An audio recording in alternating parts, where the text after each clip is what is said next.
Hello there, spectacular specimens of humankind, you happy-go-lucky scamps of individuals. Welcome on into the cult of Vane, the home of hedonism here on this little corner of Twitch that we call twitch.tv/ValenVane, or the VODs and Vanek channel on YouTube. If you're watching on there, we appreciate you too. How you doing? How's it going? Welcome on in, you cheeky little devils. How's it going? Scar, hello, you beautiful being. Midgard, hello, you wonderful individual.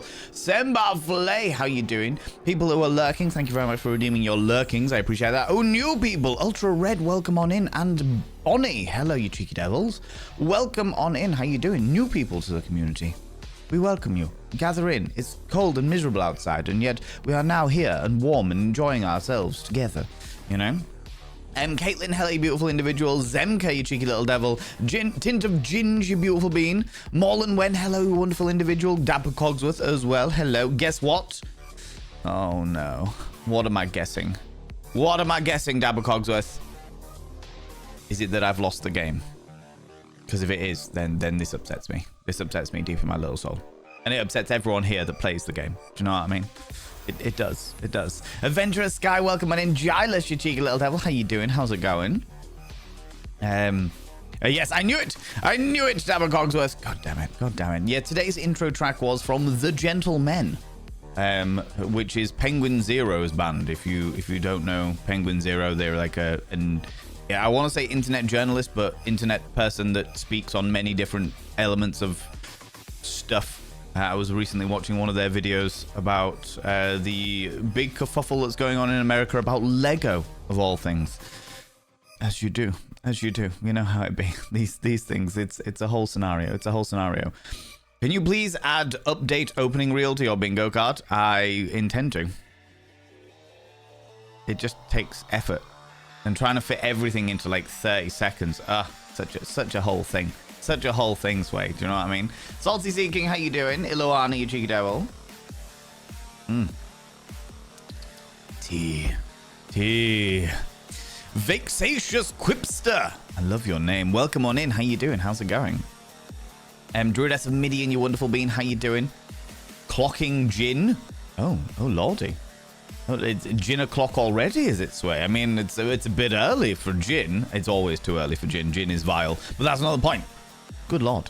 Beats, hello, how you doing? How's it going, sweetie booty? Good afternoon to you as well, you cheeky little devil. Midgard came in 6 minutes ago with the 3 streams in a row streak. Good lord. Streaking all over the place. It's cold outside. I know, I'm wearing like woolly jumpers today. Sexy woolly jumpers today because I'm freezing my proverbial tits off. Do you know what I mean? Thank you, hope you're doing well. Part 2 and 3 of yesterday's parcel fun. It arrived and now it's going back as an item was pre-used. Oh my lordy, that's bad. I don't know what it is you're talking about, Gilus, but that sounds awful. If it's stuff arrived that's meant to be new and is actually pre-used, that's pretty fucking shit. Especially if it was sex toys. And there is an entire market for that out there, you know? Razotta, how you doing, you beautiful individual? The bonfire of the Vanites. Oh, I do fancy. I've got a friend coming round in the near future that's going to be helping sort out my front and back garden. And I might have a nice garden fire during those times because they're a wonderful bean. They're a wonderful bean, you know. You don't lose the game, you just evolve. Evolve to the next layer of game. I see how it is. Interesting. Major Jiggle, hello, you cheeky little devil. How's it going? Good afternoon, beautiful, gorgeous, most lickable gremlins. Ooh, I have to say, posted a cheeky little reel last night about lickability. Is that what inspired your lickable gremlins today, Major Jiggle? Is that what's going on? Added to his to-do list. Thank you. Thank you. Some of those photos are nearly 10 years old. Some of the photos, those photos are over 10 years old, Sway. Those photos are absolutely over 10 years old. Because all of those photos from my intro reel were taken before I shaved my head for charity. So that's how long ago it was. That's how long ago. So not quite 10 years old, but still, they all got taken before I shaved my head for charity. So yeah, it's a whole thing. It's a whole thing. Clocking in. Of course. No gin in sight, Sway.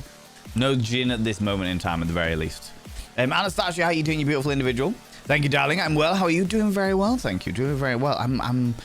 Today is one of those days where I have woken and I've been in a good mood. I slept well. I woke up and I was like, yes, everything is fine. Everything is wonderful. Everything is dandy. And yet I can't seem to focus properly. I'm really struggling. I like start a task and then very quickly get distracted from that task and move on to something else and then get really irritated at the fact that I haven't done the original task.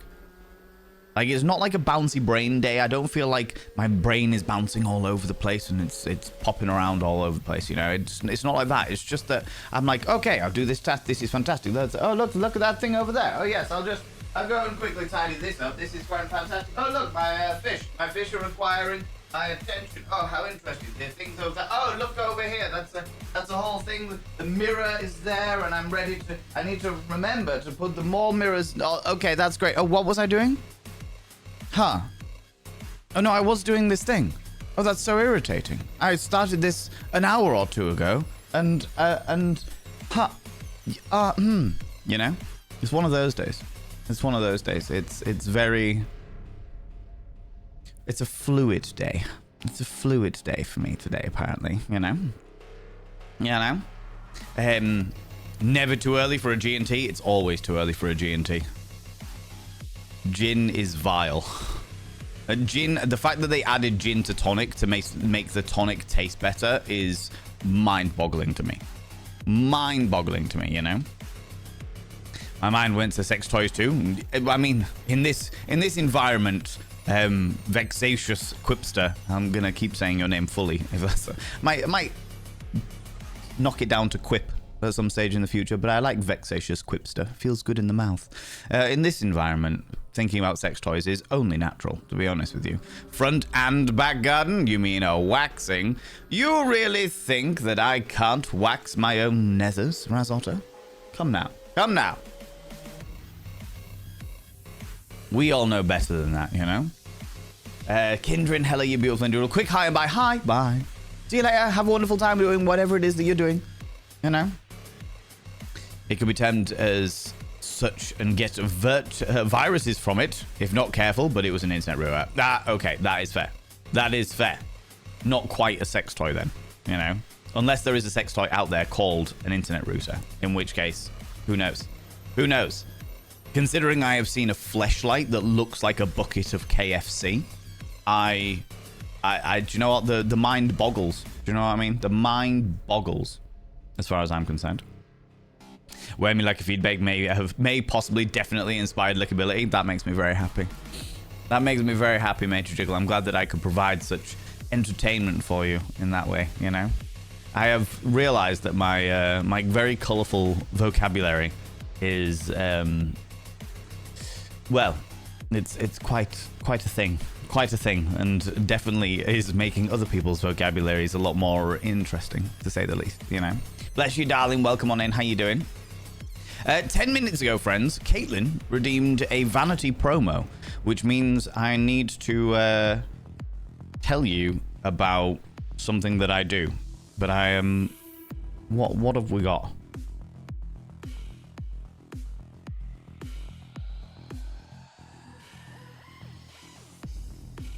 Okay, I'm just checking my my commands. Just checking my commands. Friends, as I am so bad at promoting myself, we have a channel point redeem, which was redeemed 10 minutes ago by Caitlin, saying that I needed to tell you about something that I do, something about my life, something that's going on. And the thing that I'm going to tell you about today, because many of you are new here, many people on other social media platforms have been saying that they love the sound of my voice and they wish I would do a podcast. Well, I did do a podcast. It's yes, there. Mistress. Of course, Mistress. Don't worry, Mistress. I remember the safe word. Mm-hmm. What is the safe word? Blancmange. Blancmange is today's safe word. Thank you very much for the 200 little panderings, B Nation, you beautiful individual. Yes, if you are interested in cookies is your safe word today. That's fair. That's fair. If you're interested in listening to more of my sultry tones, specifically in the medium of like interviewing other people around sex and sex education and different dynamics around sex and sexuality and gender and what have you, then check out Thirsty Work. It is the Thirsty Work podcast. You can see the episodes. If you want to see the vodcast, you can see it on the Thurston Vanity YouTube channel. If you want to just listen to it, I believe it's available on all audio podcasty places, Spotify, YouTube, fucking Apple podcasty, whatever the scenario. If you search up search up Thirsty Work, you should be able to get it. You should be able to get it. So that is a way that you can support me. I don't actually get any money from it, but it'd be nice to know that people enjoy it. After all, I put a lot of work into it, you know? That kind of thing.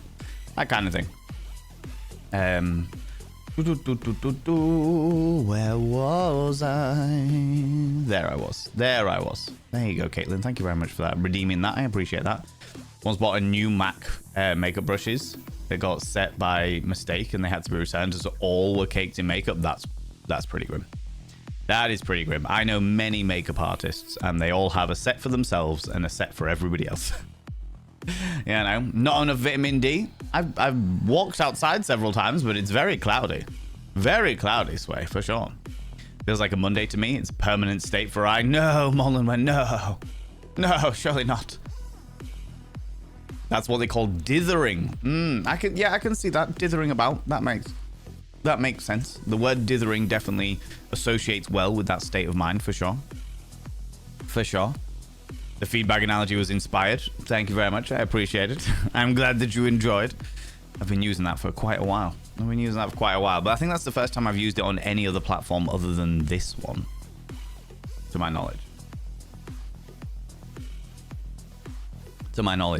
Jinn gave you a seizure? I'm not surprised. It's evil. Not as evil as mushrooms, but it is pretty evil. It has to be said. Too much energy in the brain? No, it doesn't feel... It feels like there's not enough energy in the brain.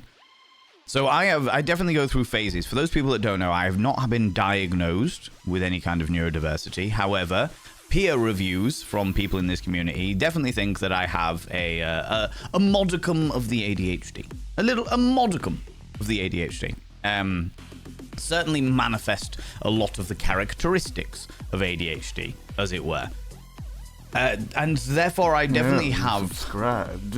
Most kind. Ultra Red coming in with a brand new Tier 1 sub. Being a paid subscriber takes us that one step closer to the 60-40 split. I'll tell you about my ADHD shenanigans momentarily. But first... Whoop, cheeky. I shall inscribe your name upon the mirror of Vane, you beautiful individual. Where are we? There we are.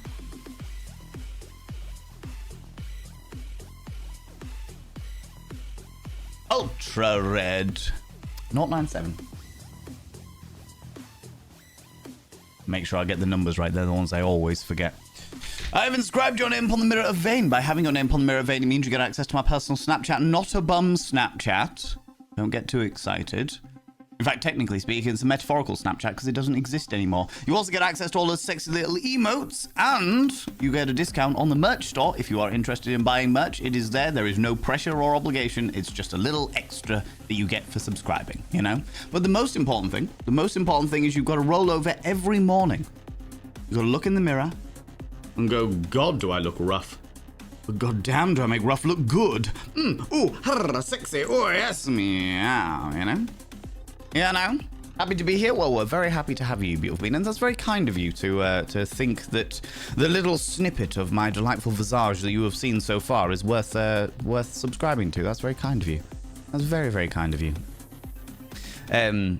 Yeah, I don't feel like it's too much energy in the brain, because I definitely have those days where there's like too much energy in the brain and I'm just bouncing between things because I'm get easily distracted and there's too much. It's all too high profile. Oh my God, things are happening. Like today, it just feels like I'm not got enough energy in the brain. I'm like, there's a thing that I'm doing. Okay, we're moving over here. This is a thing. Stuff and bits. Oh my Lord. Oh, look, a distraction. There we go. Move it. Like it feels like one of those kind of days. Do you know what I mean? One of those kind of days. I'm sure you could wax your own, but isn't it more fun with a friend?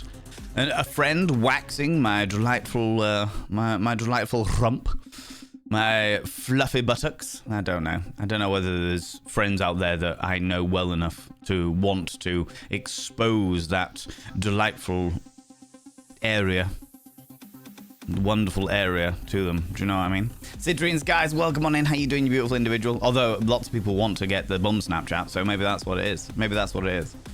You know? B Nation, hello, you cheeky devil. Feel a tad shitty today, so I'm going to be quiet and hang. That's all right. That's not a problem at all. Thank you very much for coming in and saying hi. But friends, there is never any pressure or obligation in this channel. By any stretch of imagination, you do what you want to do. You do what you need to do. We will always understand and respect, or be as understanding and respectful as we possibly can be, because that's just the way we are. That's just the kind of peeps we are, you know? Blancmange, exactly. Why have you got tea and no cookies, you monster? Because I never have cookies with my tea. You think that B Nation, you think that I would usurp, I would sully, I would defile the flavor of exquisite Yorkshire tea, that I would taint the wonderful aromatic glory, the nectar of the gods, as it tantalizes my taste buds and slips down my gullet with that of cookies? Good Lord! What do you take me for? What do you take me for? I may have cookies afterwards, but right now, just tea. Tea soggy custard creams? Nope. Nope. Not a fan. Not a fan of soggy biscuits. Unless it's a euphemism. And then who knows? Alright? Fucking soggy biscuits. You ever spotted a woman out and about around 8:30 with a G&T in one hand and a pack of mushrooms in the other? I would immediately vomit and think I was in some description of nightmare. Alright? I wouldn't believe that could be true, to be honest with you. B Nation highlighting a message, you cheeky little devil. Thank you very much for using your 20 bits to do that. Message effect. I used go fuck yourself reply, and someone told them, told you today to go fuck yourself, to which I said, if I had a clone of myself, I most certainly would. Alas, the evidence proves the contrary. The look of utter confusion was golden. That's the reason. It's the reason why you gotta say it. It's the reason why you gotta say it. To be honest with you, you get to that point in life, especially like looking the way I do, where people will absolutely say things to you, to your face, a lot of the time. And that is probably the reason why my vocabulary has become so unbelievably colorful. Because as time has gone on, people have said things to me and I've been like, cool, I'm going to say something very complex back to you, but really descriptive so that you have to actually imagine it, you know? Like instead of saying, oh, go suck a dick, I'll say, go chew a foreskin. Immediately they're like,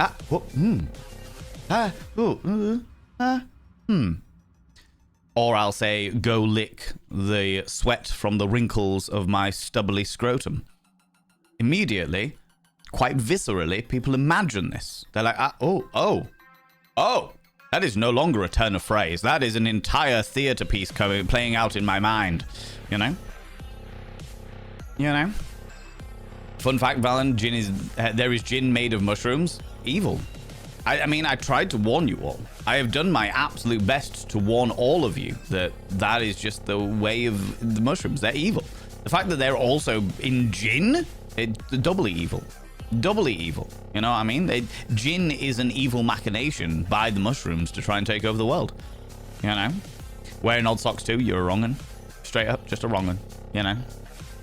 Bring them to getting to me. I'm tired of their nonsense. That's all right. If you need a chill day, Citrine Skies, you need a chill day. That's okay. That's all right, you know? We will be here to distract you or entertain you or whatever, you know? How's it going, Terry MB? How you doing, you beautiful individual? How's it going? Gin is gross. However, I've discovered there is a certain type of purple gin, which when paired with lemonade instead of tonic, tastes like Parma Violets. That sounds even worse. Parma Violets. I have to say, I have never wanted to guzzle perfume.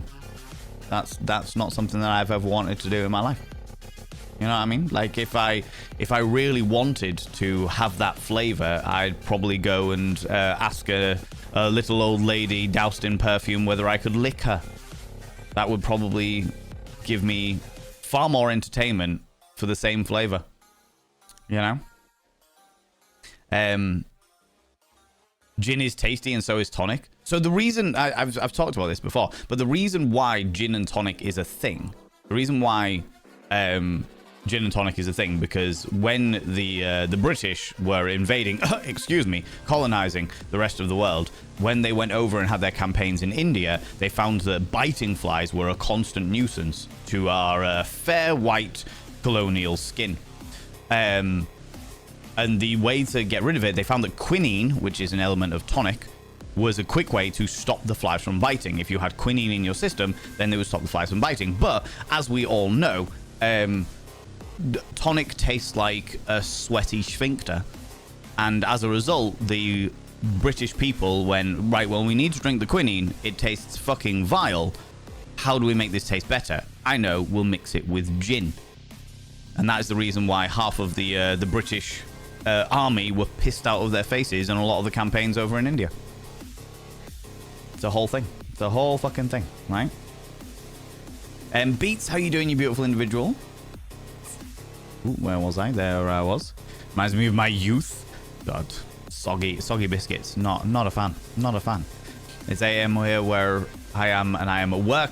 Luckily, I get to listen to most days on your day I'm on, but rarely get to participate. Beats, I'm very glad that you're able to participate. But if you need to disappear off because of work, I fully understand. Go do what you need to do. I fully understand, but I appreciate you being here. I really appreciate you being here. Nikki Darla, come here, you cheeky devil.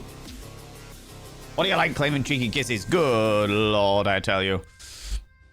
Speaking of tea and biscuits, guess who ate an entire little tin of butter biscuits yesterday with my brew? The issue that I have there is the fact that you ate them with your brew.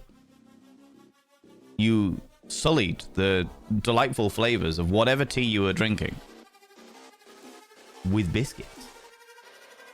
Not dipping them. Look. I mean, to be fair, if it was something like PG Tips or Tetley or something like that, then it's going to be a shit flavor anyway. You may as well put biscuits in there to make it taste slightly better. But if it had been like a Yorkshire tea, I'd be flipping tables. Flipping tables, I tell you. All right. The best cookies. What are your version of the best cookies? Vexatious Quipster. What would you call the best cookies? You know, for a non-native English-speaking person, your way of talking is delightful. Learning new words is great. I'm glad to hear that, Molderman. I'm glad to hear that. Just be aware of the fact that some of the things that I say are quite out there. So many people of other people that are native English speakers might not understand what you're saying because they don't understand what I'm saying. Never mind anything else, you know. Do not like gin by itself. Let me just make it clear. No raw spirits for me in general. I fucking love vodka, but that's a me thing. Did try some tasty orange and chocolate whiskey a while ago, an elderflower one. I love a good vodka, and I am quite a glutton for a good brandy. Good brandy. Yorkshire tea instructions dictate optimum time for a biscuit is during the brewing stage. Yeah, exactly. While it's sat there, have the biscuit before you have the tea. Do you know what? I can work with that one. I can work with that one, Sway. Absolutely.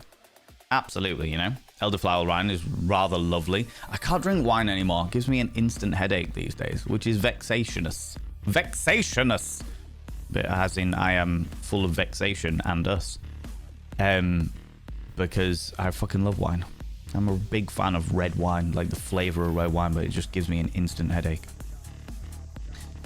When they finally got the meaning of it, they looked offended as heck and stormed off. Good. So they should. That's what they get for saying, go fuck yourself. I haven't tried that, but I can imagine. I've had elderflower mead. I don't like mead. Mead I find to be quite, like, it's too sweet.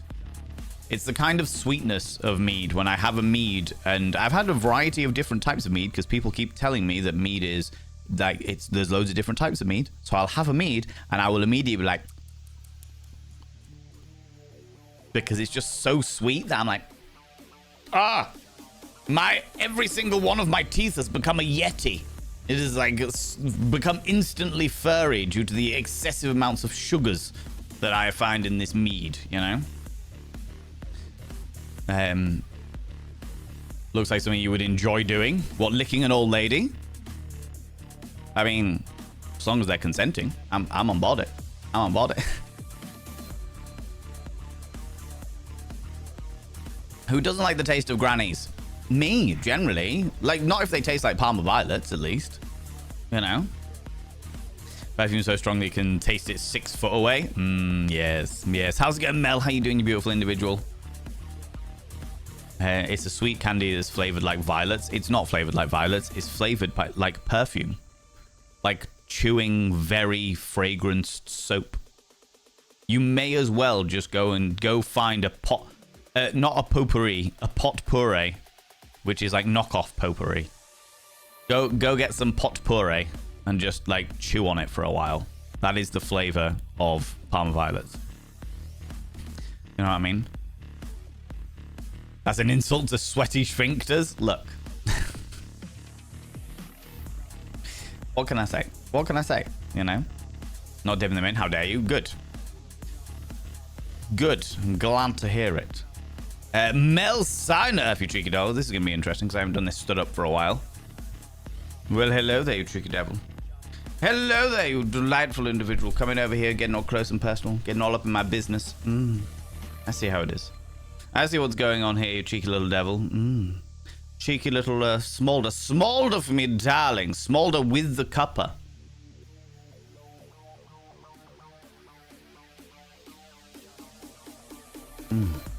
That flavor of Yorkshire tea tantalizes the taste buds as much as I'm sure you do. Anyway, swiftly moving on. Good lord. What do you like? You know? Now I can stand up straight again. Needs to get some more Yorkshire tea for work. Ran out last year and haven't topped over yet. Nicky Dahl, that's upsetting to me.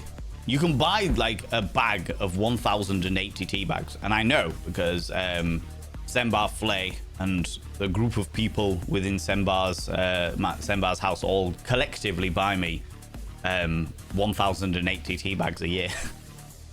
I think I'm about halfway through it at the moment. It's a lot of tea. It's a lot of tea to be consuming, I have to say. Even for me, it's a lot of tea to be consuming. Full of who now? I mean, what? What? I feel like the spirit's evaporated in my mouth. It's a very strange sensation. That's interesting. Definitely don't get that from vodka. I love the fucking flavor of vodka. And brandy. Oh my god. Love butter cookies with dark chocolate. After tea only. Love Cabernet, but the headaches are real. Yeah. I was a Rioja person. I fucking love Rioja. Rioja and Tempranillo. It was just beautiful. But the headaches just killed it off. No gargling perfume. I try my best. You love mead because it's so sweet. You don't like wine, however. Yeah, this is the thing, is I feel like if you've got a real sweet tooth, then mead will probably do you really well.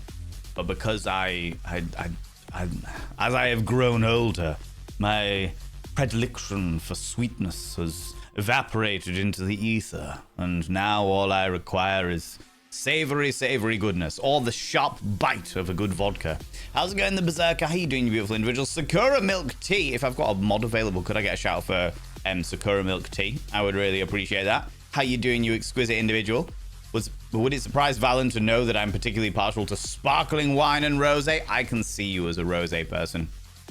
I can see you as a rosé person for sure, Sakura. Absolutely. People go check out Sakura. Look at this beautiful human being. Look at them. Amazing. It's a very wonderful time over there. It plays a large variety of JRPGs and bits and pieces. They went through a whole period of playing a shitload of Zelda, and now they are onto Xenoblades. All of the Xenoblades, all of those delightful shenanigans. I hope you're doing well, Sakura, you beautiful human being. I'm sure it's probably quite late for you, late in the day for you, considering you live at the other side of the world, but I hope you're doing well. I hope things are treating you well, you know?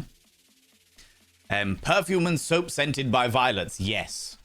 That is exactly how Parma Violets taste. Disgusting is what it is. Disgusting. Tiny Dinky, welcome on in. How you doing, you beautiful human being? I adore mead, but it sometimes triggers migraines, as does wine, port, and several others. Rum, do you know what ports I'm all right with? Red wines in particular, the tannins in red wine are what cause the really bad headaches. And they instantly, they used to be just really bad hangovers, but actually it's like really bad fucking headaches these days, you know? Rum, vodka, and gin are usually safe. Those are clean. Well, vodka and gin are considered to be clean alcohols, which means that you are less likely to have a horrific hangover off them. Rum, it depends. White rums, definitely clean hangovers or cleaner hangovers. Dark rums, not so much. Not so much. At times, your Sniffari with Jethro, right? We avoided the rain by 5 minutes and it's coming down hard now. I can barely hear over the torrent. Wow. That was us last night. Like last night we got hit by the storm and I was just like, fuck me, that is loud. Louder. Most important thing will be with mead is to open it at least 2 days before drinking it. They're incredibly bland if you don't, but it is not something that I chuck down, just sip. I love mead. Well, I'm very glad that you like, I don't have the same vehement violence towards mead as I do for like gin, for example. Gin can just get in the bin and be set on fire. But mead, it's just like, yeah, it's not my cup of tea, you know? It's not my cup of tea, and that's okay. That's all right. That's not a problem. Whereas like gin is just vile. Gin is just disgusting, as it were. But yeah.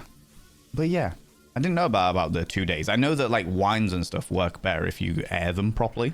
Well, depending on the wine. Depending on the wine, for sure. Wine makes you sleepy. Lager makes me sleepy. I do enjoy a good lager, but lager does give me pretty bad hangovers. But lager definitely makes me a sleepy individual. Needs to get you sponsored by Yorkshire Tea. I have a Yorkshire Tea gamepad. Like an Xbox style pad that the community bought me, which was very, very kind of them. And Swain the Rock Johnson, who is in chat here, hooked me up. We did a Yorkshire themed stream where I just tried loads of different Yorkshire tea, and they sent me a whole load thanks to Sway reaching out to them, which was really, really nice. So we've definitely had our ins with Yorkshire Tea, but Yorkshire Tea don't generally sponsor people because the thing about Yorkshire Tea is it's so good they don't need to. Because people do. I give them free publicity all the time. They don't need to pay me for it. I would like them to pay me for it. That would be lovely. But I just give them free publicity all the time. You know. You've sent me 3 tea bags so far. 3 of the big bags. Yeah, I think that's about right, Semba. I think that's about right. It lasts me a long fucking time, I have to say. You know.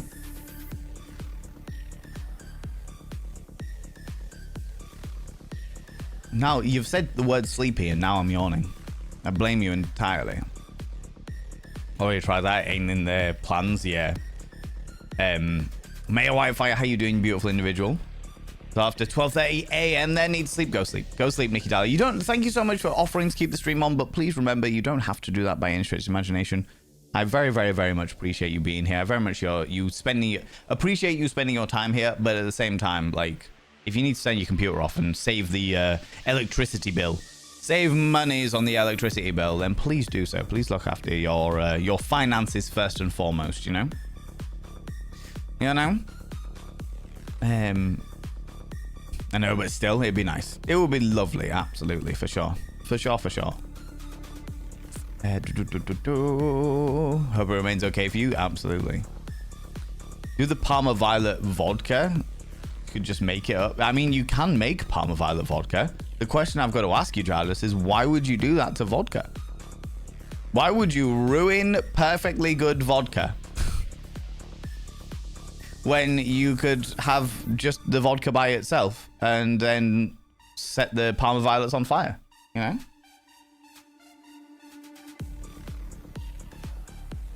Childhood flashback, growing up in Lancashire with that disgusting. Exactly. Well, it was an internet meme for a long time, wasn't it? An internet meme for a long time with, I believe it was a Scottish lady having a go at her children for one of them having a mighty turd in the toilet and not flushing it. It was a whole thing. We won't fight over our food and alcohol. That's good to know. We won't. It's true. I don't tend to fight over food, generally speaking. Alcohol.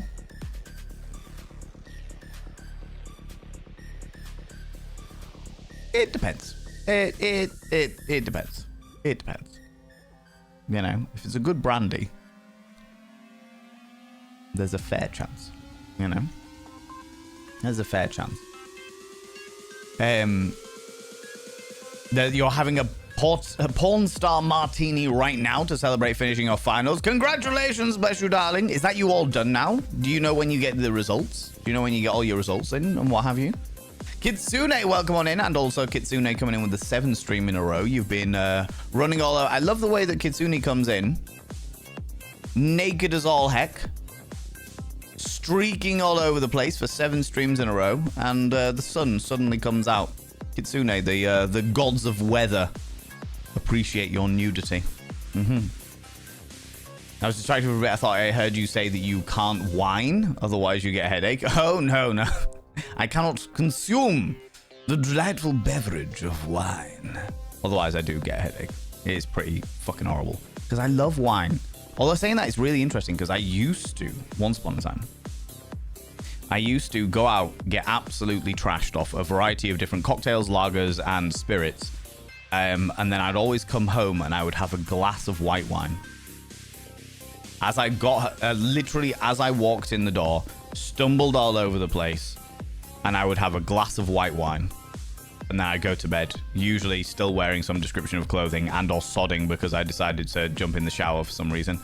I'd go to bed and I'd wake up without a hangover. The white wine, for some reason, was my go-to cure-all. However, and I actually don't know why I stopped doing that, but I did. I did stop doing that at some stage, you know. Of course, it was disgusting. It was Lanx. Rude.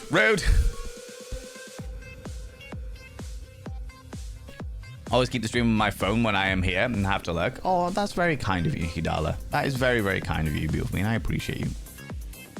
I appreciate you. Some of us weirdos like Parma Violets. Wrong'uns, the lot of you. Good lord. Like I said, why don't you just go find a delightful little old lady and ask consent to lick them? You get the same flavor and probably far more entertainment from it, right? Accurate though, especially when I was in Accrington. Oh my lordy. Disgusting! Exactly. That's the one. That is the exact one tint of ginger, for sure. Bloody hell, we'd only be worse in Burnley. Fucking hell, I haven't been to Burnley in a fair while. How am I being blamed for you yawning? The fact that you have kept opening your mouth is just crazy fun. Coinkydink. Look. I will have you know, Major Jiggle, alright? In fact, you've been here for a fair few streams now. You should fully well know. You should be fully aware of the fact that here, in this stream, in this little home of mine, I am a massive hypocrite. Alright? And though I will not gaslight you, I will absolutely blame you all for everything. Every single one of you. You're all to blame. All of you. I am completely in the innocent. And when I say innocent, I mean actually full of hypocrisy. Alright? This is just the way it is. This is just the way it is. You say the word tired, I yawn, it's your fault.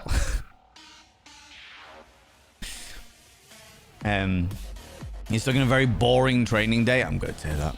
I'm good to hear that. Good lord.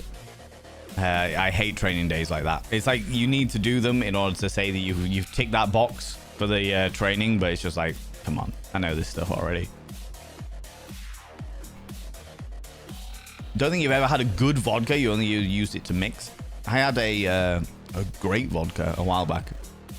It was like 10 times distilled, and it was so smooth. It was so fucking smooth. I drink it straight all the time. It was beautiful. But I quite like the flavor of vodka, so that might be on me a little bit, you know. Frankie D, how you doing? How's it going? All finished and get my results somewhere at the start of July. Oh, that's quite exciting. That's quite exciting. Doing great. I had a burst of energy yesterday and a meal prepped ahead, as I have nothing to prep today. I'll be making a brunch here in a little bit, though. Oh, I will say, now you said meal prep, Kitsune. Major Jiggle, I did not have a Chinese last night. I was so close to buying a Chinese last night. So close to ordering Chinese takeaway. For those people that are not from the UK, when I say buying a Chinese, I mean buying the food from a place that cooks Chinese food. Okay? That is a colloquialism here in the United Kingdom. We do not mean that we are buying a person from China. Okay? I only recently realized that this was a language faux pas. Okay? I'm not into human trafficking. Please be aware. When I say I was getting a Chinese, I mean that I was ordering from a Chinese takeaway that sells Chinese food. And when I say Chinese food, I actually don't mean Chinese food. I mean the UK version of Chinese food, where Chinese immigrants came over to the United Kingdom, realized that Chinese food that Chinese people eat, like people from China eat, is actually stuff that is very healthy and very like wonderful, very large variety of interesting dishes. But they realized the UK cuisine, the UK palette of flavor was seeped in oily mess. So they specifically, the Chinese immigrants who came over to the United Kingdom for whatever reason, they specifically made their food more unhealthy in order to appeal to the British taste palette, as it were. They Britishized their food for us. They did exactly that. So when I say, oh, I really want a Chinese, I don't mean that I am looking for a person from China. I mean that I am desperate to consume the Britishized version of their native dishes. Does that make sense? Does that make sense?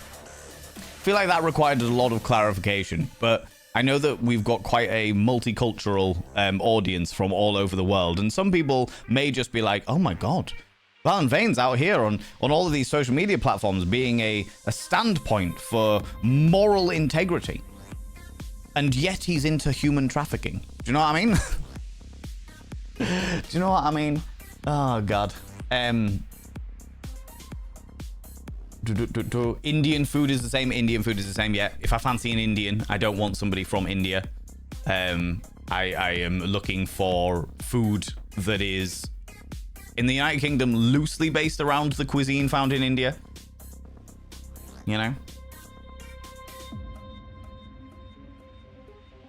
You know?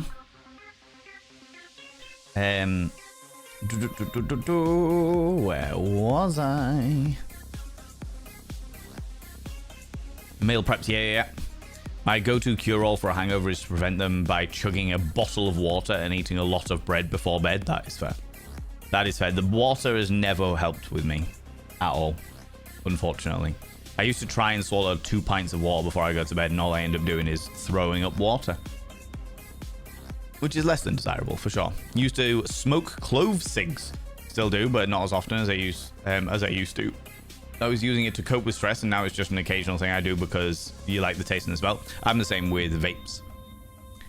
I used to smoke once upon a time, but I don't, for some reason, I've not received that addictive quality with nicotine. Like, I don't feel a craving for a vape. I don't feel a craving for a cigarette, but I do when I'm drunk.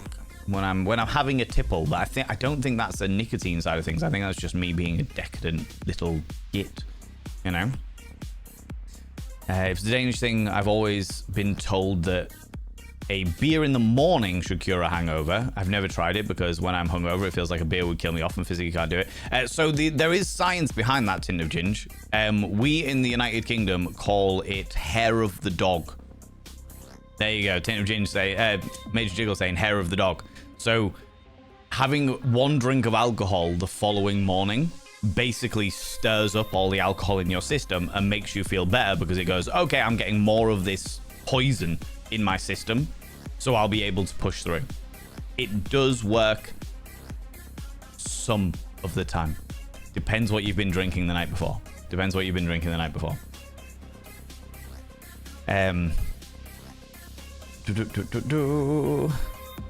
We get to pub at you by saying tired. I mean, almost, to be honest. I can feel the yawn now you've said it. It's like, what is it? Pavlov's dogs.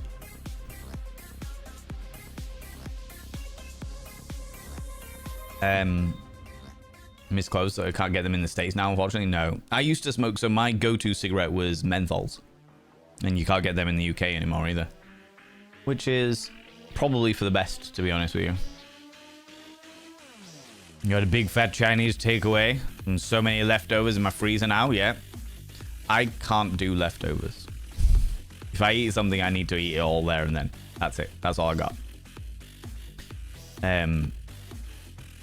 God, I want food at the moment, but you can't know.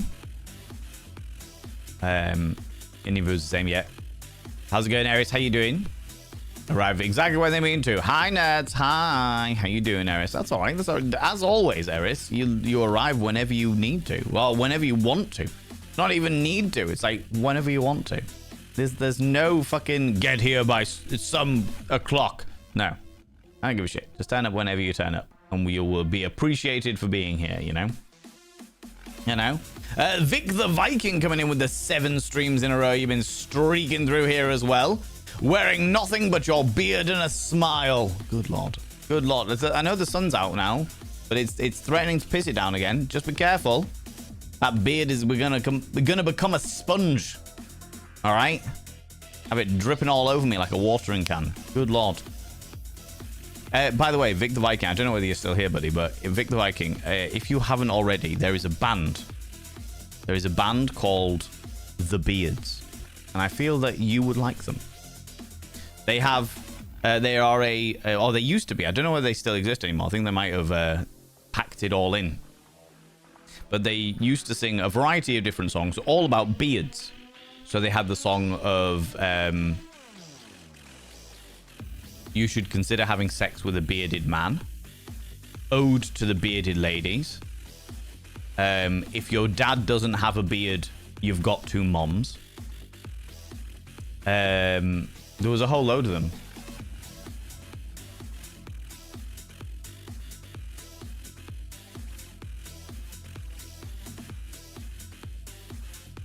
Beards before...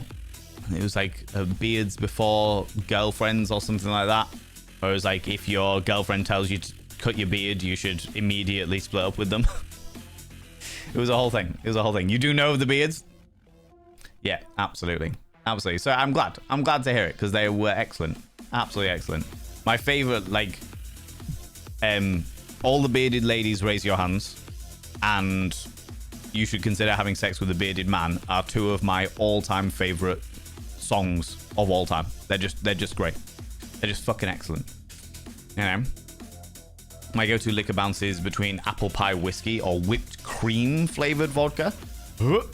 As a person who's not a fan of whipped cream, that's probably where I have an issue with it. A close friend of mine calls that danger booze because you can't really taste the alcohol. Suddenly you're giving lap dances with your top off. I'm failing to see an issue with any of the above here. Failing to see a problem. As long as they're okay with it, I'm failing to see a problem. You know? Could be worse. When I grew up, getting Chinese takeaway used to involve a racial slur. Oh, God. Oh, Ranky D. The worst thing is I know what you mean. I know what you mean. Fortunately, I never grew up in that environment, but the first time I heard somebody else say it, I was like, what the fuck are you talking about? That's not okay. That's not all right at all. What the fuck is wrong with you? Yeah, it was a whole thing. It was a whole thing. Did someone say food? Tasty food? That? Yes, please. Yes. Yeah, we were talking about the fact that I was craving a Chinese last night. Craving Chinese takeaway last night. I ended up having a spaghetti ball that I had prepped the previous day. I didn't want the spaghetti ball. I wanted the Chinese. But I decided to save money. Every so often I make sensible decisions for myself. Every so often, you know. Marshmallow whiskey is the same danger category. Yeah. Voodoo Valentine, how you doing? How's it going? My exam tomorrow afternoon need to be empty. I'm only allowed low fiber until this afternoon, and then only liquids from then on. Oh God, Semba. Nightmare. And of course that makes you want everything. Yeah, fully understandable. Fully understandable. Always want what you can't have, especially when you know that it's enjoyable. You know what I mean? Where can I find this monstrosity? You need whipped cream vodka? No, I'm good. I'm all right. I'll just take the pure vodka. Pure vodka will do me nicely. Marshmallow whiskey is such a danger booze. I make amazing cocktails with that stuff. God damn it, yeah. I can imagine. I can imagine. Pinnacle sells. So You can buy it online. Oh, cool. Hope everything goes well for you and you get something extra yummy once it's all sorted. Absolutely. Absolutely, for sure. For sure. Fasting tests are the worst. Yeah. Yeah, I can imagine. Fucking hell. It's the second one in 2 weeks. Oh, Jesus Christ. But it also should be last. Fingers crossed, touching all the wood. Woo! That is the case, Sembar. For sure. If I'm eating something, I need to eat it all there and then. Oh, aye. Major Jiggle. Where's the lie? Where's the lie? You've only known me for a little while, but I feel like you already know what I'm like. I feel like you are thoroughly aware of the kind of individual that I am. And where is the lie? Jess Playing. Hello. How you doing? Can I get a shout out for Jess Playing, please? I would very, very much appreciate that. Can't get menthols here either anymore. I think it was only a thing. People! Before I answer that, go and check out this wonderful, wonderful human being. Jess is phenomenal. Part of the stream team that I am a part of. A wonderful, wonderful human being. A happy-go-lucky scamp of a human being. Just generally an all-round top-notch human being. Especially for you little shits. Alright? And the reason why I say that is because Jess Playing stream is filled to the fucking brim. Like, almost leaking out a little bit to the brim. With dad jokes. Dad jokes, puns, kazoos, and infectious giggling. Also, Jess Playing plays the most unusual fucking weird-ass shit games that I think I've ever seen in my entire life. So, if that isn't enough to convince you to go click that cheeky little follow button for Jess Playing, then I don't know what is. I genuinely don't know what is. All right? Don't know. You go over there and tell Jess that you're from Valen's stream, where next time Jess is streaming, and maybe, just maybe, Jess will give you a cheeky wink. All right? There you go. There you go. Jess, I'm making promises on your behalf, okay? I'm making promises. It's all right. It's been set in stone now. You can't go back on it. You've committed. I know that you didn't commit yourself, but still, do you know what I mean? I always keep your promises. Perfect. Perfect. What more do you need? What more do you need? All right. You people, you unique individuals that are here right now for this moment in time, you get a special offer of a cheeky little wink from Jess Playing when you hand in your coupon from Valen Vane.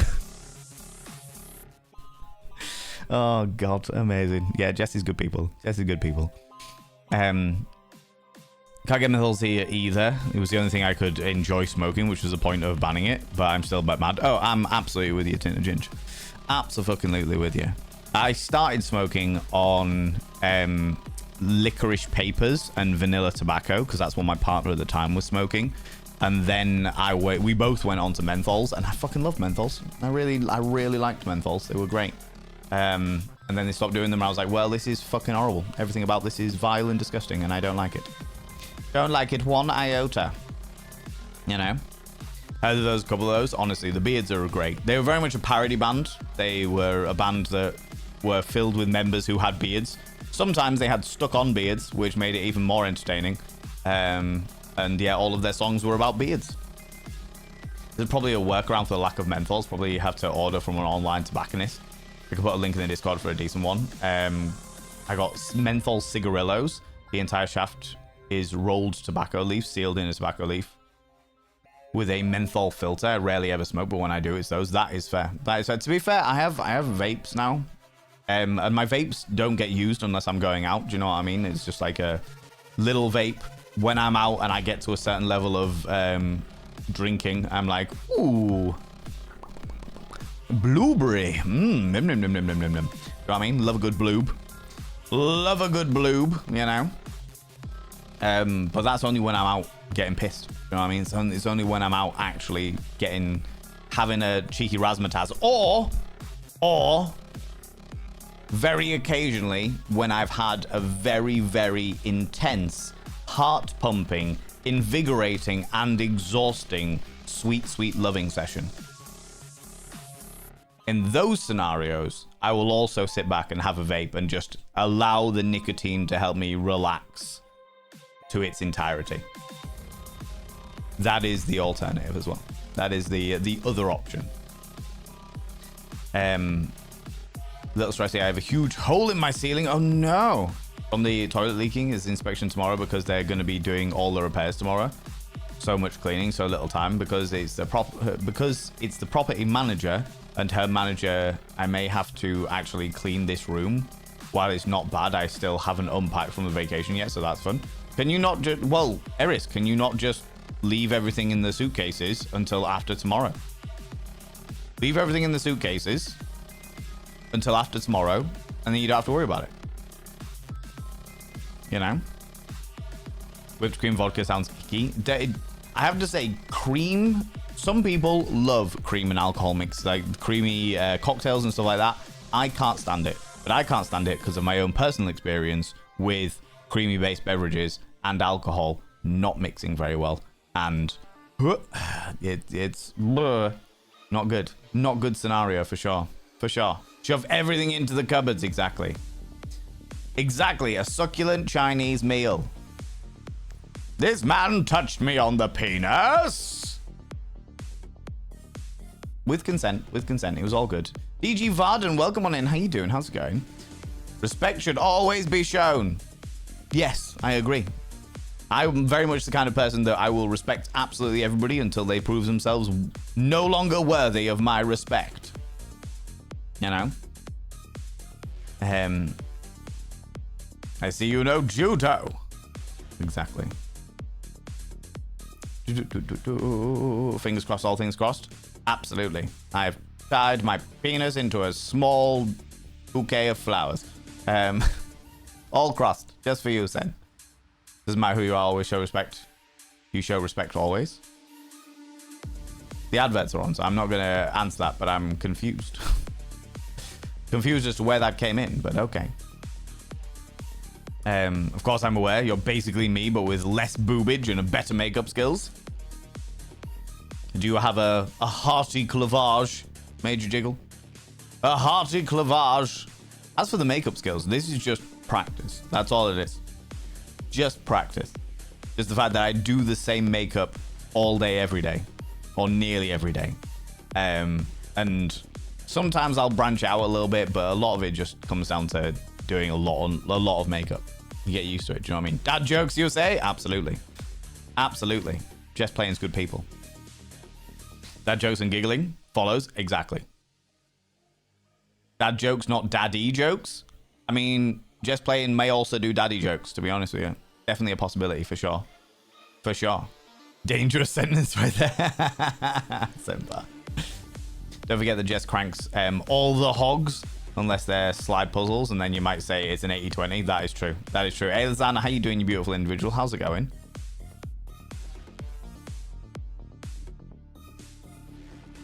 Give respect to earn it. You done that tenfold and then some.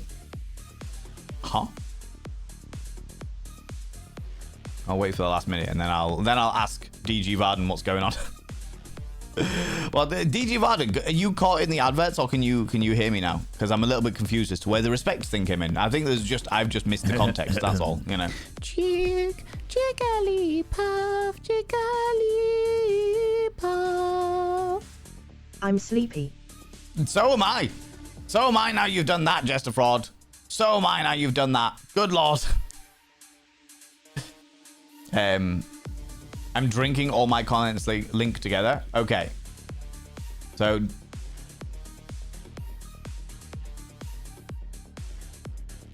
it starts with respect should always be shown. Doesn't matter who you are, always show respect. You show respect always. Give respect to earn it. You've done that tenfold and then some. You quit smoking cold turkey. Been 20 years. Congratulations. Glad you quit smoking. I'm glad to hear it. I hope you both end up quitting. Trial and error is either not easy to quit. Agreed. Use black coffee and Listerine strips to help you kill the cravings.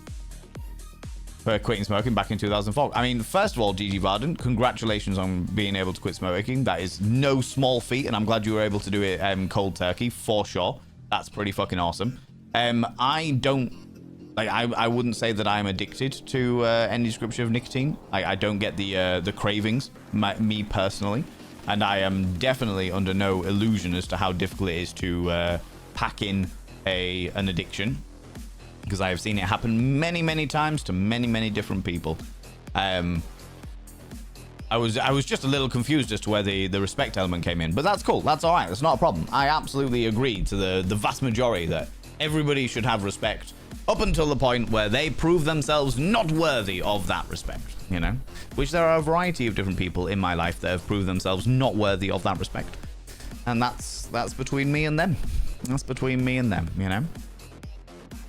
You can also buy menthol filters for rollies off Amazon. You can indeed, Major Jiggle. I cannot roll to save my life. Nor do I want to. I have to say, since I've moved on to vapes, I don't really like cigarettes anymore. I don't really like cigarettes anymore. And when I say I've moved on to vapes, like I said, it's literally just like once a week, maybe, if I'm going out drinking somewhere. Or I've had a passionate, sweet love-making scenario, you know? Post-coital cigarette is the best cigarette. I mean, I agree. Having done it before, I agree. There's black coffee and Listerine strips, yeah. You started smoking again a while ago because stress and things. Understandable. It's a very good way to help manage stress. It's not a healthy way, but it is a good way to help manage stress. Things are going on. Quit again after a few months. Holy balls, expensive now. Yes. Yeah, very much so. Very, very much so, for sure. That's fair. White Russian was always my go-to bar drunk. I used to drink a lot of Black Russians, which is you don't have the milk in it. You get Tia Maria vodka and Coke instead of Tia Maria vodka and milk. The issue that I had is the fact that I once got so unbelievably drunk that my stomach acid was 90% fucking proof. And as I consumed a creamy-based alcoholic beverage, I could feel it curdling in my stomach, which was disgusting. And as a result, I cannot have can't have milk-based or creamy-based drinks anymore, because it is just, not good. It's not cream-based vodka, but it just tastes like whipped cream. That would be enough for me, Kitsune, to be honest with you. That would be enough for me, especially because I also don't like whipped cream. I'm not a fan of whipped cream, but hey, if you like it, I will happily appreciate your love of it, you know? Big brain, but yes, should. Exactly. Leave it all in the suitcase. Leave it until they've gone in 2 days' time, and then unpack it. You know?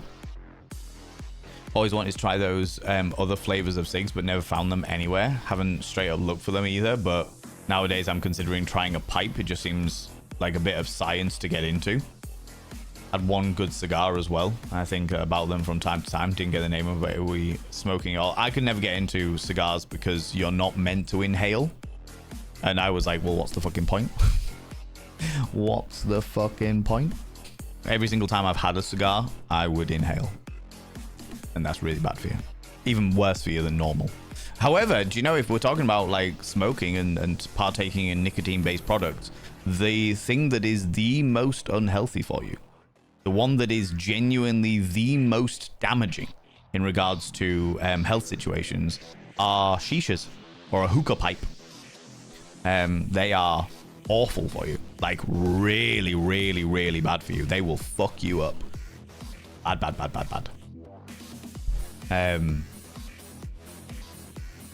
Didn't get the name of it. Wouldn't be smoking it all day every day, just the occasional for fun and giggles. Yeah, exactly. Jester Fraud, how you doing? How's it going? Couldn't imagine needing a pack a day. God, that broke within a week. Yeah. Chat is drunk tonight. Certain people are, but that's okay. That's all right. It's not a problem. To be fair, I only smoke tobacco when I've been mourning, or there's a rare, large celebration. It's more of a ceremonial use than anything else. Vape CBD oil, and a few times a day though, and it's great for helping with breakthrough pain. Oh yeah, absolutely. CBD oil is very, very good for a lot of people's pains. It doesn't work with everybody, but when it does work, I have heard amazing things about it. You know, Scar, welcome back on in. How you doing? How's it going? I'm old enough to remember when you had an actual tobacconist shops with sweetie jars filled with different flavors of tobacco. My mum used to get vanilla flavored and it smelled so nice. Yes. So that's how I got into smoking, because my partner at the time, we're talking fucking hell, nearly 20 years ago now, we would go to the local tobacconist and speak to them about, like, that's where we would buy the licorice papers and the vanilla tobacco and all of that jazz. It was a whole thing. Do you know what I mean? Show my bubs. Which bubs are you referring to? Are you talking about my treble A flat batteries? Are you talking about my sweet and fuzzy peach? Are you dreaming, imagining, and considering in your brain the idea of tongue-punching my fart box? Giving me a sweet, sweet rusty trombone?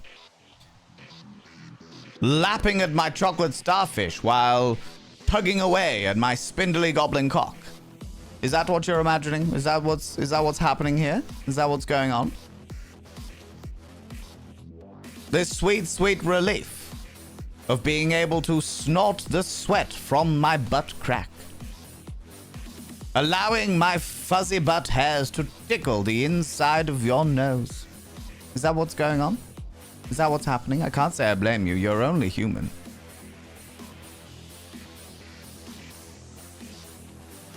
Is that what's occurring here?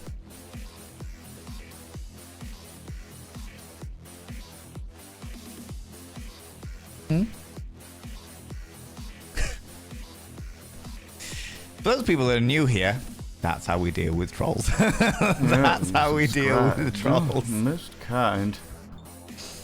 68, so close to the magic number. So close. Imagine our joy next month. Valenvernia hearing fuzzy booty hair nuzzle your nose is not what I expected to hear, but also everything that I expected. I love. Always. Scared them off. They went suspiciously quiet. They left chat immediately. That's the thing. Babbling Go. Hello, BG. You beautiful, beautiful human being. I hope you are doing well. I hope you are keeping well. Hope that life is treating you well. You beautiful human beings. You scared them off. That was a quick one. That was a quick one. We don't normally scare them off quite that quickly, but fair enough. Fair enough. They couldn't deal with it. They couldn't deal with it. They were not prepared. They were not ready at all. Babbling Go, text now and inscribe your name on the mirror of vein. Where are we? Where are we? There we are.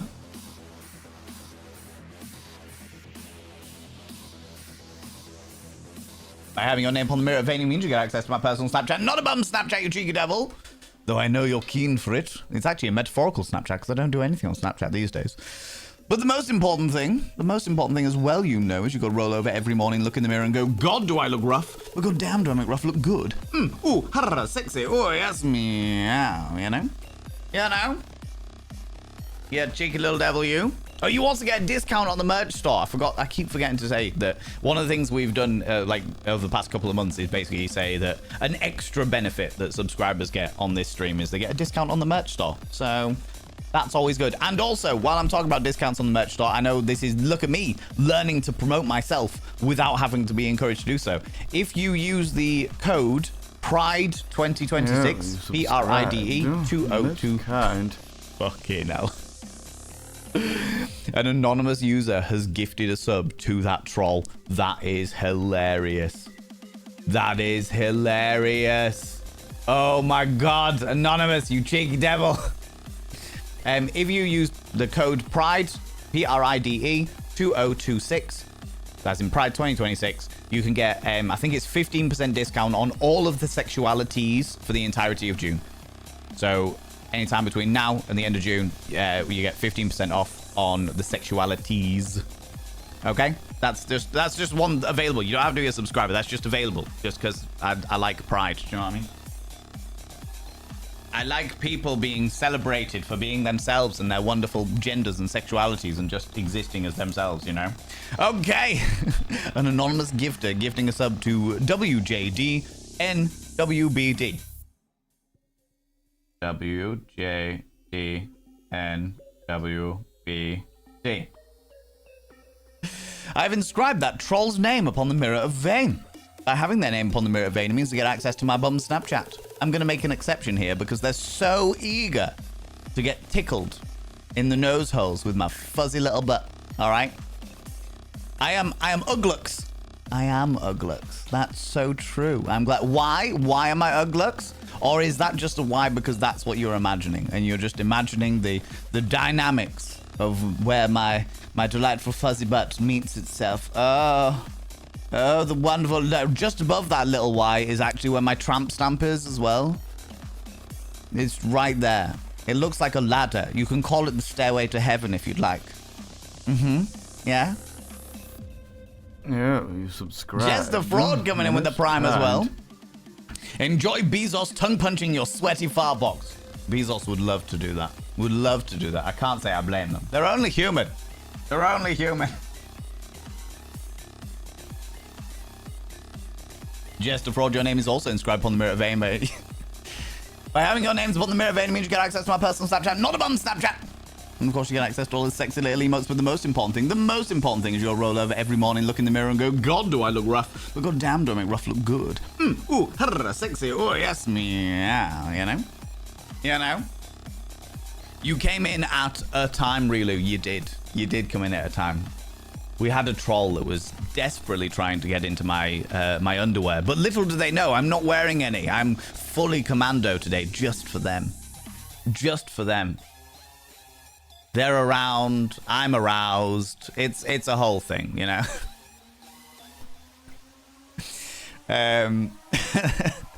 They should be honored, I know. The coveted bum Snapchat.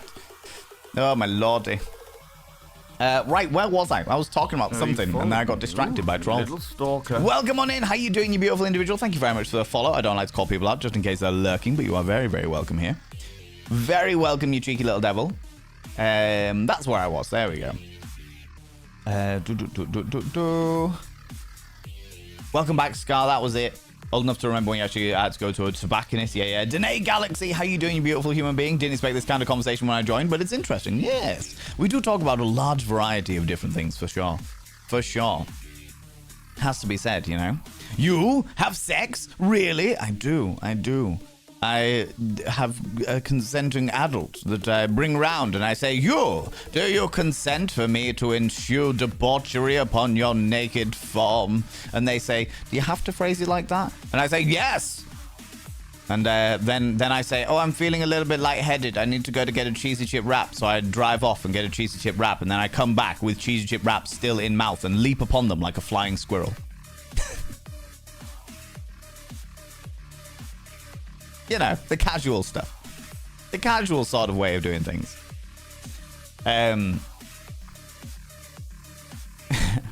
Heard the White Russian. Do you like the White Russians? As in the drinks, Sway? Yeah.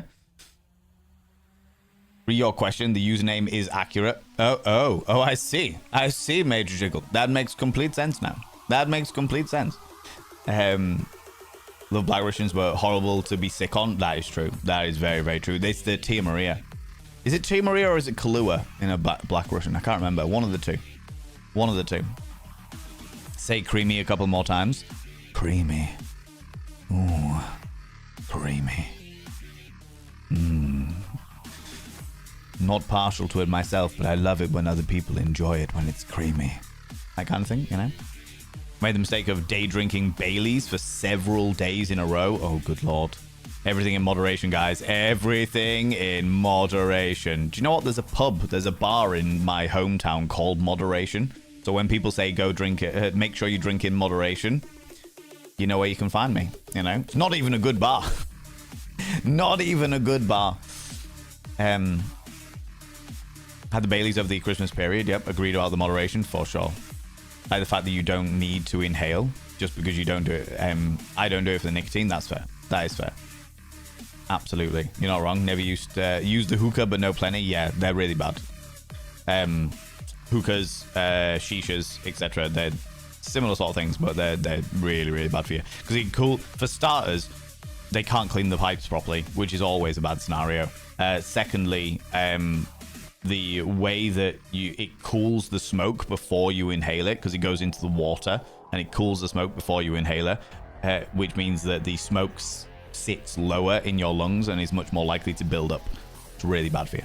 So if you are a person that indulges in shishas or hookahs, think twice. It is really fucking bad for you. So much worse than cigarettes. So much worse than cigars. Just the worst. You know? A 10-day-old account, they just can't help themselves. Mr. Wall yesterday took a semi-feral cat who had kittens 8 weeks ago, Tuxedo Jacks to get fixed, but it didn't go well. Oh no, I'm gutted to hear that, Alchemaeus. I hope that they heal up well. I hope they heal up very quickly, you know. They left chat immediately until they got gifted a sub, and then they were like, I'm going to come back and give it another go. And then they very quickly went, nope, no, I can't contend. No, I'm out. I am out. Fucking hell. I love those moments when the trolls get ousted. Onyx Void, how you doing, you beautiful being? It's one of those scenarios where they come in. It feels like a very ridiculously gross version of a chess match. They come in thinking that they are the Billy Big Bollocks. And they're like, this guy, he's got a massive forehead. He wears makeup. He's gonna absolutely, I'm gonna be able to make him feel real small about himself. Ha ha ha ha ha, that'll be great. And they just don't know. They don't know that I've been doing this too long. Grandmaster of troll tennis. You know, it's not a thing. Don't bring it. Don't bring it. You are just gonna do yourself a disservice. All right, it's not worth it. You know. Like to smoke cigarettes, unfortunately. Won't even try to stop, but I drank my last beer 24 years ago. Simply don't like it anymore. Congratulations, Scar. Congratulations. Absolutely. And you know where you stand on cigarettes. I'm not going to turn around and convince people unless they're like they're being told by medical professionals. I'm not going to try and stop people from doing bits and pieces like that. You know, I've done all of that. We're very open about the fact that when Chunk moved in, he was really struggling with alcohol and stuff, and now he's so much fucking better, which is amazing. But yeah, I've seen the battles with addiction. I've seen it with friends close and far away. I've been there. I've done all of that stuff, and out of the two, genuinely out of the two, I think cigarettes are less damaging than alcohol. Alcohol is an infinitely more damaging drug, and I don't just mean that in regards to like health problems. I mean that in regards to like social dynamics and how we fuck each other up. Mental health as well as physical health. It is really bad. Really, really bad. If there's a choice between cigarettes and alcohol, if you're going to be addicted to something, be addicted to cigarettes. You know? I'm good, but being sick. First year of my master's done now. Oh, exciting times, Babbling Go. Summer break, yep. Are you doing anything exciting for your break over summer, Babbling Go? Marco Desune, hello, you beautiful individual. Some people don't feed the trolls. This was a case of overfeeding them into submission. I will say, being there are certain things that I have that give me great benefit, and I am very, very lucky. It's part of being the privileged dynamic of being a cisgender white man. All right, I will absolutely flirt the fuck out of trolls. I'll get so unbelievably disgusting that they don't know what to fucking do with themselves. And this is one of the the many benefits there is to being a cisgender man, because I can guarantee that if a woman was to, like a female streamer was to say the same things that I would do, that it would just egg them on. It just encourage them and what have you. I turn around and start talking about like fucking lapping at the sweat from my butt crack, and people are like, oh my god. People actually hear that from like a female streamer. Many of my friends who are female streamers, etc., they were like, yeah, that sounds great, yeah, oh my god, you know. It is a privilege that I absolutely flaunt. But I am aware of it, you know. Pretty sure I saw that troll yesterday somewhere else behaving quite normal. That's hilarious. Maybe just similar. It was a pretty wild username, to be fair. It could well have been a similar one for sure. Good on you for promotion. I remember sometimes, Onion Pencil. Topic relevant, Alchemaeus R. I smoked for decades, but when I met my PNP, they surprise kissed me right after I had a smoke, and they made a grossed out face. I decided I never wanted to see that again, so I quit right there on the spot, almost 14 years ago. And I have never looked back. Good on you, Alchemaeus. Genuinely, that's absolutely fantastic. I started smoking because my partner at the time tasted awful when I kissed her. That's the reason why I started smoking. Because if I smoked the same stuff that she did, then it wouldn't taste as bad. You know? My t-shirts arrived the other day. I need the spoons to open the packages and try them on, but I'm excited they're here. Oh my god, please let me know about how they are. Druidess Medium, please let me know about the quality and what have you. Please, please, please do. You know? They got someone back again. They did. They got someone back with the subscription. You know, we actually had somebody a few years ago. We had a troll come in and say exactly the same sort of thing. Oh, why are you so ugly? What's going on? What's going on your forehead? Are you gay? And they didn't know, like, they didn't know how to fucking handle it. They bailed, but somebody gifted them a sub, and we had the troll begging to remove their name from my from one of the mirrors. Absolutely fucking begging for them. I was like, it's not your money. Somebody else has paid for the privilege of your name to be on here. You want me to deny them their money? Yeah, what the fuck? That's not okay. Eventually we did. But it was a whole thing. It was a whole thing. Relu, hello, you beautiful human being. I hope you're doing well. Hope you're doing well. So excited to get roasted, I know. Came in for a second round and then just didn't know how to handle it. You know? Just a regular Wednesday? It's true. It's so true. Hump day after all? Exactly. Exactly. Thanks, Major Jiggle. We suspected, but that doesn't make it any easier. Now I have to keep the 3 Meowgos sequestered until they can be tested to make sure that they don't have what Jack had. All right, okay, I see. I see. That's a hard one, Alchemaeus, but I hope you manage to get everything sorted as soon as possible, and they are on the mend as soon as possible. Zelda M Designs, welcome on in. How you doing? How's it going? Want to see the continuation now? Be like that sometimes, you know. Danae Galaxy, how you doing? Do you have to phrase it like that? Absolutely. Absolutely. 110%. There is nothing if not my excessively descriptive, rather salacious vocabulary when it comes to any description of coital engagement scenario, okay?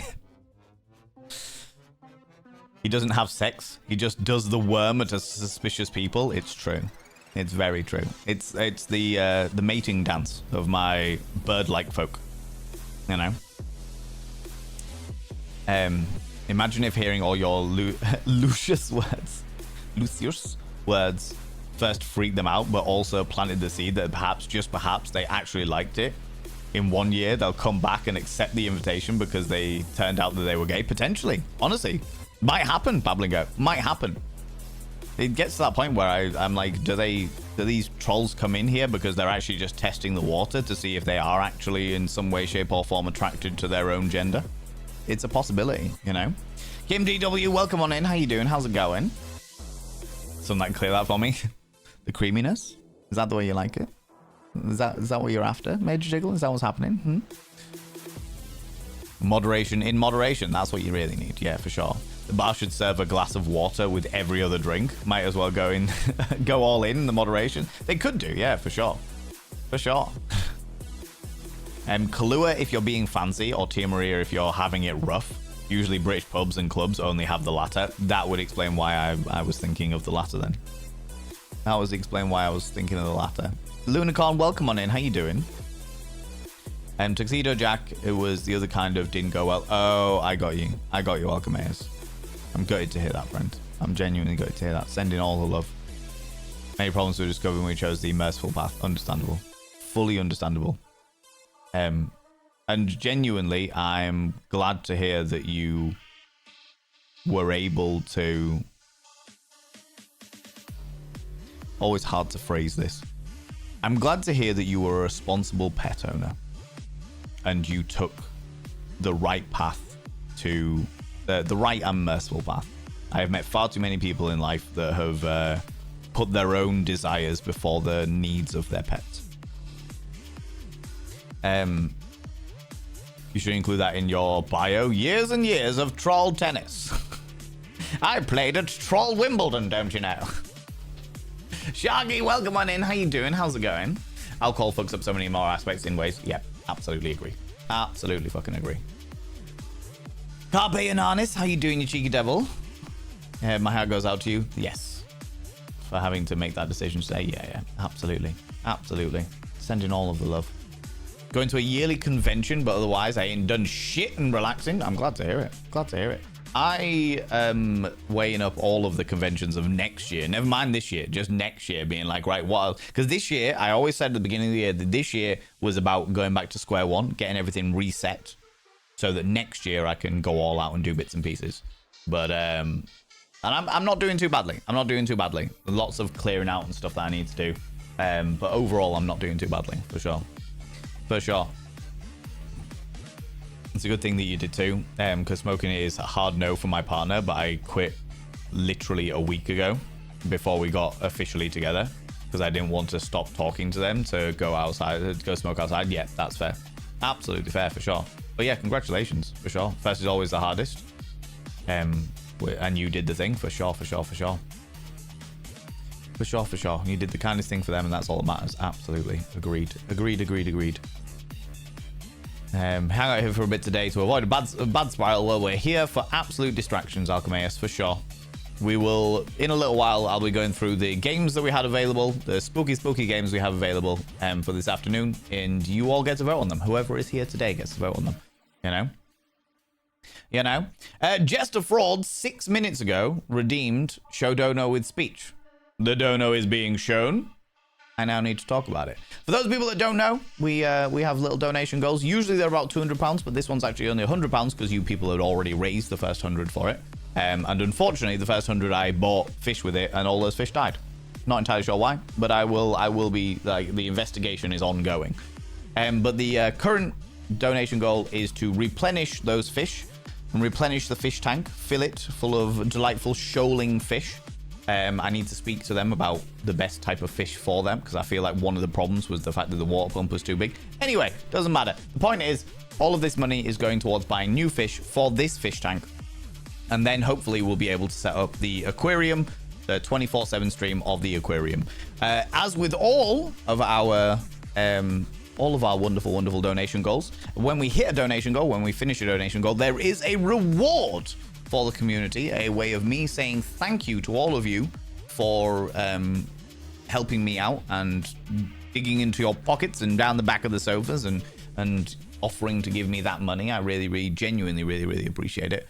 And therefore there is a vote going on, although saying that I should probably really call it, because the vote was what reward you wanted. We had a maid stream where I dress as a French maid, a Not Safe for Work Discord stream where I play a Not Safe for Work game in Discord, community movie night, getting over it, or Hatoful Boyfriend. And Hatoful Boyfriend is winning completely and utterly. Hatoful Boyfriend is the pigeon dating simulator stream. So that's a whole thing. Do you know what? I'm literally going to call it now. I'm going to call it right now. Let me change the dono. Command. Edit. Hatoful Boyfriend stream.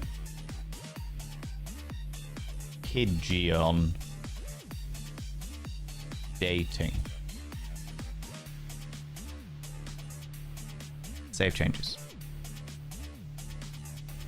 There we go. That is saved. And then I can put that down in here. And delete that. So that is now done. So yes, so once this is completely full and done and dusted, I will A, be getting a whole load of new fish, and B, be booking in some time to do Hatoful Boyfriend. You know, Qualia, welcome on in. How you doing, you beautiful bean? Rucha, how you doing, you wonderful individual? Where was I? Away to collect the spawn from school, probably being drowned in the process. Have a terrible, behave terribly in my absence. No! Behave well, god damn it. Drag by Nightlight, welcome on in, how you doing? Hatoful Boyfriend is wild. I don't know anything about it other than the fact that it's pigeons dating. I don't know anything about it, but it's a whole thing. It's a whole thing. Thank you very much, Jester Fraud, for claiming that. I appreciate that. Sounds lovely. I don't know if it's relevant to clarify that the reason I'm talking so casually about it is because I've apparently been lucky enough not to have the addiction gene. I've dated smokers before and unfortunately had to conclude that I can't do it anymore. Good for you for being able to do that for yourself and your partner. Absolutely agreed. Never had a drinking problem. I have. Once upon a time. But my late best friend of 30 years had one. A massive one. He started drinking at the age of 14 and died because of it a few days after he turned 47. Just not worth it. I have to take some chemo medication, low dose weekly for 5 years now. Oh lordy. So it could have awful interactions with alcohol. Yes, it does. Chemo and alcohol do not mix well in any way, shape, or form. Any way, shape, or form. Yeah, I've definitely... I wouldn't say that I've been addicted to alcohol, but I've definitely used alcohol as a crutch to deal with difficult parts of my life. You know? Which I don't do anymore, which is the reason why I have this ongoing rule. My ongoing rule of I will only consume alcohol if I am in a good headspace. The only time I will ever consume alcohol is if my brain is in a good space, you know? Started smoking because my grandparents and my mom told me that I couldn't. Quit once at like 18, started up again at 20 because my grandparents got sick. Quit for good 2 years later, mid-pregnancy with the eldest because the smell and taste made my stomach topsy-turvy. Been smoke-free for 9 years. Good on you. Good on you. Genuinely. Very, very good. See you soon. Yes. Welcome on in, Rucha. How you doing, you beautiful individuals? Susie, hello, you cheeky devil. All the lovely, beautiful human beings, they're all here. They're all here. They're all here. It's got to be said. Impressive that you were smoke-free for 9 years and counting. Yeah, absolutely. Absolutely. Love and hugs, you make the best decisions. Yes. Just curious, what's your background? As in, how did you develop such an amazing vocabulary? I'm fascinated by the English language. In fact, I teach it. I'm here for the vocabulary. So, Danae Galaxy. I have a theatre degree. But I didn't learn my vocabulary in the theatre degree, by any stretch of the imagination. I trained in theatre, but when I trained in theatre, I trained in the backstage side of things, so doing lighting, sound, and tech and stuff like that. I got into cabaret. To be honest with you, a lot of it just comes down to having particularly disgusting friends and always trying to gross each other out with excessive descriptions, which has meant that all of our vocabularies have become extremely colorful.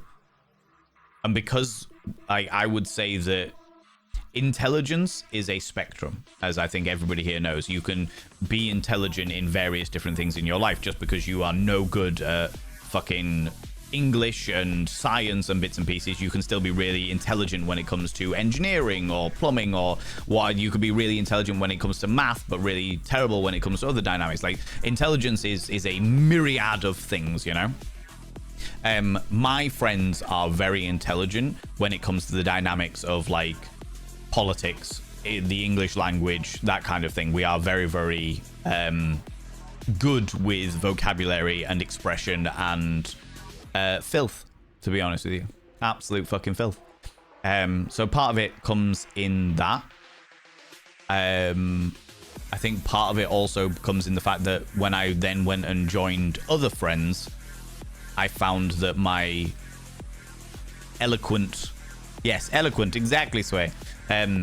My eloquent and diverse use of vocabulary made a lot of people laugh. And then when I got older and realized that that people, well, as I got older and more confident and more self-expressive, people in the street would say disgusting things to me, where they would say horrible, horrible, horrible things to me. They'd spit on me in the street and what have you. And I found that I could usually get out of a fight if I said something so unbelievably disgusting that it made them pause. Just pause for a second. While they while whoever it was that was the aggressor worked out what the fuck I actually said and worked out whether it was an insult or not. So all of these things have trained my diverse and interesting language to be very, very colorful. And I've put a lot of that to good use now because of like online censorship on other platforms. Like here, I'll happily swear and talk about intimate dynamics and no issues at all. Say fuck and talk about genitalia and all that jazz. Well, on other platforms, you get like shadow banned for shit like that or suppressed in the algorithm. So I use that colorful vocabulary to get around those things. And actually, people find it very, very entertaining. So I keep it going, you know, keep it going. You get to a certain size and those restrictions are not really in place. But like if you get to like 500,000 followers on a platform, you can say whatever the fuck you want with using whatever language you want, and the platform will continue to push you because of the fact that you have that many followers, etc. But it's when you aren't that high, then it doesn't really matter. You've got to find your ways around it, you know. I hope that answers your question. Can I join in the square? Sure, Sway. I can't remember what the square was, but sure, absolutely. I've been lucky enough to not have a strong addiction to restriction gene, at least. I smoked because at the time I liked it. A moment, something better. My partner came along, I quit. Good. Glad to hear it. Glad to hear it. Doing well today, thanks. I'm very glad to hear that, Carpe and Anis. I appreciate that. I'm my brain is slow today, but we're doing all right. We're doing okay, you know. Mix of being Yorkshire and Eddie Izzard. There's definitely an element of that for sure. I definitely grew up on Eddie Izzard. I grew up on Eddie Izzard and Bill Bailey. They were two of like my favorite comedians, or Susie Izzard as they are now known. Susie Izzard, Bill Bailey, Rocky Horror Picture Show. Like I was quite diverse in the things that I consumed, specifically stand-up comedy for sure. For sure. Pretty accurate. Love Susie Izzard. Yeah. Been interesting, sure. That's now I'm around in my lungs basically go, oh, thanks, yeah. Try to call shenanigans, but I had no way or knees to pick back up. Yeah, good. Quality of life is so much more important than our selfish little feelings. Fostering kittens, other orphans, always carries that risk. Won't be stopping anytime soon, but it'll never not sting. Yeah, 100%. That's empathy. That's the emotions that you have, and that's probably what makes you a fantastic foster parent, as well as having to feel. It's the sacrifice you make for being a fantastic foster parent. Alchemist art, for sure. Pixar Jules, welcome on in. How you doing? And also dragged by Nightlight. Hello, you wonderful individual. How the little shrimp doing? Doing all right. I put in the block yesterday that many of you saw me put in, the feeding block, and a couple of the shrimp have come out and started snaffling on it. I don't know where they are, but it's a big tank, so they'll be in there somewhere. Some of them will be living in the filter, I have no doubt. But there were some really quite big ones in there, so I don't know. Not entirely sure. Well, the ones I've seen seem to be doing okay, and one of the ones that was feasting on the block last night was like tiny, which means that one of them in there has already laid eggs. Because we've got a new generation, so there should be even more in there than I am personally used to, you know. Can totally relate. I have pets, pet rats, and they only live for 2 years. Quality of life is a must. Agreed. Yeah, it's a conversation that or the community, not my community, but Sir Hannah's community have had with Sir Hannah, because Sir Hannah also keeps rats. And it's just that whole thing of like, they have such short lifespans, but it's a rewarding thing to have, you know. Decided to take you on a foresty walk. Nature, rain, Valen's pretty voice in my earphones. Listening to my sultry tones. Getting a little quiver in your quim, Major Jiggle. As you wander on down. As I say the word, creamy. Is that what it is? Is that what you're after? That's amazing friends. I had clever little buddies before. Current cats would give them a peaceful life for sure. My parents and grandparents were both smokers. Luckily, I missed out on the addiction gene. I only had a casual cig every now and then. My grandparents were smokers. Or my granddad. On both sides, actually, were heavy smokers. My grandmother's not so much so, but my granddad Granda and granddad were both very heavy smokers. The thing with alcohol is I only drink socially. I only drink one glass in those moments. That's fair. If that's what works for you, absolutely, Marco. Absolutely, for sure. Don't think I ever hit problematic, but I spent a lot of my late teens and early 20s drunk, stoned, and smoking. Marijuana has never had an issue, had a proper effect on me. Relaxes me ever so slightly, but it hits me in the same way that cigarettes do. never really been a thing for me. But I know far too many people that were exactly like that. Alcohol, cigarettes, and marijuana were their big things for sure in their teenage years.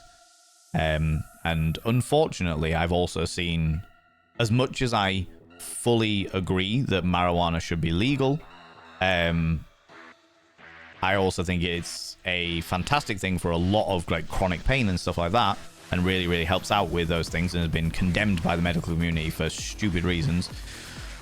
I also have seen marijuana rob people of their own potential.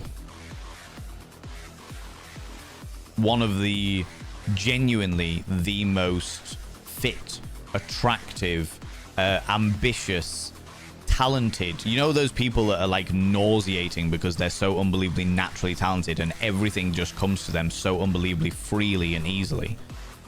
I had a friend like that in primary school and all the way through secondary school, and he was genuinely one of the most like naturally charismatic, naturally aesthetically pleasing, naturally talented, and like worked hard with those talents to be just a fucking amazing human being, and did so well throughout primary school, did so well throughout secondary school, and also was just a very nice guy as well, like a really nice down-to-earth person as well. And then when we hit about year 9, so what, 14, 15, he discovered marijuana, and all of that just disappeared. All of that just disappeared. He cared far more about getting stoned than he ever cared about like chasing his dreams, and that definitely had an effect on the way that I perceive marijuana. It's like I fully understand it from a relaxation point of view or from a pain management point of view, etc. But I'm very well aware that it can make people subdued, you know. Had the wonderful idea to have an alcoholic coma. Hand it to me, go. Hand it to it. Hand it to it. I got cast in a film about a bakery. It's not a huge part, just a small role. Why are spies careful not to fart in bed? Because they might blow their cover. Oh my god, Stupedia. Oh my god. Thank you very much for 100 little panderings. Good lord. Good lord. A wonderful idea to get an alcoholic coma when you were 18. Since then, no more alcohol. Good on you. Good on you. I mean, it's awful to have got into a position like that, but good on you for giving it all up, for sure. Never smoked at all, but occasionally get too drunk. Definitely not addicted to alcohol, though. I chose to only drink very occasionally and go for ages without alcohol. Good. Good, good, good, good. Honestly, it's a good, healthy habits to be in, for sure. Are you wearing the crown as the most filthy friend, or are you surpassed sometimes?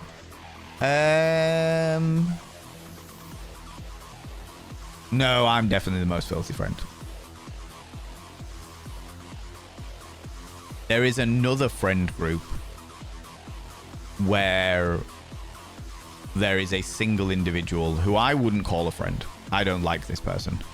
But that's the only person I can immediately spring to mind as somebody who is more disgusting than I am. But whereas I would say that I'm filthy, I would say that he is disgusting. He will say things that are what I would consider morally not okay. He'll say them as a joke, but I don't like it. And that's where I draw the line. I'm like, that's not okay with that.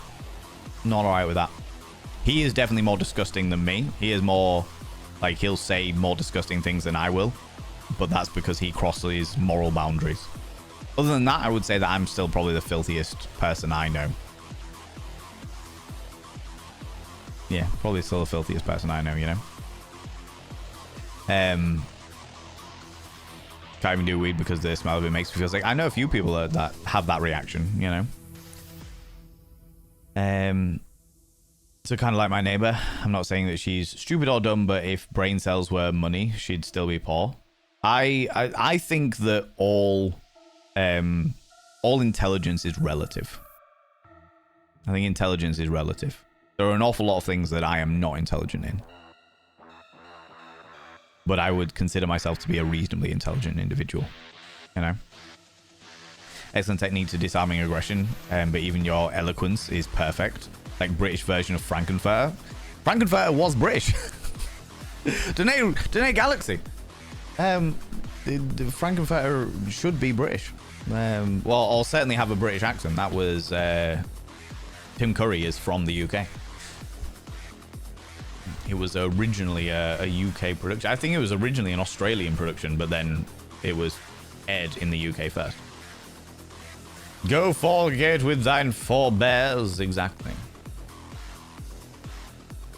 One of the outfits Val wore to the last Ken reminded me of Rocky Horror. It was very much inspired by Rocky Horror, Susie. Very much inspired by Rocky Horror for sure.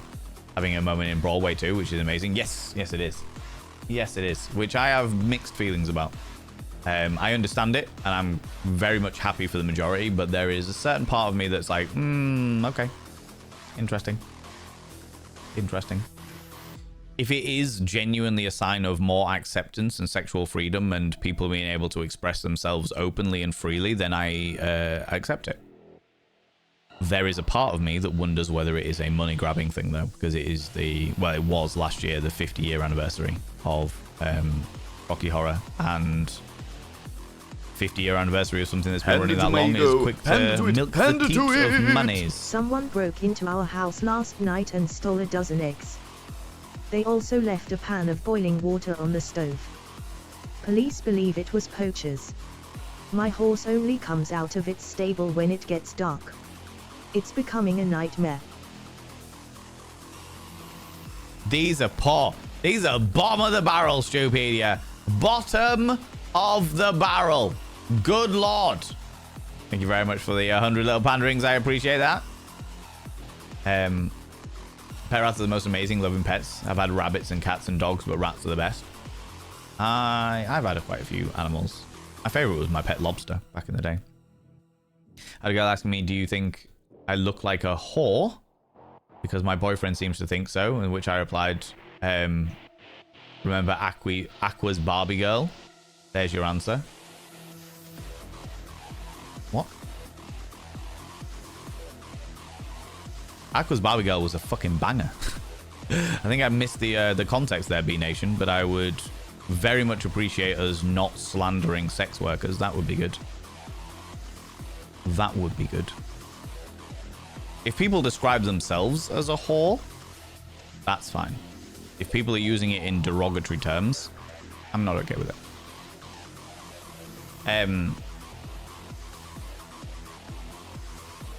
Dies mid-walk. Do you think that people in alternative cultures... Oh, Danae Raven... excuse me, Danae Galaxy. We have Danae Raven and Danae Galaxy. I need to make sure I get them right. Danae Galaxy has redeemed a sex education question. As people that know, I am a sex educator. I will humbly use those channel points. You can ask me a question. Do you think that people in alternative cultures are too critical of those outside of those cultures, almost gatekeeping? I think that all... Okay. When it comes to, like, it's a sex education question, but I think this is a wider sociology question, as it were. When it comes to subcultures, and what I mean by that is, like, the alternative community, which is what I think you're asking about, is, like people who are in, like, the cyberpunks, the emos, the goths, the metalheads, that kind of thing. You will always get gatekeepers. But I personally think that the reason why people gatekeep is because they are massively insecure. I think gatekeepers are massively insecure, generally speaking, to the point where they don't entirely know whether they fit in to said thing, or they've made said subculture their entire personality because they don't know how else to identify themselves. They feel confused about who they are as a person. So it's like this subculture I've made this my entire fucking personality, and as a result, I can't have anybody questioning the way that I am about myself. There are an awful lot of people that make a one aspect of their lives their entire fucking personalities. And as a result of that, they then feel insecure about anybody who is in or around that dynamic, as it were. Gatekeepers, generally speaking, gatekeeping of any variety stems from insecurity, in my personal opinion. I will refund your points though, because that wasn't a sex education question. So you'll get all those points back, and I've still answered your question. I hope that answers the question. Don't want to get addicted to alcohol because a friend of mine ended up. Yeah, exactly. Because you get up and get dressed. Needs to get a bunch of charity shows this weekend. Go do the thing. Alchemaeus, you got this. Go do the thing, you cheeky little devil. Go do what you need to do, you beautiful bean. Bless you, darling. Come here, cheeky devil. What do you like claiming cheeky kisses, you cheeky individual? After COVID hit a couple of tough friend breakups, I ended up with worsening PTSD and hit the bottle very hard. I am now on medication that makes me not very interested in it. I plan on staying on that medication. I'm glad to hear it. I'm very, very glad to hear it. The thing about alcohol is the fact that it is a very easy crutch, but it is also one of the most destructive crutches. It's very easy to depend on that. Stalker. Thank you so much for the follow. I don't like to call people out just in case they're lurking, but you are very, very welcome here. Very, very welcome. Welcome. I can't even speak today. Yes, so it's an easy crutch and it's easily available, and it's just like, oh, I just need something to take the edge off, and it very quickly turns into a downward spiral. But this is the reason why I have a hard and fast rule. I will only drink if I am in a good headspace. I will only consume alcohol if I'm in a good headspace. If I'm ever not in a good headspace, then I won't even touch it. Won't even touch a drop. You know? I'm that friend that you should never put on speakerphone. The fact that people listen to my streams on speakers in their workplaces blows my little mind, Susie, honestly. Did you get a drink? Just realized I hadn't had one yet. Drink up. Consume water. Hydrate, friends. Those kind of jokes are always testing the room to see if they can get away with inappropriate behavior. I don't know about that. I think that some people definitely use inappropriate jokes to test the room to see what they can get away with. I also think that some people, it's about ego and pride. It's like, I've always been known in exactly the same way we had that conversation on Monday about how people push the taboos because they get so jaded to their current level of taboo, so they go the next step forward. I think that's the same with the people that do those types of jokes. Not always, but sometimes people that do those types of jokes where it's like, I've always been this disgusting and gross. People are used to it now. People are used to it. They're jaded to my level of disgusting and gross. I'm going to push it to the next level to see if I can make them even more disgusted and gross. You know?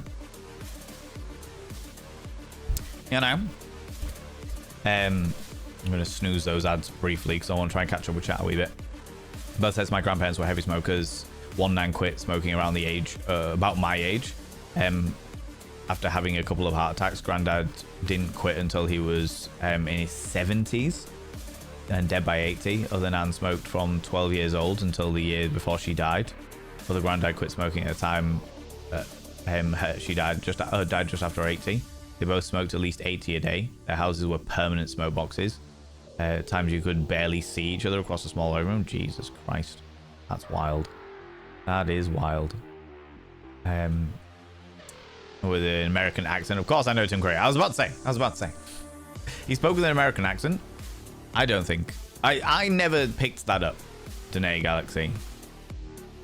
I think he tried to speak with quite a unique accent. Because he was an alien. Spoilers. One of my favorite roles of Tim Curry was the episode of Criminal Minds. Fucking terrifying, that part. But one of my other favorite roles of Tim Curry was as the villain from Fern Gully. To the surprise of no one. He was not hard. That's what she said to me. Don't blame me for her choice of words. I was a little confused as to what you were asking there, B Nation. I was a little confused as to what it was you were asking within that statement. But Like, I accept that those were her words, but I just want to make it preface that we don't use the word whore as a derogatory thing. Because I stand with sex workers. You know?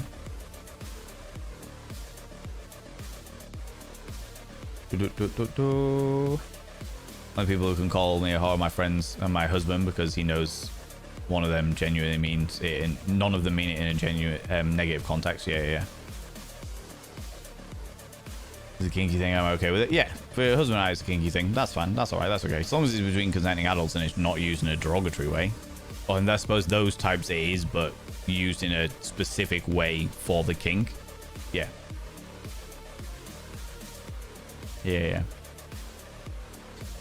Call myself a hugger because you're Captain Hook once upon a time. Yeah. And of course the crochet community for sure. Goth here, insecurity is a thing, for sure, but I think same-minded people attract each other, and it's easier to talk same-minded people. You have to admit it. It's not really gatekeeping. We didn't say it was. Molden, I think there's been a bit of a miscommunication there. There's a difference between gatekeeping and being part of a subculture. Being part of a subculture is just being part of a subculture. Gatekeeping is when you make that subculture so much about part of your personality that you tell people how they can and can't do that subculture. You can't wear this. It's like in the fucking early 2000s when people were turning around and saying, oh, you can't be an emo because you're not wearing Hot Topic. And it's like, fuck off. I don't think you're that type of person by any stretch of imagination. Insecurity is a thing, absolutely. And I think that gatekeeping any subculture is part of the, like, is a manifestation of insecurity. I'm not saying that all goths are gatekeepers, and I'm not saying that all metalheads are gatekeepers. I'm saying that the people within those subcultures who do gatekeep, those individuals, not the subculture themselves, but the individuals, they are the ones that are insecure. You don't understand. Now you good. Punish me? Oh, I see. Luring me in there, all in one. Nah, you good. Captain Hook, yeah. Had a couple of instances with British people asking, are you a hugger? A dialect means that they're asking, are you a hooker? I'm not offended, very puzzled by the direct question in its context. Oh, right, yeah. Are you a hugger? Excuse me? No, a hug. Yeah. Accents be like that sometimes. Rusted Reverie, welcome on in. How you doing? That's a good approach when it comes to alcohol. Being in a good headspace is a good square for a lot of us. A lot of things, yes. It's a great, like, alcohol is an accentuation. It accentuates what's already there. If you're feeling down, it will accentuate your depression. If you are feeling up, it will accentuate your excitement, you know? I had your stream yesterday at home. My husband overheard bits and pieces. Thankfully, he knows that some of the streams I watch can be rather filthy, because I can also be a rather filth myself. Good. Itchy nose. Love Criminal Minds and Tim Curry. I don't know Criminal Minds, but I do love Tim Curry. I also love how sassy he's become in his age, you know. Saw Tim Curry in the theater version of Camelot. Oh my god, that's amazing. That's so fucking cool. Spamalot. Yeah. Doing Monty Python show. That was the one. Yeah. Silicon Valley. Don't you even start, Silicon Valley. For those people that are new here, Silicon Valley is the profile of the life-size fuck doll of myself. Right, friends, let's have a look at these thingies, because an advert is due any moment. Well, in the next 3 minutes, an advert is due. So let me pull up the games that we have available for this afternoon. Fear Gam.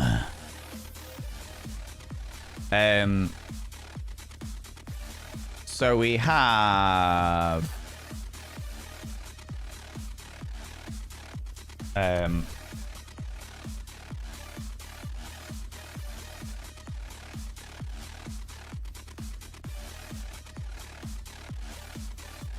And then we have...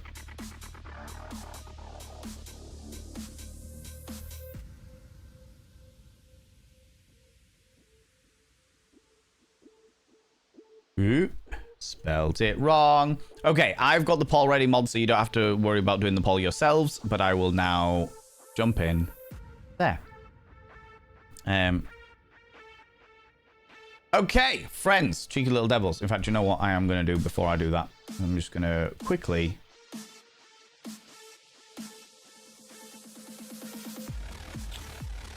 snoo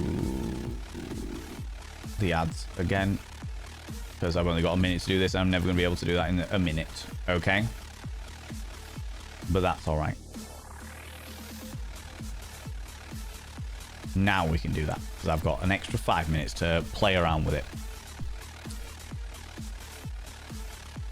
Okay. So the first of the games that we have for you today is If on a Winter's Night, 4 Travelers. I don't know what this game is.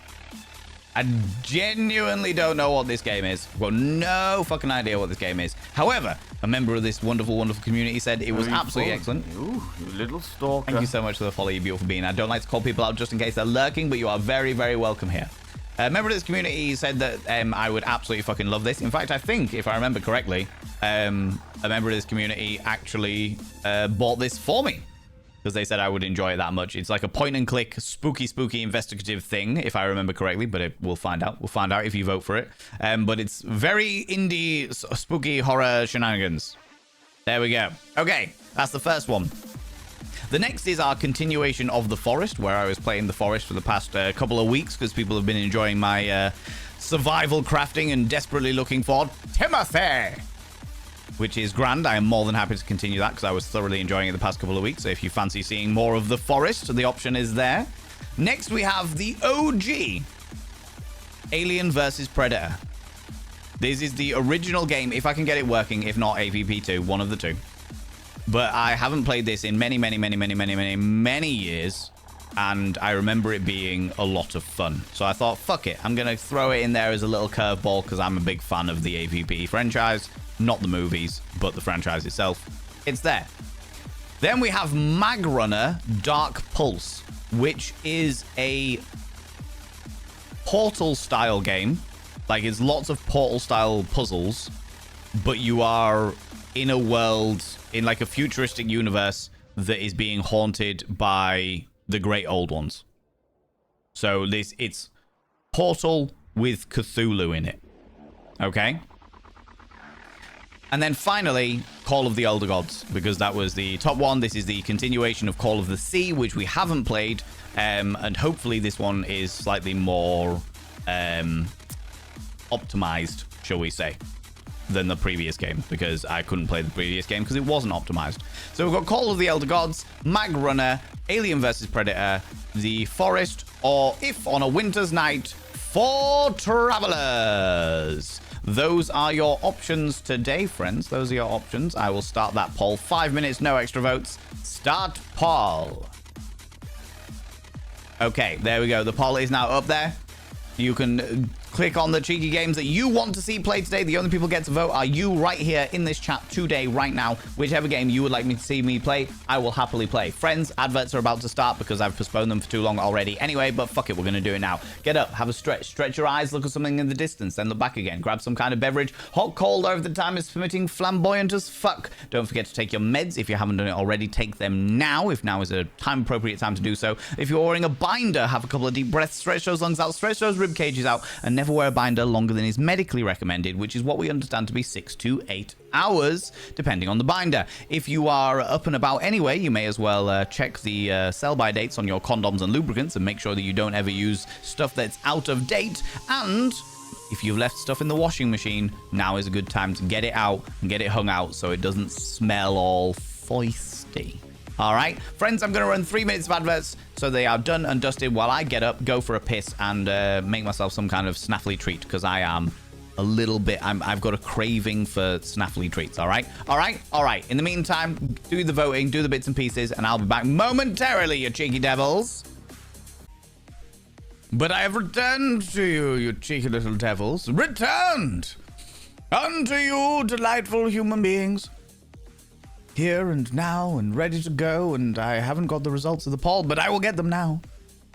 Oh, lordy, lordy. Oh. A turn of events here, friends. The winner of the options that we had was If on a Winter's Night. 4 Travelers at 56% of you said that. Then coming in second was Call of the Elder Gods at 24%, followed by The Forest at 12%, followed by AVP at 6%, and followed by Magrana at 3%. That means that next week we will have If on a Winter's Night, 4 Travelers and Call of the Elder Gods on the vote, and then we'll have 3 new games to choose from. Hobnob. Yes, it's a biscuit. A biscuit. A cookie to you Americans. But it is a biscuit. All right, let me get that all sorted while I... Oh, I don't even have Steam open. I am not prepared at all for today, apparently. Not prepared at all for today. Right, let me catch up with chat a wee bit. Smacktus. Hello, you cheeky devil. If I've got a mod available, could I get a shout out for Smacktus, please? I would very much appreciate that. Very much appreciate that. Steam's Bullet Fest is on. I don't care for bullets. Good lord, what do you take me for?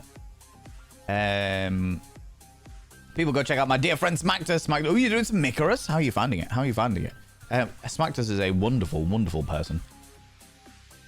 A happy-go-lucky scamper person who is quite besotted with the dynamics of bow ties and music boxes. And, if you haven't already guessed by their entire ensemble with their name, they are also quite the fan of cacti. Or cactuses, as it were. Wonderful, wonderful human being. Very gentle voice. Very calming, very relaxing ambience that we appreciate, you know. How are you doing, Smacktus? How's it going? I hope you're doing well, friend. Thank you very much for the shout out for Smacktus. I appreciate it.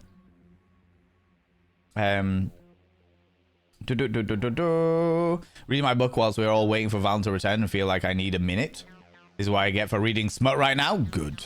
Read the smut. Enjoy it. Indulge in it. Yes. Imagine every little detail, every morsel, every word painting a fuller picture that gets you a little hot under the collar. Absolutely. Absolutely. Just over my white chocolate and lemon cookies. Ooh, delightful, delightful. You know, poking Gilus? My God. Don't be poking Gilus. Actually, Gilus probably likes it. As long as they've consented, it's all good. I will accept the pokings. I will accept the pokings. And now I think I'll hop out. I appreciate you, Semba. Thank you very much for stopping by. I appreciate that. I don't know what to expect from this game. If on a Winter's Night, 4 Travelers. Don't know anything about it. But evidently people in the community evidently do. So we'll find out. We'll find out together. We'll find out together. How you doing, Smacktus? How's it going? Right, let me change some bits on here. So, first playthrough. God damn it! Semba. Semba Flay, how dare you? Shouting me out in my own channel.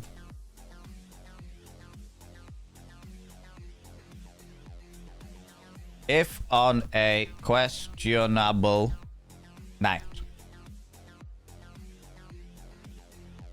That will do. Change the category to if on a winter's night. Okay, 2021 it was released. It is actually a game category, which is good. No worries, you take it easy, Semba. Have a wonderful, wonderful time. Take it easy, beautiful being. I appreciate you.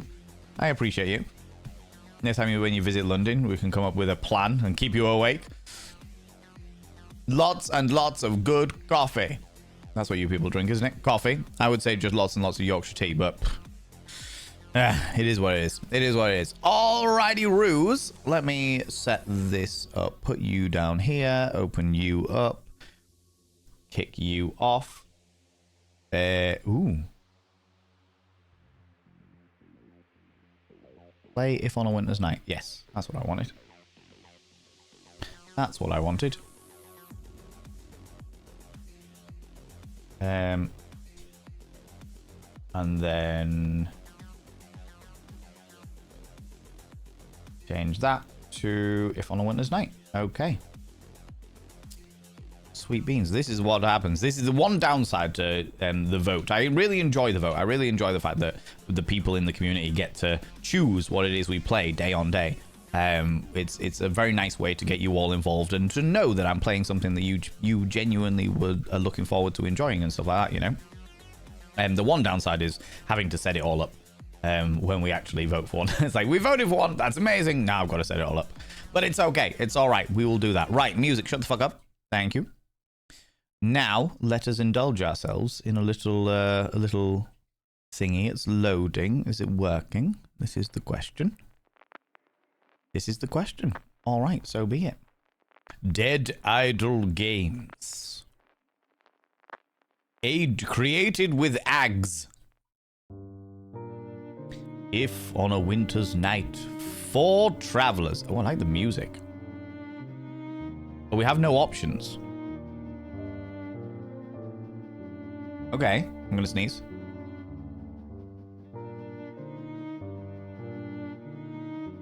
Sneeze. Okay, interesting. In my defense, being up for basically 24 hours because I had been 7 a.m. CST, 7 a.m. BST. I decided to spend a Monday conked the fuck out, then sleep. Sleep well. The fact that you even like tuned into my stream was impressive, to be honest with you, Iris. Completely agree. Alcohol joy is not just a person, but everything around them is such an awful thing to suffer from if you're addicted to it. Agreed. I have seen it firsthand far too many times. The other Greek, hello, you beautiful bean. Long time no see. I hope you're doing well. Hope you're doing well, you cheeky little devil. GMT +1 here. Yeah. Bless, thank you. With eggs? Yes. Sneeze with eggs. These are 4 travelers. Okay, so there are no options. We can't change volumes or anything like that. This is one of the very few downsides that comes with indie games, is the fact that I don't know what accessibility we've got going on here. It's just credits, quit, or new game. So we will bumble our way in and see what happens. That's all we can really do. Do you know what I mean?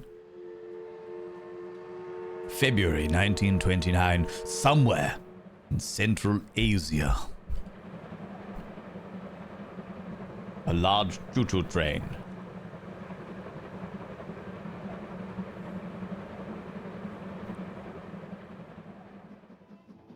A skeleton. And a man with a jackal head. Young man! Is everything all right, young man? You seem a little agitated. Are you not enjoying yourself? Oh, yes. Certainly it is a lovely party indeed. It is, isn't it? Such a delightful costumes and the music exquisite. But where are my manners? My name is Layla.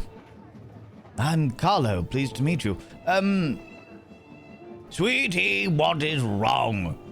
I can tell there is definitely something on your mind. Are you looking for somebody? Oh no, it's just that, I know it must sound peculiar, but, I can't seem to recall how I got here.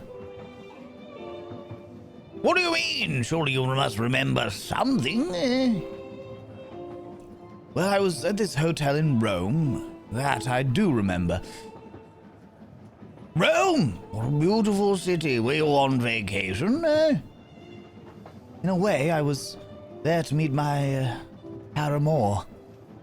I was waiting for him to arrive.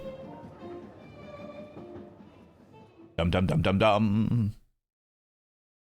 Worst week of your life, I appreciate it. I'm gutted to hear that, Other Greek.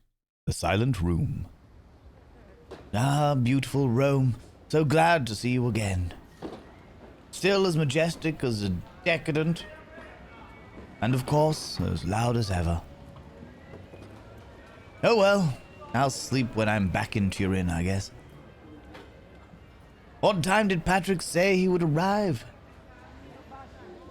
I'm sure I left his telegram around here somewhere.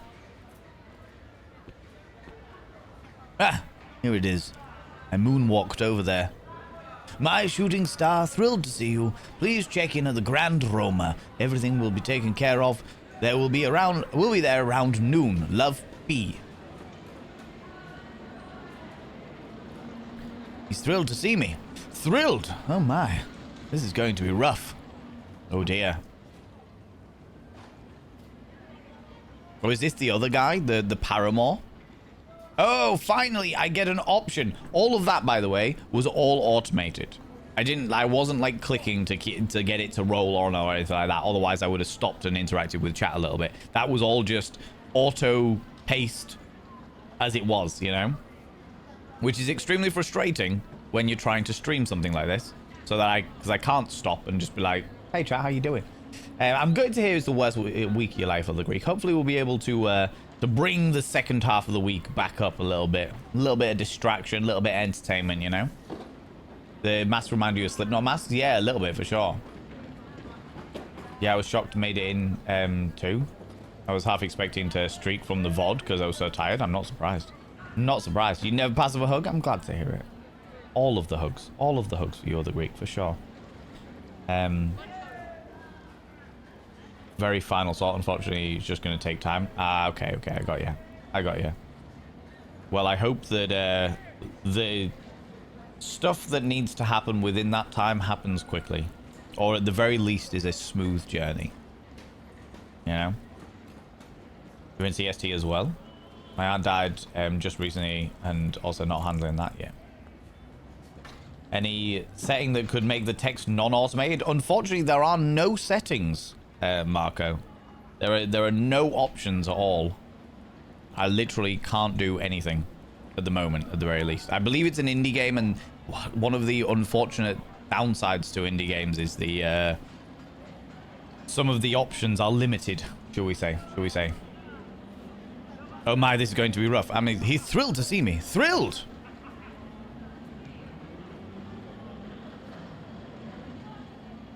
Be still, my beating heart. I should take a quick look in the bathroom mirror, make sure I look presentable. And also check if room service delivered the flowers that I ordered. Going to have some homoeroticism going on here. Everything needs to be perfect. Okay, so now I can control things. Okay, can we... Okay, we've got an audio. Oh, we do have a text speed. We've got text speed, but not like a text toggle, as it were. Just a text speed. Text speed is all right. We'll slow it down a wee bit. We'll save the game so we don't have to go through all that again. That was it. Okay. Resume. But here is 402 streams and counting not missed. I know, it's wild. Can I get in here? I can. The table. This very expensive glass table feels like it's missing a little something. The thingy, can I... What am I looking at? Alright, it is point and click. Chest of drawers. There's got to be something on the chest of drawers, surely. Socks, underwear, a couple of shirts. And that Rolex Patrick gave me at the first party we met. I'm sure he would like me to wear it. I'll put it on. There. So fancy. The bed. I'm so tired from my trip. I just want to take a nap. But Patrick should be here soon. Maybe we can call room service and have breakfast in bed.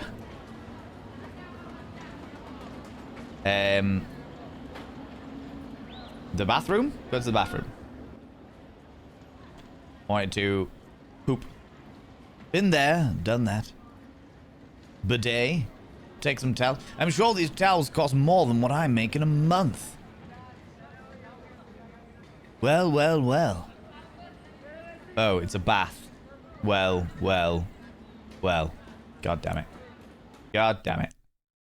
Brave Emily Technical, how you doing? Thank you for this wonderful community and for the distraction when I needed it. Kindness and advice from some of the community has helped me immensely and navigate the worst weeks of my life after losing my mom.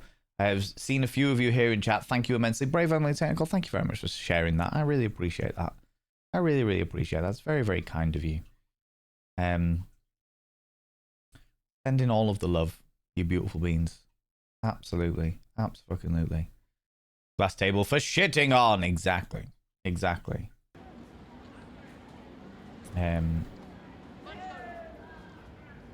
Yeah. Who gives you a Roblox the first time they meet you? People with more money than sense, Neighborin. People that you meet and they are literally buying like fucking £2,000 sets of kitchen knives in order to match the rest of their kitchen decor, and they will never intend to use them because they have private chefs. You lucky handsome devil, you. You really hit the jackpot this time. What if he is the one? The real one? Can you imagine? Having to tell Mum and everything? Okay, you know what? We'll cross that bridge when and if we ever get to it. But now, you just look dashing, young man. Now we will call room service, and room service, one of the greatest inventions of humankind. Well, use the phone then, please.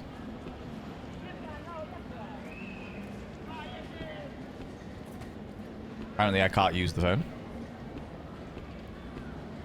Oh, there's flowers. Great! Room service did indeed deliver the flowers. But I should move them somewhere else where they stand out a bit more. Like the big glass table that I saw earlier that I was going to fecalate on, but I decided against it. For I fear that fertilizer on a glass table does not have the same effect as these beautiful flowers. Much better. And here's the card, just as I requested. To my one and only. He's going to love it. Maybe I should try and play some music. There's even a radio in the room. A radio! This place really has everything. I wonder how this works. No worries, other geek, you take it easy. See you in a few minutes when the joys of your PC are on. This community is wonderful. Sorry for lost you. Yeah.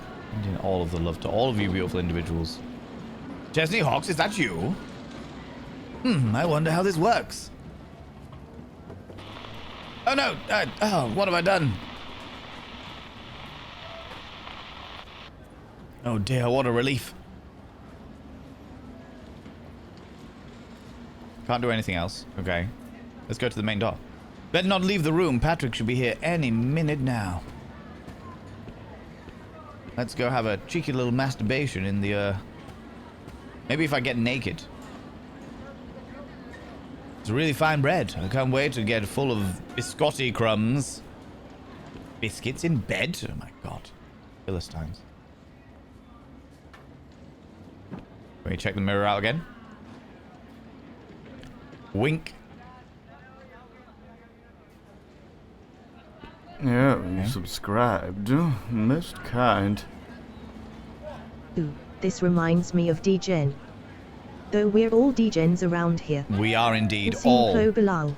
all degens around here, Simplex. All degenerates around here. You cheeky little devil. Good lord, look at you coming in here for the 18 months. What are we going to call our second Twitch baby? Simplex? What are we going to call our second Twitch baby? I should now inscribe your name on the mirror vein. You know what? I've realised that I'm using the wrong fucking pen.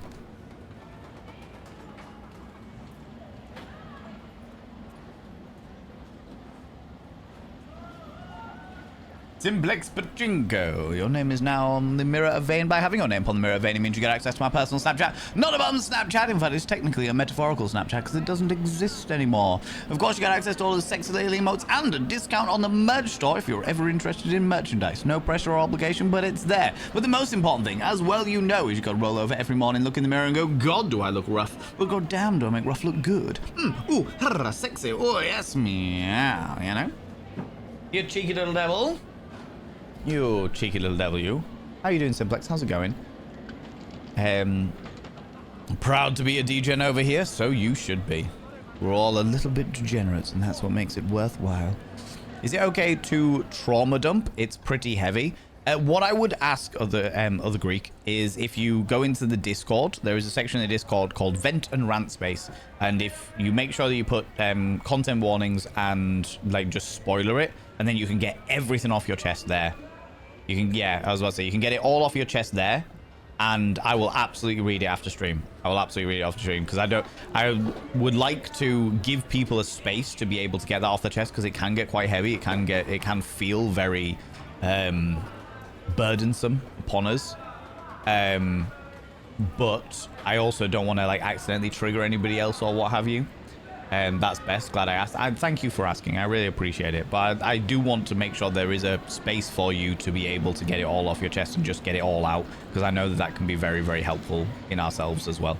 I will absolutely read it after stream, and I'm sure many people will do. Just all I ask is that you put like a little trigger warning or something just in reference to what it's about. And then spoiler it so that nobody's accidentally triggered themselves. But after that, just get it all out. Do whatever. Speak whatever words you want to speak, you know? And I hope that it helps in some way, shape, or form, even if it just lightens the load a little bit for a while, you know? You know?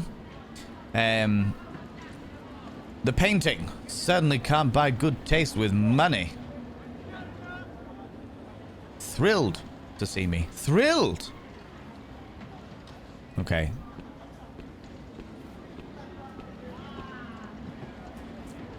I can't do anything else, it seems. Should be here anyway. Go to the bar. Whiskey, gin, vermouth, amaretto, Campari, and of course, yum. Is that limoncello? My God. Is that the phone? Wait, no, it's the door buzzer. It's Patrick. Come to the door. Patrick? Hello there. Carlo. Patrick, I'm so happy to see you. Look at you, it's been too long. I've missed you. Me too. I'm so happy you made it all the way here. So how do you like this place, eh? You mean the room or the city? Both are quite excessive. The room. Pretty fancy, isn't it, eh? Very much so. Especially that bathtub. Especially the painting over the bed. No, especially that bathtub.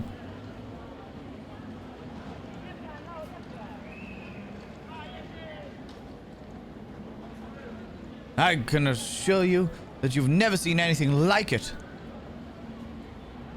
I'll take your word for it, eh? Have you seen there's a radio and everything? We'll try to find some music, eh? I feel he's got a big mustache. Oh, it didn't cross my mind, but feel free if you want. Don't mind if I do. I love the way his tie just flaps around in the wind a little bit. There! Isn't that nice? So how about a drink, eh? We should really make the most of this amazingly equipped bar I see over there, eh? Then you can have a mustache ride. If only in solidarity with my fellow Americans suffering under the grip of the Volstead Act. Bloody censorship and things and stuff. And we're in bloody Italy. We should be enjoying ourselves. Oh, sure. Coming right up. That's my bambino. Let's do this. Then we're in for a rough buggering. Yes. Huh?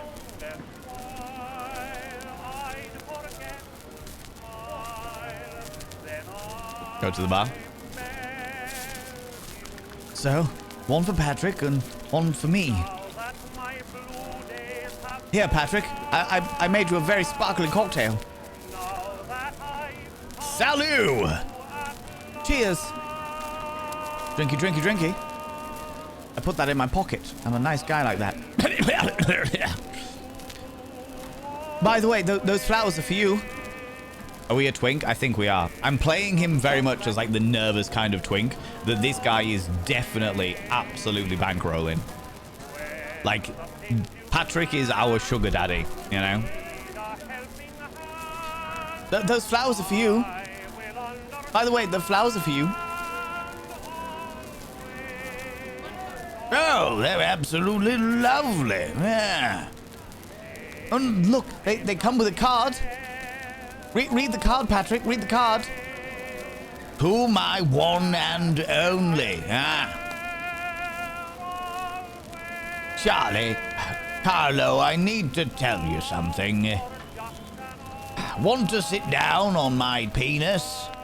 I'm fine here, thanks. Look, Carlo, we had a good buggering. We can't keep doing this. We had a good buggering, but I'm sorry. I really wanted to indulge myself in giving you a rusty trombone one more time, where I could suck the farts from your arsehole and then kiss you with fecal breath. Especially as those sharticles danced in within the hairs of my mustache.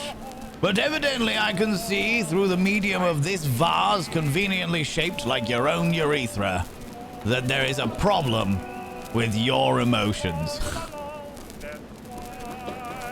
I may have got carried away. I may have got carried away. I may have got carried away. Okay? Discord, one of the victims of the Discord purge. Well, you are very welcome back on Another Greek, always. I fully understand Discord is... every single creator has their own Discord, so people need a purge every so often, for sure. Limoncello is horrible. Tried it before in Italy, and it tasted absolutely rank. Would not recommend at all. It's a good one to put with other drinks. Like, it's a nice mixer with other drinks, or a nice flavor to add into other drinks. I wouldn't have it by itself by any stretch of imagination, do you know what I mean? A sugar daddy in this economy? Well, we've just been talking about how he's, like, paid for this entire hotel room, you know? Can I skip the sugar part and just find me a daddy? Oh, lordy. It's a beautiful love story. I may have got carried away, all right? Just may, okay? Why? Don't you like me anymore? Are you serious? You're dumping me? No, we're a cheeky little twink. Why? Don't you like me anymore? My asshole so cavernous? Come on, Carlo. You know it's not like that. I like you. But this doesn't mean that I... Look. You know just as well as I that I do that. It wasn't meant to last. Don't play dumb now. I'm not playing dumb. I truly was starting to believe that we were made for each other. And where exactly did you get that idea, eh? Eh? Well, in your telegram, for example. I have no idea what you're talking about. Are you the one playing dumb now? Here, let me get it from the other room and I'll show you. You scoundrel and a cad. You're exhausting, Carlo. I'm going to sit down here, rub one out, while you go and get whatever it is that you're getting, eh? I'm Greek, though. I'm genetically modified to love anything lemon. That is fair. Go to the secretary and get the telegram. Here it is. Thrilled to see me. He said, undisputable proof that he loves... Oh, wow. My shooting star. I see. How can I be so naive? Thrilled to dump me. That's what it was.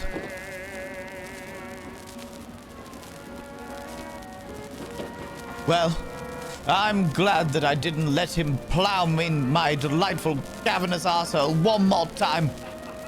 He doesn't deserve it. He doesn't deserve to lay his baby gravy into my pipes. Perhaps he's not the one in the end. Look, something happened. I breathed deep. Look on the bright side. At least you won't have to tell Mum that you're a raving homosexual in this day and age, in the 1920s. Yes, he may have plumbed the depths of my indiscretions.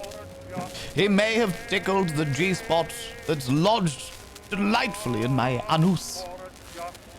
But his mustache did smell of fecal matter.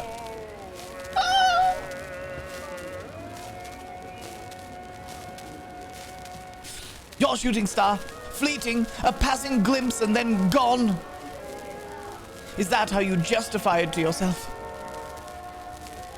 I'm just some crazy adventure? Or did the deuce put the fear of God in you? It's not that. And it was nothing to do with you. It's just wrong. I'm sorry, Carlo. I know that we're both a set of delightful queers, but at the end of the day, in this day and age, God hates the queers. And as you can tell by my mustache, I'm a big fan of not being hated by God. It's a whole thing. It's a whole thing. Susie, come here, cheeky devil. What do you like claiming cheeky kisses and waiting a whole 13 minutes for it as well? I appreciate you. How you doing? I was going to take laundry outside. I've missed a lot. Yeah, you've not missed a thing. I don't know what you're talking about. No kids, my husband will never be the daddy in that respect. That's fair. Let yourself a little more carried away. I love the way you narrate the game. I just embellish a little bit. Do you know what I mean? If you gave this up, we're never going to progress the story. This is true. This is very, very true. Wrong? How can this be wrong? The only thing that was wrong was having to hide it. Agreed. But things will get better one day. They have to. Look, I don't expect you to understand. I once shagged a priest. And he told me that if you read the articles of medical journals, the priest told me that the medical journals, Carlo, there are doctors. They can help. You have this new therapy. I'm going to tell my wife everything. I know that she'll support me. Because she is a mere woman. She and I, we go through this together, discreetly. I know we'll be stronger for it in the end, yes, yes. And you should think about it too. You know, getting electrodes attached to your nipples. I read about this hospital near Turin, in Colegno. Carlo, they can fix you. I know it was me who initiated all of this, but they can fix you, Carlo. Not me, just you. I'm speechless. You're such a coward. You get a bit of a backbone going on. We like the backbone. I don't know what I ever saw in you. It was the mustache. Stupid me, thinking that you cared. But no, I am just a symptom of some illness to you. A boil, a cyst that you can just cut away. Oh, please, Carlo, cut the drama. I have a wife. I have children. I like vagina. This is what a man does. Period.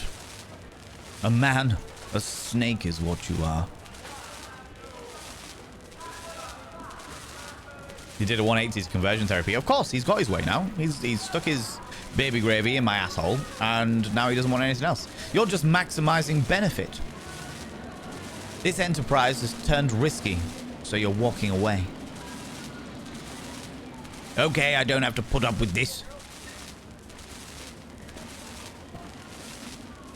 Please call room service and order me a taxi cab.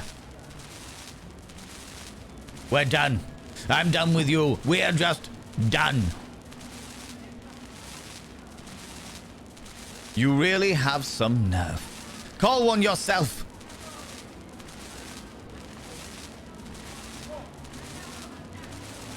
If you want a taxi cab, call one yourself. Okay, fine.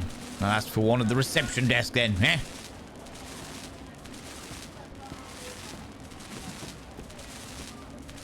This is what I get for trying to make things easy on a loser like you.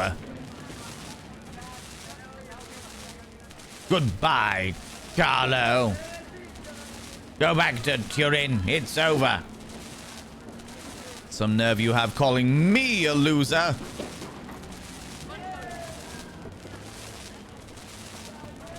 What else would you call someone who keeps throwing his family's money away?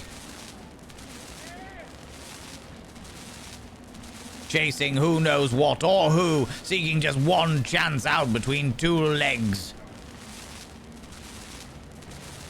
Calling you a loser is actually pretty forgiving, eh? Move away, Carlo. I'm done with you. Well, I'm not done with you. You heartless bastard! Stab him, stab him, stab him. Oh! I mean...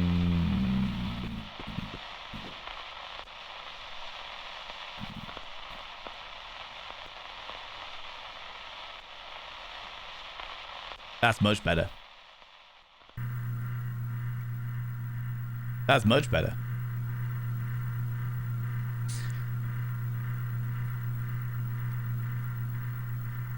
He doesn't want anyone connecting him to that. Guess his build doesn't count. I know, right? Colonel Sanders in khaki suit. A loser. 5 minutes ago, you were the star. The audacity. Projecting very much. Patrick was very much projecting. And also a massive misogynist. Oh, Carlo. I know that I stuck my wee willy winky into your cheeky little poop shoot. But at the end of the day, I've got a wife. You are the sickness. I cut you out. I don't have to worry about it again. All that shit. Get up. Come on. Oh, God. Patrick. Oh, God. Okay. We got Patrick.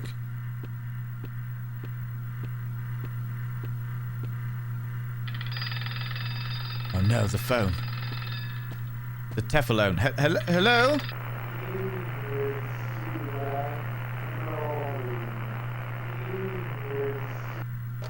My car is outside. What happened? Why am I standing here? I was on my way to the bathroom. I need to wash my face. I need to calm down. Somebody's car was outside. Ding dong, the picture's dead. Wolfhurst, how you doing, you beautiful individual? Welcome on in. How you doing? I'm just gonna wash my cheeky little face in the hand basin. Get rid of those stains of blood. What am I going to do now? Clean all the blood. Exactly. Well, clean the blood off ourselves. Everybody here knows my name. They know who I am. There's no way out. There's nowhere I can go. Oh God. There's really no way out, is there? There is? I'm sorry. I never wanted this. Forgive me, wherever you are. There's a perfect way out. Please forgive me. The perfect way out is that we say that we booked the room and we invited our dear friend Patrick to come over. While we were here in 1920s Rome, the very, very Catholic Rome, Patrick came on to us. We told him about how wrong it was in Catholic 1920s Italy. But he desperately said no. He said he wanted to poke me right in the poop chute. And so we cast him aside off us, and he collided with the drinks and smashed his own brain off the vases. Wasn't our fault. My God, an envelope and a mask. It's an invitation to some kind of masked ball. RSVP not required. Is this supposed to be a mask? It slithers. Ooh.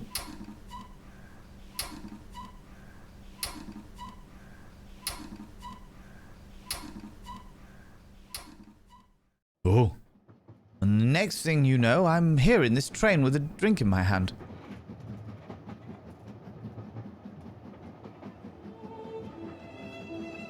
And now this all feels unreal, like a strange dream, like I shouldn't really be here. Oh dear, well, what a terrible experience that must have been. I'm not surprised that you're feeling disoriented, huh? Excuse me, I'm so sorry to interrupt. Not at all. What is it, darling, eh? Do you mind if I take a seat? Of course not. Please go ahead. Please go ahead. Thank you so much.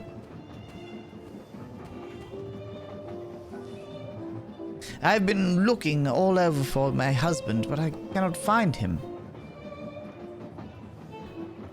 I'm quite certain that we were supposed to meet here, yet nobody I speak to seems to have seen him. No worries, you take it easy, the other Greek. Fully understand, friend. Fully understand. What does your husband look like, Mrs. Winterbourne? Valerie Winterbourne. My husband is Henry Winterbourne.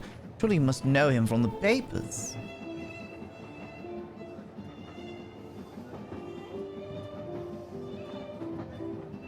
Not that it would matter here.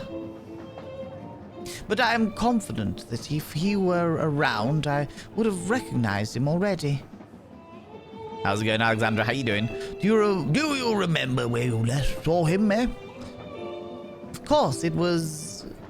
Well, this is embarrassing, but I am not quite so sure right now. It's all right, dearie. What do you remember then, eh? It was raining. Fade out. How's it going, Carpe and Arnis? How you doing? Good morning to you, Alexander Griffin. Can I get a shout for Alexander Griffin if I have a mod available? I'd appreciate that. So I think what happened there was that I don't know whether we killed ourselves and our spirit was taken by the train, or whether we were taken by forces unknown, and in order to masquerade our kidnapping, a doppelganger was placed in the location in order to masquerade our kidnapping. People go check out Hey Alexander Griffin. We raided Alexandria yesterday and had a wonderful time while we were over there. Wonderful, wonderful friend of ours. Spectacular specimen of humankind. Plays a lot of games that are very emotive. Indulging in all of the emotive dynamics and storylines and what have you. Thank you very much, Nireen, for that. I appreciate that. I appreciate that. You deserve better, Carlo. Very much so. Oh, you are very welcome, Alexandra. It's been a while since we've been able to raid into you, so it's nice to be able to do so. Nice to be able to do so. Okay. So, as I mentioned before, friends, I do not have, this is the first time I've played the game. I don't know anything about the game other than the fact that the community have recommended it. I have just got an award for waiting while sleeping because I am chatting away to you. I've just got an achievement called Zzz.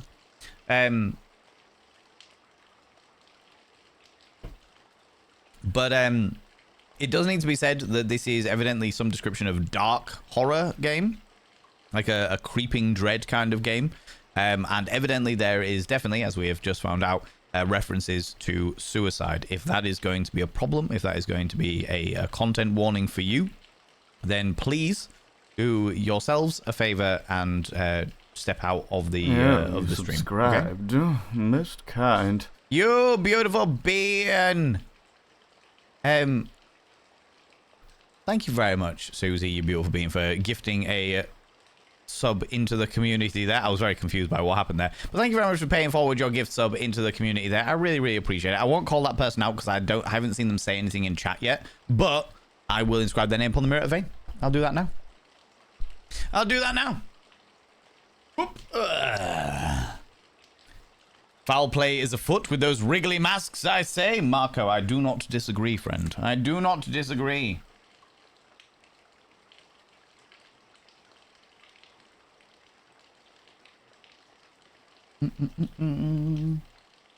Yep.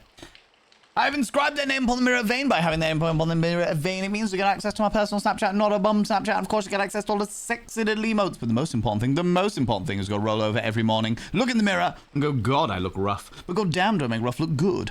Ooh, harra, sexy. Oh, yes, meow, you know? You know? How's it going, Classic Chunk? How you doing, you beautiful individual? Can I get a shout out for Classic Chunk, please? I'd appreciate that. The foul play is afoot. Yes. So, trigger warnings. Obviously 1920s time, as we have just seen, there's 1920s time, so there's going to be homophobia that we have seen, discussions of potential conversion therapy and stuff like that, which is all pretty fucked up, but it's the 1920s, and definitely references to suicide. So if any of you need to disappear off, if any of you need to take a time out for that, fully understandable. You don't have to say anything if you don't want to. That's okay. People go check out Classic Chunk. Classic Chunk is a wonderful human being, my housemate extraordinaire, a very, very entertaining person, and a very entertaining streamer.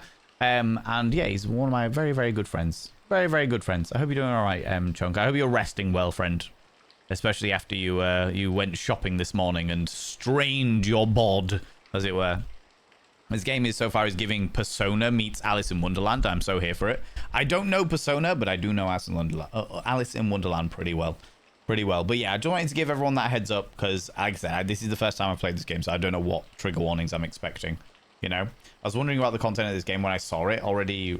Ranked a couple of games through your, or recommended a couple of games through your form. Do you want content warnings in the recommendations? Yes, please. If there are specific like subjects that come with content warnings, absolutely, because we've definitely played games before that have had some really like curveball content warnings that have like come out of nowhere that we didn't expect. Like that one was pretty, I was like, oh, okay, that's come out of fucking nowhere. Where's that come from? You know what I mean? I understand it makes sense, but I am also like, what the fuck? But I'm now trying to work out whether that was our character killing themselves because of what they did and our spirit going on to the train, or whether it was us being kidnapped by supernatural forces and then having a doppelganger to masquerade the kidnapping, you know? Went to the supermarket with my mother, got to drive around in one of the little scooter thingies, which was super fun, but it really highlighted to me how much it must suck to be in a wheelchair. I'm always considerate to my less able-bodied brethren, but not many are so courteous. Other than that, my balls ache and I have snacks and you guys are on the big telly. For the game, can we give a general gist so far, please? Absolutely. So the game is called If on a Winter's Night for Travelers. It's a point-and-click game, and we've only realistically just started it. I'll jump back in so we can get the pixelated graphics. It's very much a dark, creeping horror style thing. It's kind of like a murder mystery that has been a dark murder mystery that's like embellished with a little bit of cosmic horror. So far, we have played a character, like one of the characters has appeared on a train and it's like, how the fuck did I get onto this train? The last thing I remember is being in a beautiful hotel room, a very expensive hotel room in Rome, and meeting my homosexual lover. The homosexual lover was like, oh, for fuck's sake, you've fallen in love with me. I've got a wife. I don't care about you. And your thing is, like, the homosexuality is evil. You should go to conversion therapy. Very much projecting and gaslighting, like the little bastard Patrick was. He just wanted to bury his balls into my anus and move on. But we, in the process, got very heated and killed him. In the process, got very, very heated, pushed him into a tray of, like, cocktails and drinks and stuff like that, and it killed him. He smashed his face open, his brains were fucking everywhere. The thing that happened after that was the bit we were just talking about, where I went to the bathroom, splashed water on my face, came out of the bathroom, and there was an invitation on the bed that was said that RSVP was not required to a masquerade event.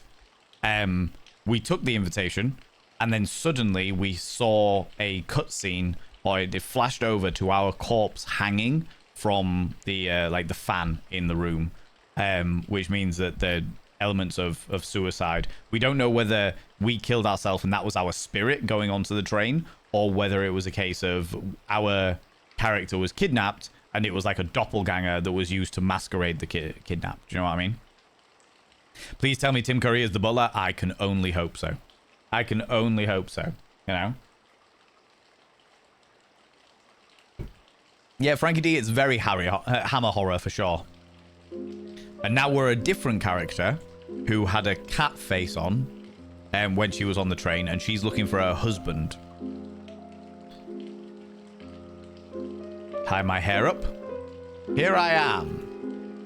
Have I been It's a sleeping? raid. Flee, flee. Oh my lordy lordy. Ladies and gentlemen, all genders outside between, delve deep into your pits of popcorn. Throw them at the raiders. Throw them at these cheeky devils. Look at these people going here. I mean, really, could you even imagine? Oh my lordy, the scandal, the preposterousness, the outrage, the audacity.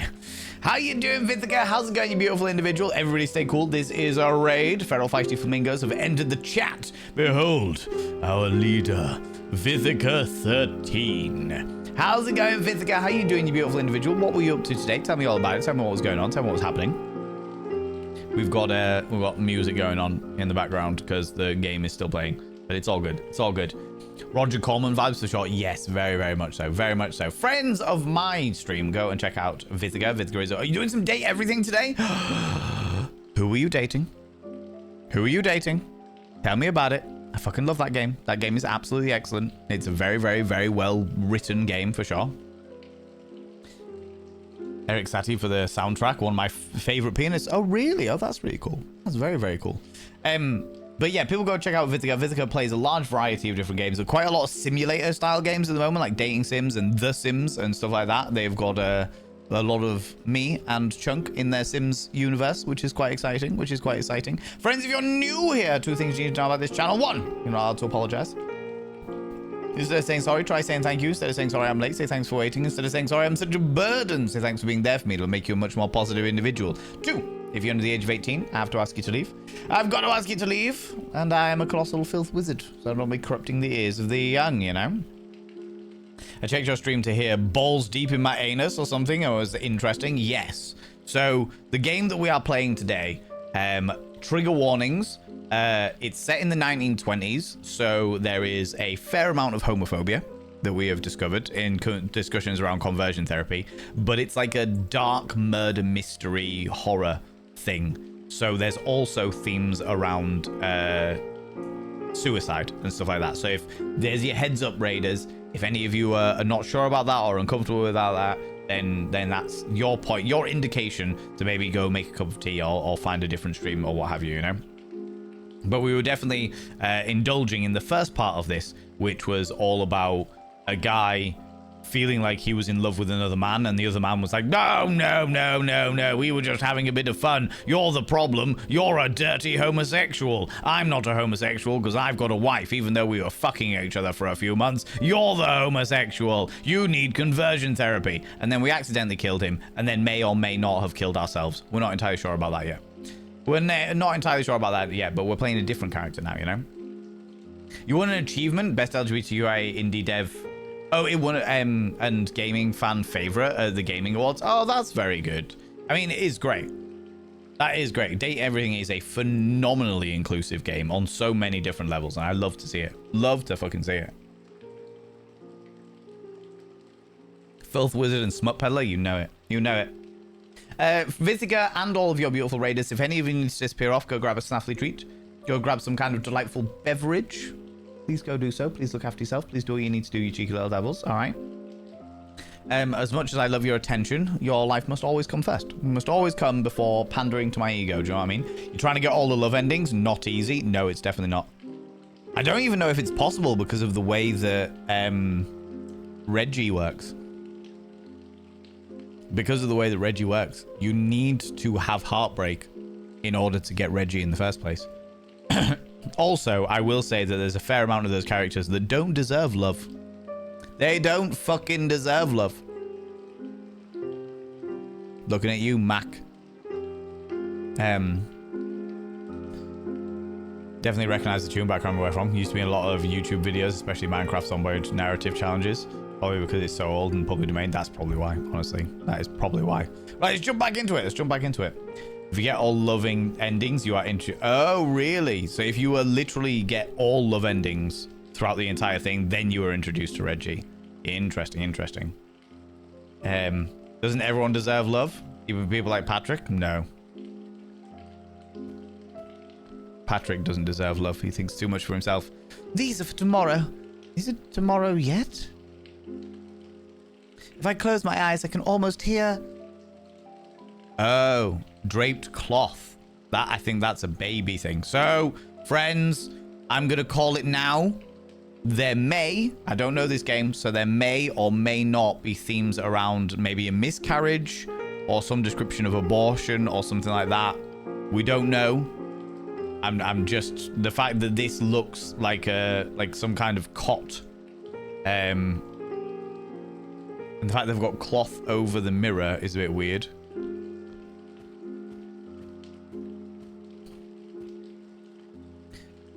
Did there used to be faces here? Shh. Quiet now. Shh. Interesting. How long has it been raining? What day is this? Ah, okay. The armoire. Glass decanter with laudanum. Okay, so I've been consuming laudanum. No light. It hurts. My medicine keeps the nightmares at bay. There's not much left. Okay.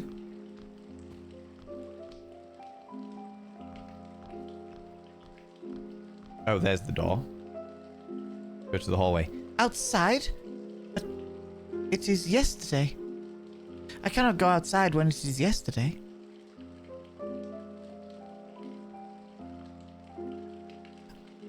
Okay.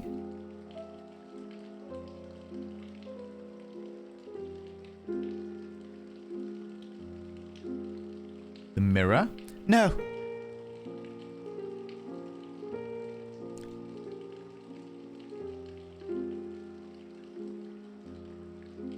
Oop.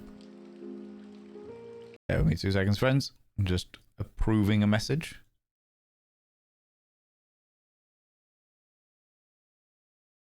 There we go.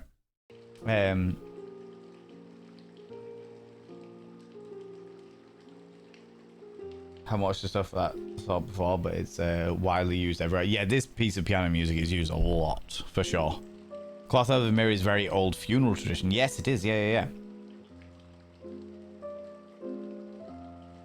Can't read that name. Is that you, Authenticator? It is you, Authenticator. How you doing? Welcome back on in. How you doing? Laudanum, this good stuff. It can be. It can also be very deadly. For sure. Postpartum ingredient. That's what I'm wondering, is whether she has lost a child. And as a result is like she's lost her mind a little bit, hence the laudanum. It's an old it's the Lord sock ball of yarn. He was always bringing it with him when he sneaks in at bedtimes. Where is he? Lord Socks, I'm assuming, is the cat. Maybe he got caught outside in the rain. It's hard to see anything from here.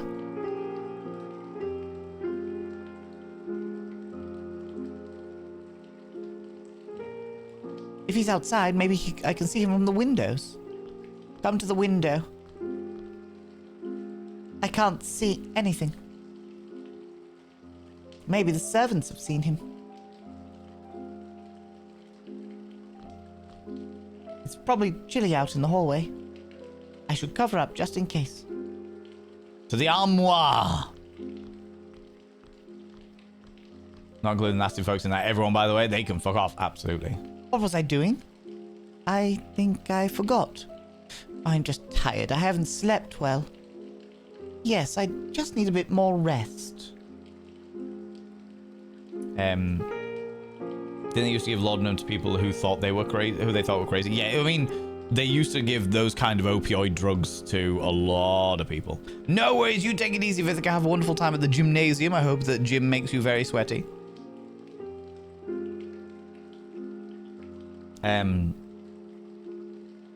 Absolutely, must inspire some of the interesting moods for poems and stuff. Yeah, Lord Socks is the most cat name ever. I know, right?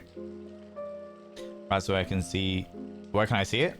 Didn't even see that in the games show. I don't watch the ceremony programs, but you know. A short nap will do me good, no doubt. But first, my medicine. Let's take some laudanum. Oh, there's so little left. Why hasn't the maid replenished it yet? Oh, what was that? An envelope. slid under my door, out of nowhere.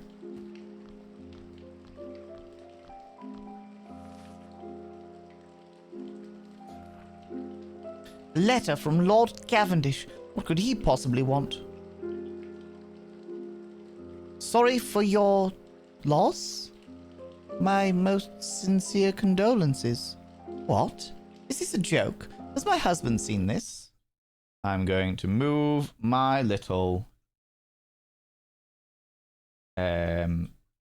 camera down so that people can see more of what's actually going on the stream. Did the maid bring this? Where is she?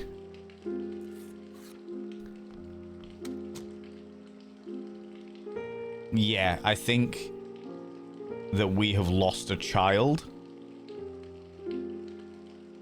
And my character is in firm denial of that at the moment. A shadow. Just a shadow.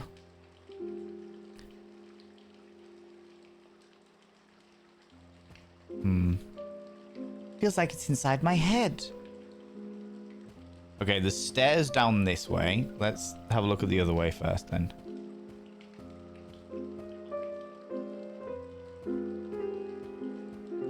I can't remember. Some fading memory. Something not quite here. I also wonder whether maybe my husband has also died. A dusty vase. A wine glass. Some moldy old book. Disturb the shadows? The housemaid should be in here, in her chambers. What is this? I hear voices. She's not alone. I think there's a man in there with her. The door is too thick. Can't make out what they're saying.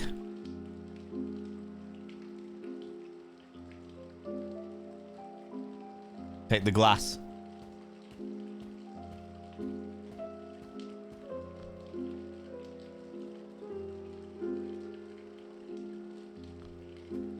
The door itself is probably too thick, but maybe the wall. Ah, perfect. Not since the conservatory incident. What about her laudanum consumption? Has it decreased at all? No, but she mustn't have much left. I haven't refilled her decanter in several days. Oh, that's the maid. All right. I haven't refilled her decanter in 7 days. And I've hidden the rest of the cabinet downstairs. Good. And this cabinet, is it locked? It is.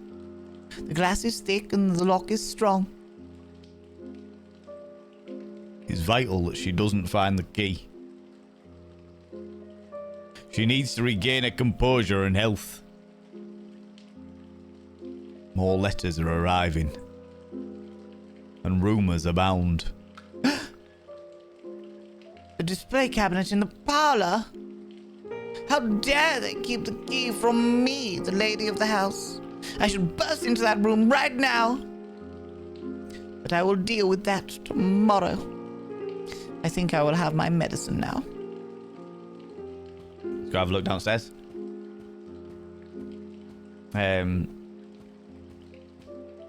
Was this the lady that's looking for Henry? I believe so, yes.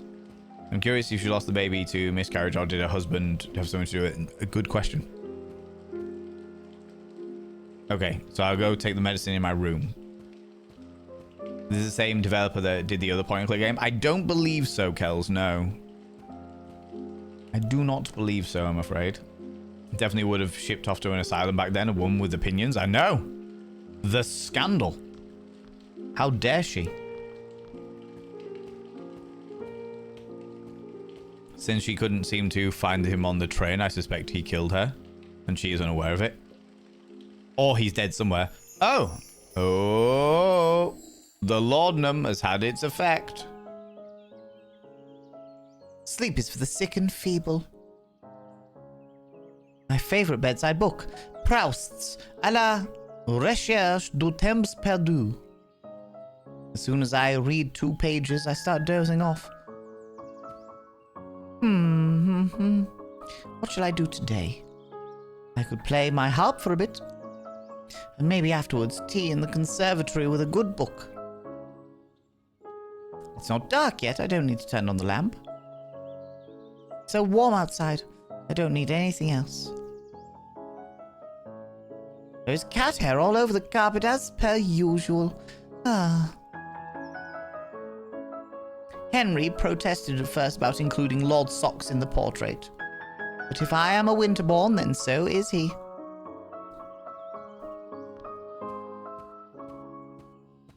Heading over here. Some family pictures. These 3 over here are my favorite.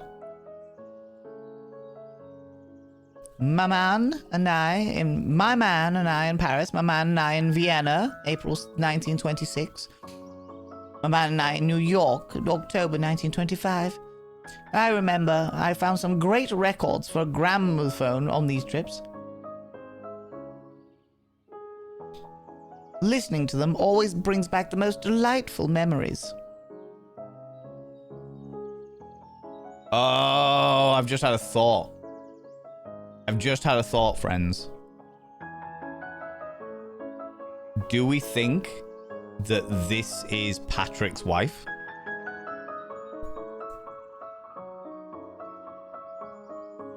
It was you reading and not a voice actor? Oh, no, it's definitely me reading. Do we think this is Patrick's wife? Neva from an agency wanting to put me forward for a job today. Huzzah! Dear Grandpapa, both voices believed in me when nobody else did. What else have we got? Mum and Dad, oh how they hated posing for this. They think painting is out, and there's nothing as exciting as photography these days. His name was Henry. That threw the idea for me. Oh, that's true. I cannot say I disagree, but it's so lovely to have them here on the walls of the old-fashioned aristocrats. Or like old-fashioned aristocrats. My little cousins, Emiens, I miss them so much. Okay. Oh, we could go have a look at these things. I hope Henry won't lock himself up in his study when he gets back. Because of his business trips, we barely get to spend any time together. Heaven forfend. So not the cradle? I'm not sure. My own personal pantheon, these figures have always been a huge inspiration to me. I could not bring myself to leave them in France when I moved here. The plaque says, Eos, goddess of the dawn. Eos, Eos. Music Man, how you doing? The plaque says, Nemenesine.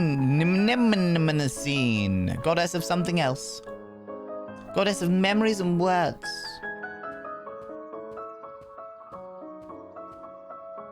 Plaque says Apollo, god of music and the sunshine.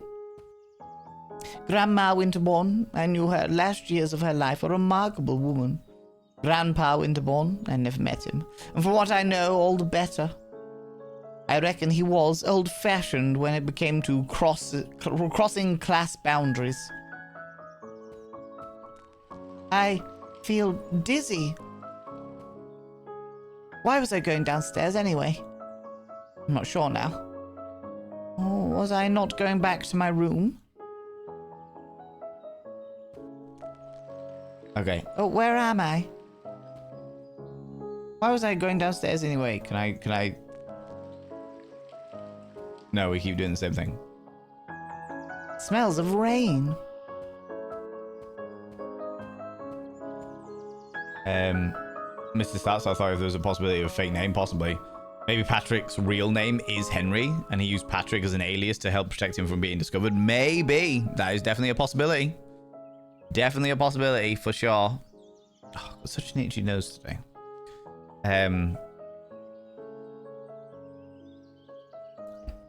Nothing was said about Patrick except that name. He said he had wife and kids. He didn't want to be associated with another man. Yeah. Nemosine. Thank you very much, Alchemist Art. So this one's Nemosine. Okay. So we dance around the landing, believing that we're in the sunshine, even though it smells of rain. Go back to our room because we don't know what we're doing or why we're doing it. I don't know what's wrong. I feel so weak. That's a really cool effect. It's empty. I get more tomorrow from the cabinet in the parlor. Go to the bed. Some context for the story real quick, Kells. We've only just started it. It started with a train. And on the train, a man wearing a jackal hood was stumbling around, got very, very confused, and didn't understand how he had joined the train, why he was on the train, what was going on, or what was happening. Genuinely had no fucking idea what was occurring. The only thing that he remembered was being in a hotel room with the love of his life. So it flashed back to a hotel room. Then we saw an interaction between two men where there was evidently homosexual intent there. One of them was like, oh my god, this is the love of my life. And the other one was like, oh no, you're sick.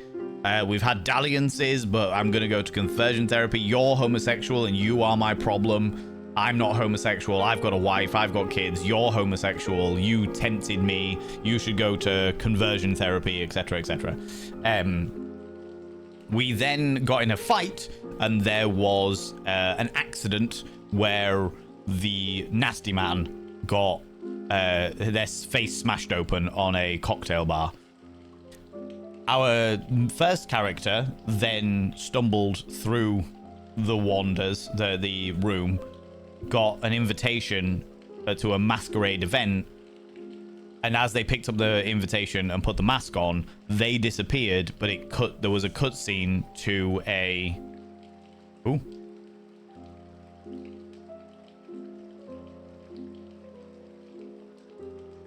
Oh, that happened without me touching it. That's interesting.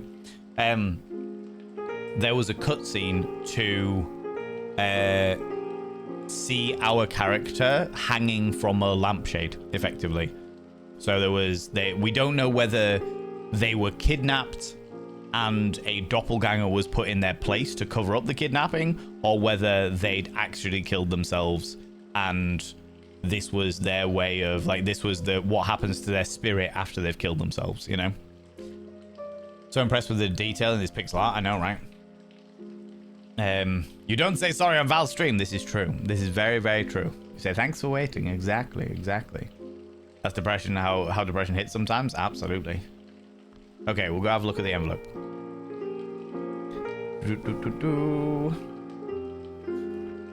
Open sesame. Lord Windsor now. What is this? Deep condolences again. But there's more. I'm aware of the dire situation in the Winterbourne family. Rumors about that precious Ming vase, one of the few pieces not yet sold.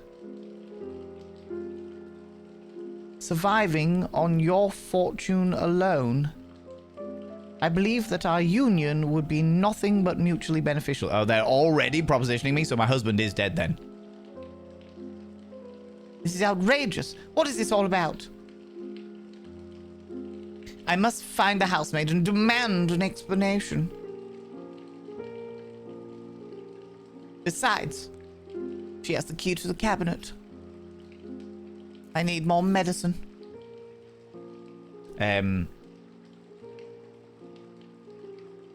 But why would she be looking for him on the train?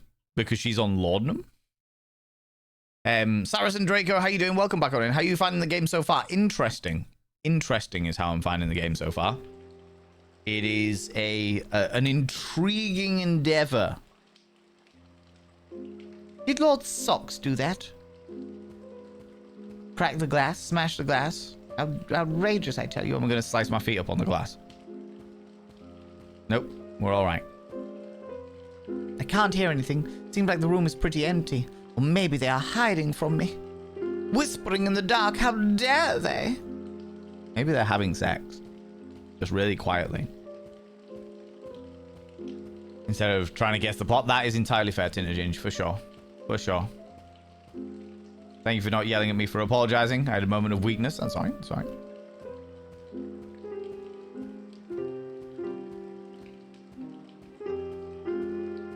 Seems to be a lady's flaw only because of all the portraits of her family. This is possibly true.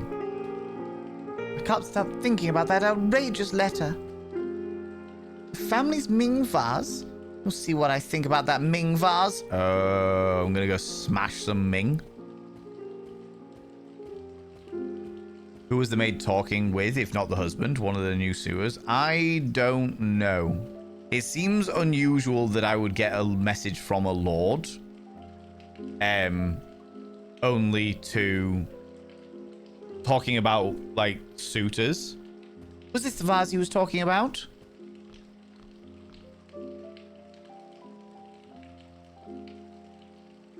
I wonder if this 1,000 tiny pieces would be valuable as the whole vase. I've realized that I'm see-through. Putain de merde.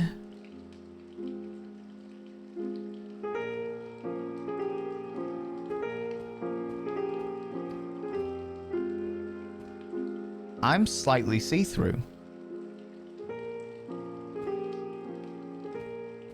Am I dead? It's not just me, is it? My character is slightly transparent, right?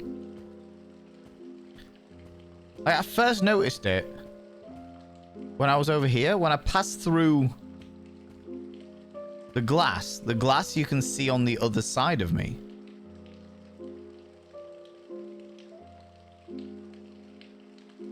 Good.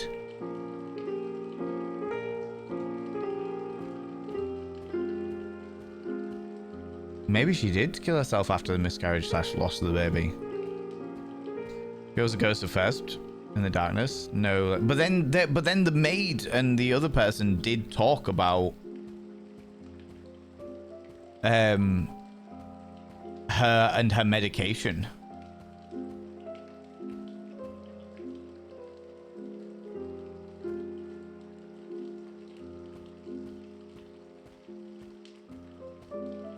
I think the paintings are covered, Kells the Mad, because I think part of it's down to the fact that the entire place is in disrepair, so they're protecting them from dust. Part of it's possibly down to the superstition values around a funeral, as Authentic Cat mentioned earlier. Covering up mirrors and stuff like that is a big thing when it comes to funeral dynamics. Also, the other thing is that because of the fact that the character that we're playing at the moment, has lost her mind a little bit, there is a fair chance that it is like if she sees the paintings, it triggers a manic episode, you know? You think it's a harp under the cloth, Wolfhurst, upstairs? It looked like a baby's thing to me. Don't tell me either way. Like, I just remember no backseat gaming, friends.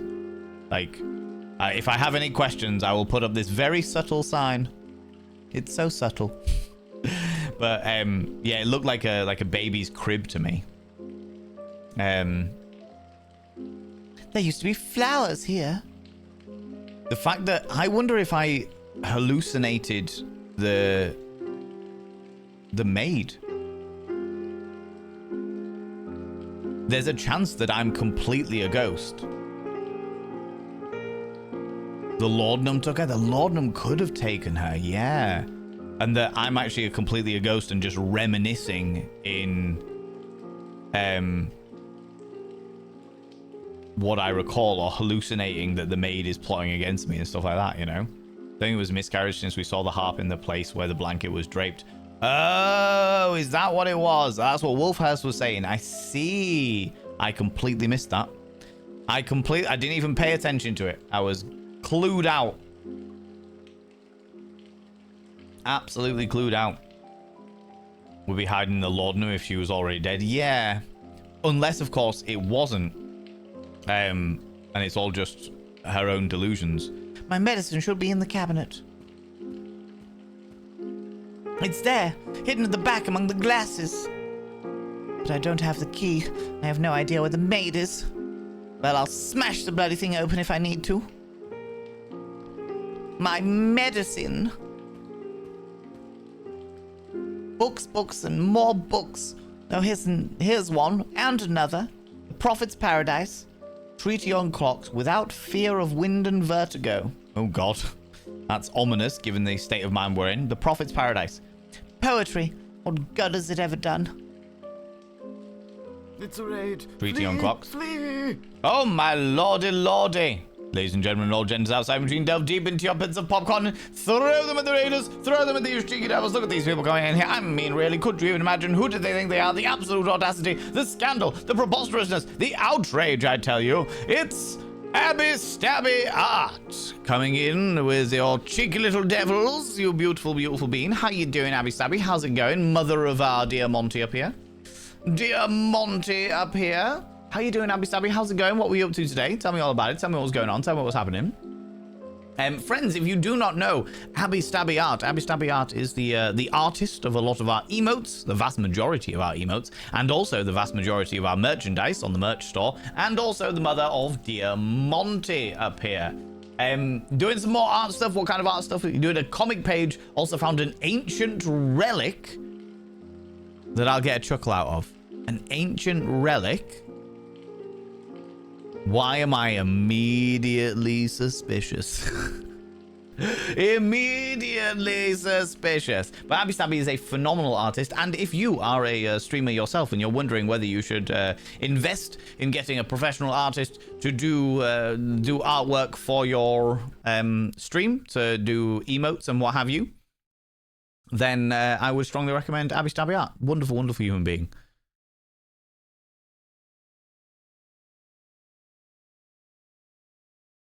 Love it. Oh my God, there's an ancient relic and a half. Open media.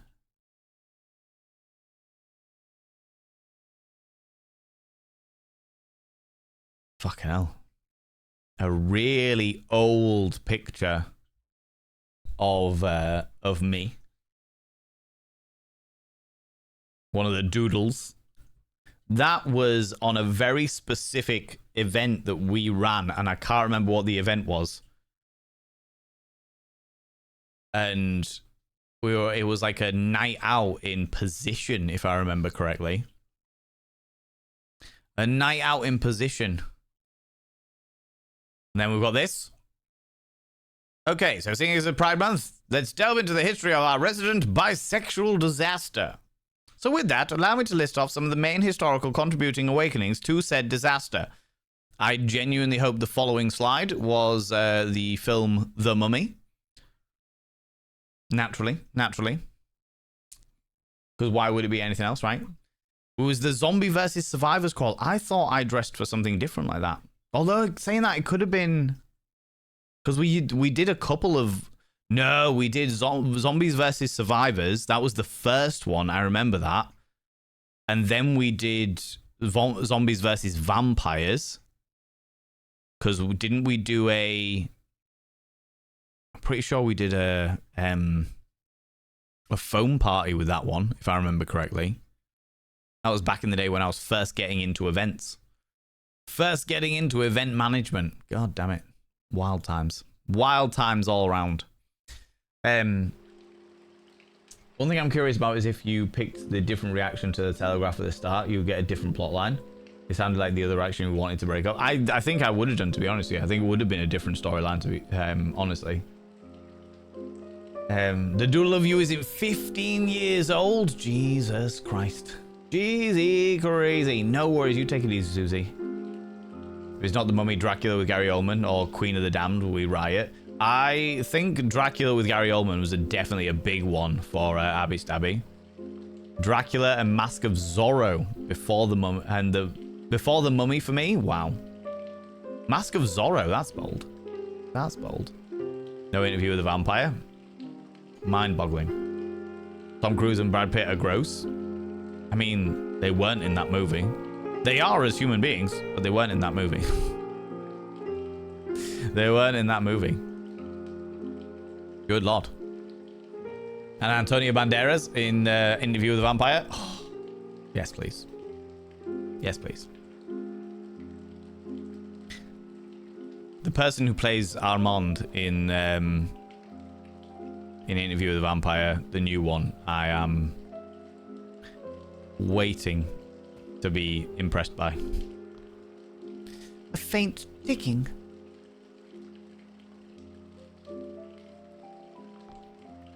It's silent now. No more voices. So this was like a record player, maybe? I could sink in it. Rest. Maybe later. Abby Stabby, as always, if you need to disappear off, if you need to go grab a snaffly treat, then please go do so. Please look after yourself. Only ash. This is not the fire that I seek. Shreds. Something that used to be a painting. That door leads to the foyer, but my medicine is here. Why would I go anywhere else? Go back to the first floor, see if we can get the maid. I don't think she's there. We are definitely slightly see-through. I think we're a ghost. Sam Reed is the only Lestat. I think that Sam Reed plays an amazing Lestat. Absolutely fucking phenomenal. In fact, I would even say the best Lestat. But Tom Cruise plays Tom Cruise, and Tom Cruise is a very good Lestat. Tom Cruise plays himself in that movie and happens to also be the character of Lestat has a lot of similar characteristics to the character of Tom Cruise.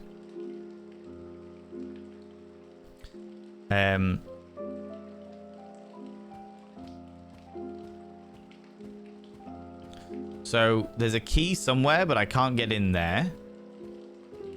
There must be a key around in the downstairs area, maybe? Mask of Zorro 2 Hispanic characters are played by Welsh actors. Yep. Totally are in that movie. But I'm biased. I think of Jacob Anderson and Sam Reed. And now my Louis and Lestat. That is fair. You are welcome to that opinion.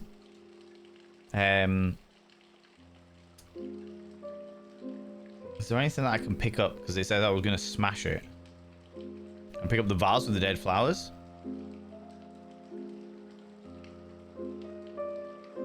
Pick up the clock.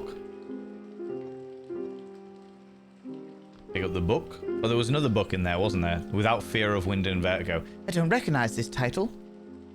Where did it come from? When did it come from?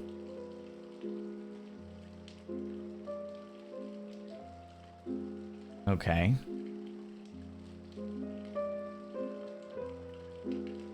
Painting. Is there a poker down here? Fireplace pokers. There we go. Armand, cherub-faced angel, played by Antonio Banderas. Never recognized him for that reason. Which is fine if you had read the book first. Entirely fair. This will work. If you had read the book first, entirely fair, because I know he was meant to be like 15 in the book. But there was a mysterious allure to the way he was in the original movie, the way that Antonio Banderas played him. Ah, finally, I get my laudanum.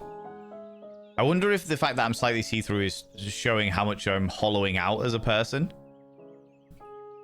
Glass inside glass. To be admired from afar, not touched. What a sad fate.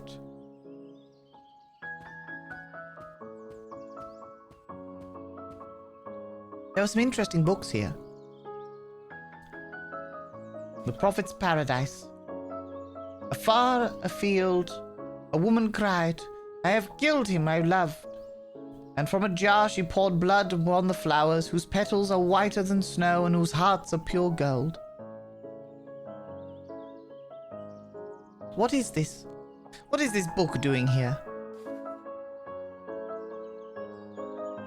One of those awful, boring technical books that Henry's dad liked to keep around. striking as they might look, decorative clocks, such as those embedded within busts or statues, lack precision and reliability. Such models exhibit an average delay of 7 minutes when referenced against a classic long case clock. This is, of course, unacceptable. But of course, unacceptable.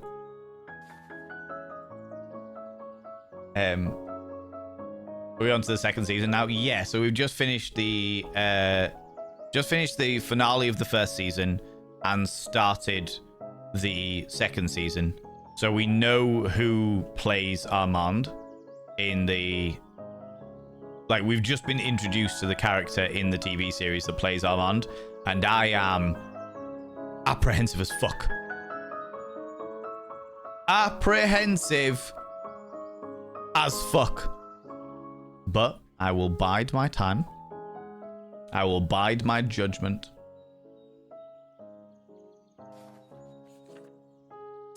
And so you see this novel so tightly interwoven with the sensations suddenly riven by bottomless chasms, as if the claim to portray vital fullness revealed the void beneath.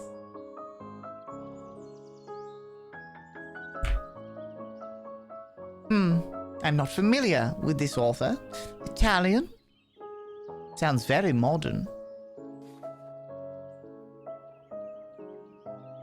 The smell of fresh flowers in the morning is one of thy subtlest pleasures.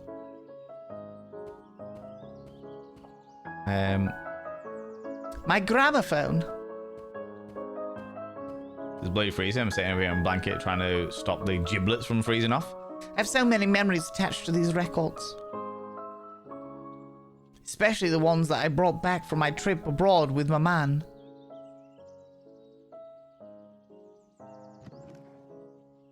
Which one shall I play first? Oh, we're going to play them all. As well, then you... all the Scottish Highlands. That makes sense. That's why your reaction, because I was the same way. Oh, God, yeah. How do you feel about a gentleman that plays Daniel? Daniel's the journalist, right? I am right in remembering that. I love the new Interview with the Vampire. I can't wait for the new season. I am enjoying it. I think it's very, very good, and I like the nuances, and I like the attention to detail. I don't want to give too much away because people haven't seen it, but I'm enjoying the nuances. I'm enjoying the attention to detail. I'm enjoying the way that they've adapted it from the original work to be more inclusive and accepting. The older gentleman who is Hella Sassy, and I adore him. As an actor, I think he's fucking excellent. As an actor, I think he's fucking excellent. As a character, I find him interesting in that he is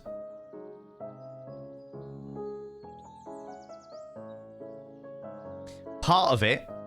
I find interesting because I think that he is basically showing a lot of the trauma from when Louis and Daniel first met, or how it's written into the series of how Louis and Daniel first met.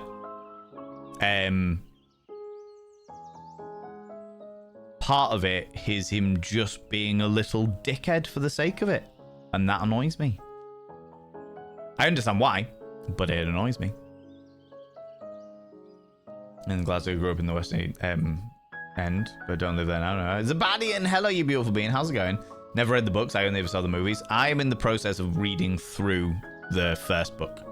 I've owned the Interview with the Vampire series for a very, very long time, but it's not something that I've never sat down and actually read them, so I'm in the process of reading through them. It's interesting. The adaptation of Interview is really good. I think it might be better than the book, which is very hard to do. Okay. That's a bold statement. That is a bold statement. Three old Viennese dances by Fritz Kelsier.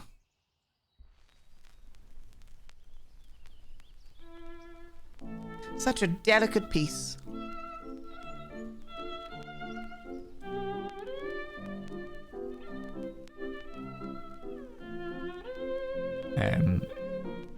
Meant to reread the first book while on my trip, but you know, I got it. Some of my favorite books, yeah. Jace Mace, how you doing? Long time lurker, first time chatter. How you doing? Welcome on in. Thank you very much for popping in and saying hi. What should I play after this?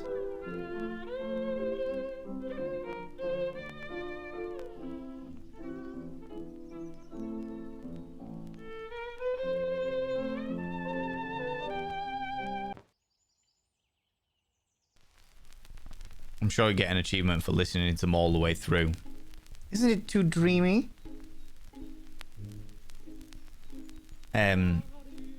Wish it was cooler here. It's 29 degrees and it feels like 33 where I am. Oh god, Wolfhurst. I'm gonna quickly move on because I don't know whether any of these are DMCA'd.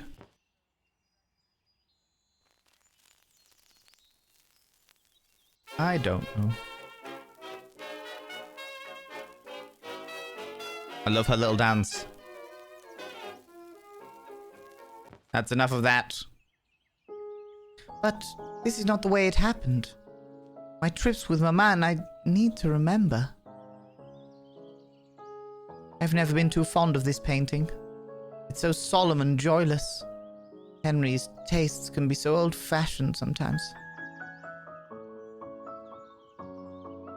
There's no fire to stir.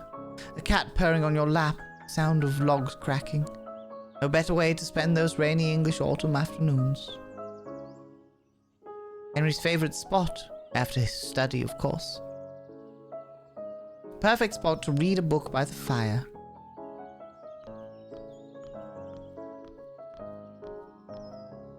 Sounds like the servants are talking in the foyer. But I do not need anything from them right now. I should not eavesdrop, it is rude. 20's music should be open source now. Sometimes, Nibirin. Technically speaking, yes, you are correct, and recordings from the 20s are indeed open source. However, if it is a specific, like, orchestra's recording of that piece of music, they will hold the copyright of that recording, not necessarily the piece of music itself. If that makes sense.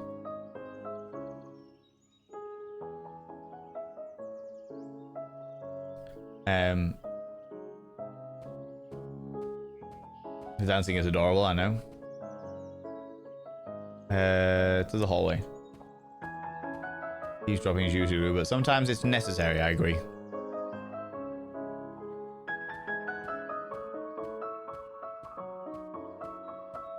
You mean supposed to? No, you're alright, it's okay.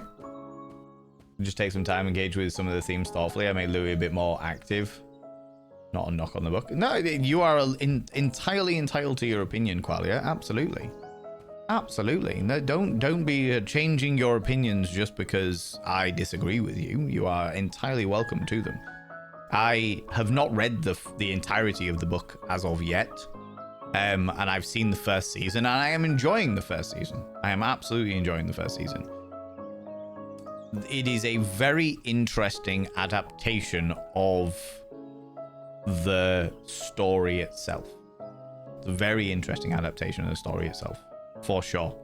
Whether I think it's better or not, I don't know.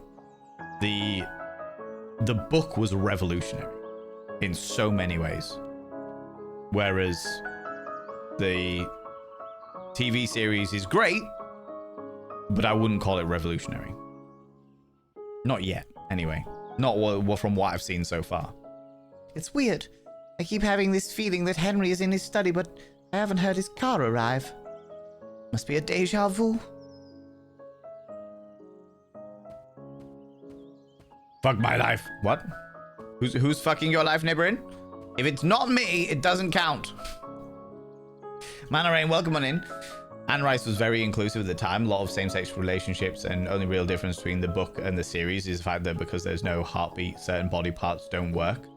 So no sex. In the series, there's a lot of sex. In the series, there is a lot of sex. Absolutely. Well, the thing is that there's always been an undercurrent of sex with vampirism.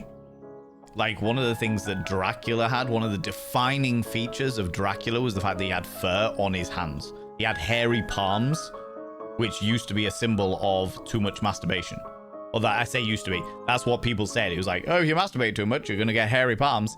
So it was like a definitive definition of him being sinful is the fact that he had hair on his palms. So there's always been an undercurrent of, well, since Dracula, since the book Dracula, there's been an undercurrent of sex and vampirism. I like the fact that they have not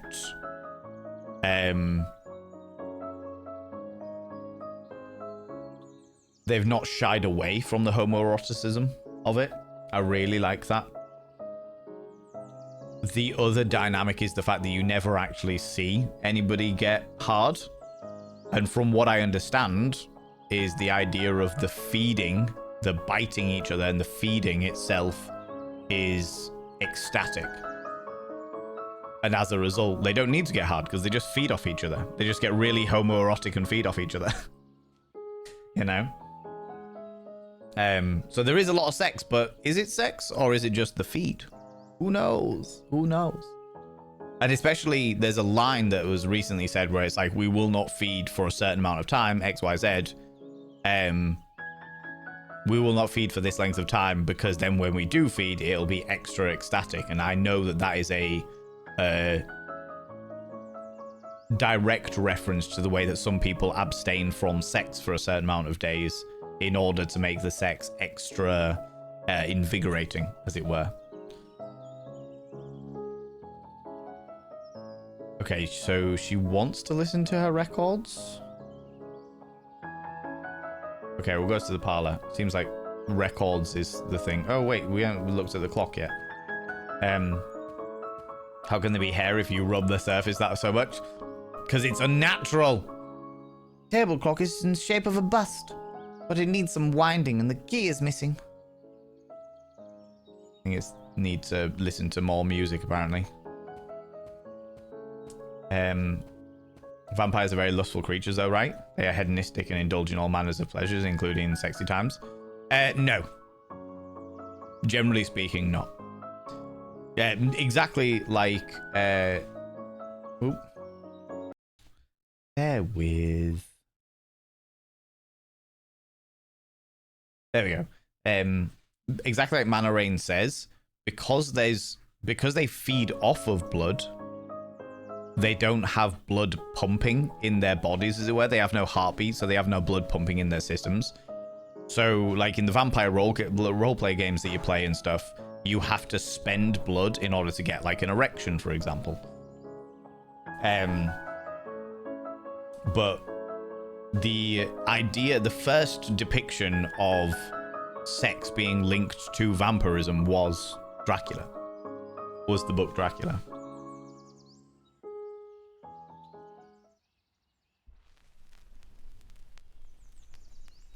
I wouldn't even say that they were hedonistic.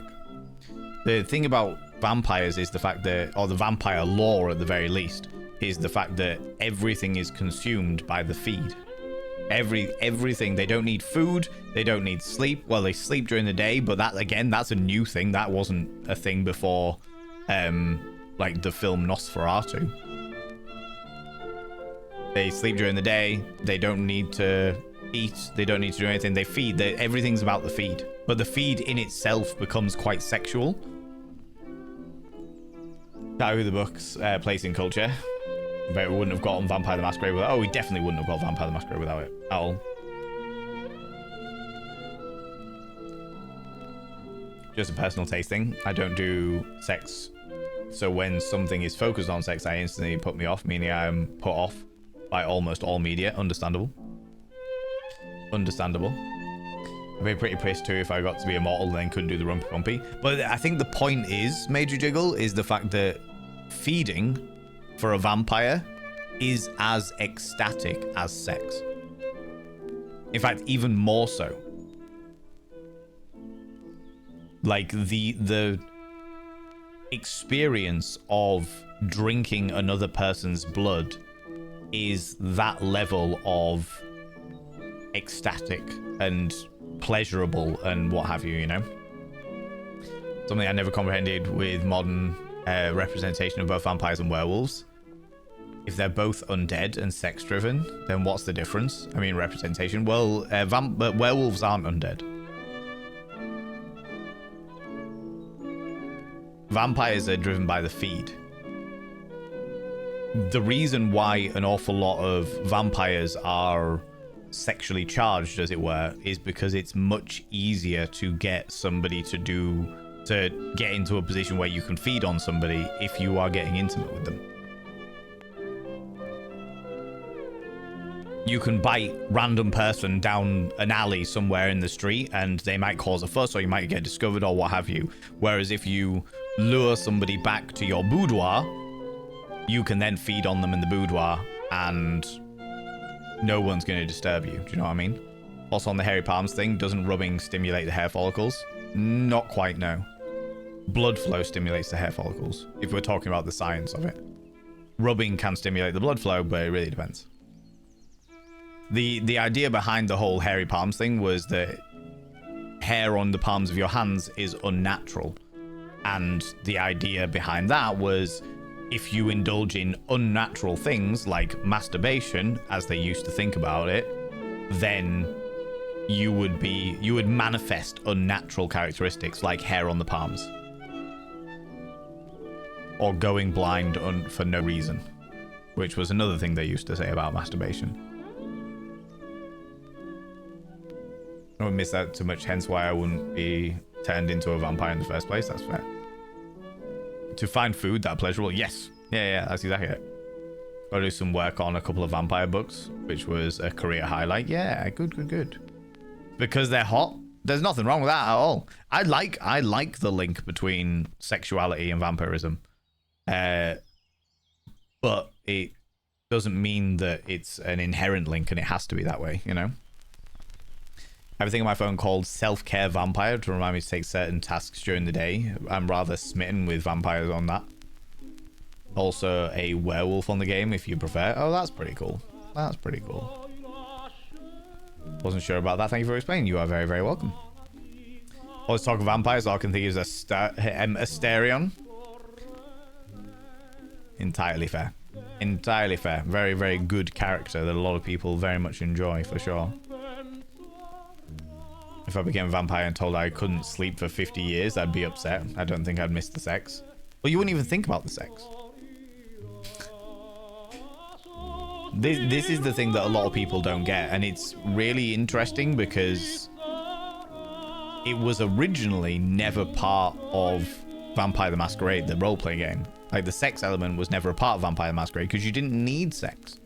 Because the feeding was infinitely, like, imagine the best, most pleasurable sexual experience that you have ever had, times it by 100, and that was every feed that you every single time you bit into somebody's neck. That is how ecstatic it was. It was like taking fucking narcotic pills. That's the way it was described.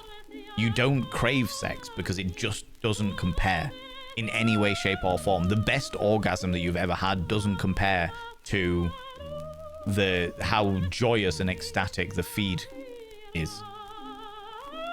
That's the whole point of it, you know? And then they brought out a weird rule book about a year ago where they were like, this is how vampires have sex. And it's like, this is really strange. You have spent years and years and years and years telling us about how vampires don't have sex and how they don't need sex and how they want something entirely different, and now suddenly you're bringing in sex. This is going to make a lot of players very uncomfortable because there are an awful lot of unfortunately there are a lot of GMs out there, a lot of games masters who will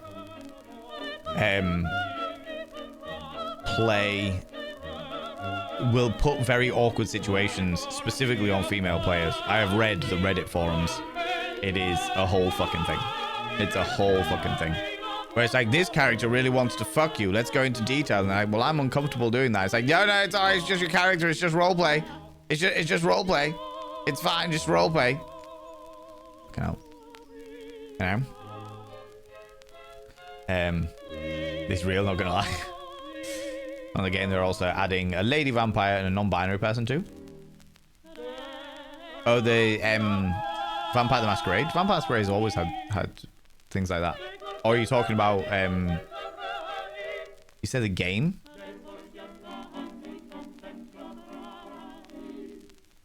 Yeah, Vampire the Masquerade as a thing has always had that kind of thing for sure. Sleep hinders brilliance. Sleep is annoying, I have to say. Did Girly Wig just crank up the volume? Yeah, must have done. Well, it was sick of us talking about vampires, you know. She's having a party. Well, it said that I needed to do something to do with the record player, so I'm kind of just waiting for it to do something. Do not love that direction on Sex and Vampires. Too much potential for bleed. And yes, male DMs can be like that. They certainly fucking can. They certainly...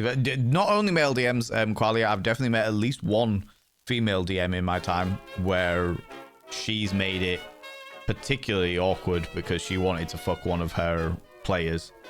And the player was like, what? Where's this all come from? What the fuck? Why are you making these characters super fucky? This is really weird.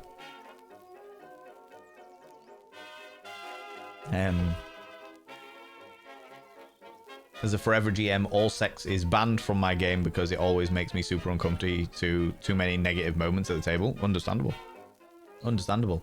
You can always... Oh, the other thing is, like, we... Like, in the Cyberpunk game and stuff, like, some of the games that I play with other people, you just do a fade to black on it. Do you know what I mean? It's like, okay, yeah, you take these people back home with you and you have a wonderful night of Rumpy Pumpy. Cool. The only time that sex has been a relevant discussion in the roleplay scenarios that I have ever been a part of was when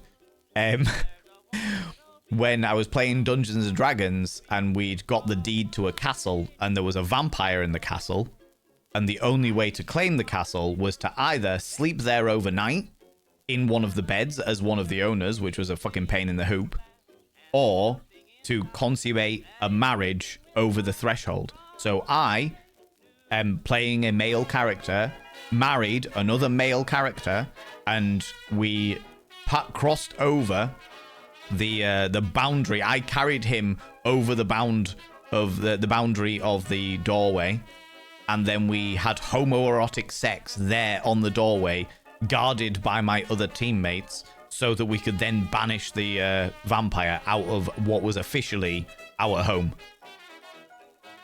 And that was the only time that it genuinely became a thing, because it was like, all right, the DM was fully like, all right, if you want to do this, that's fine. Roll Constitution. Let's see how long it takes you to do the act while hordes of monsters are coming at you.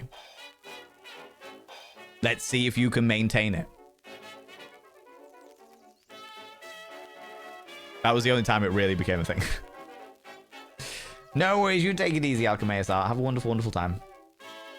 Might must have Care Vampire thing. They added a lady vampire. Oh, I got you. I get you, Susie. I got you.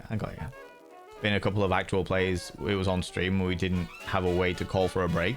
I just had to roll with something pretty uncomfortable. So I felt I had to yes and talk it afterwards. Oh, that's not good. Don't like that at all. Every single show that I've ever done, and I've done quite a lot of roleplay shows, there has always been a way to step out of it. But this is not the way it happened. My trip with my man, I need to remember. So it's just exactly the same thing as what I've just done.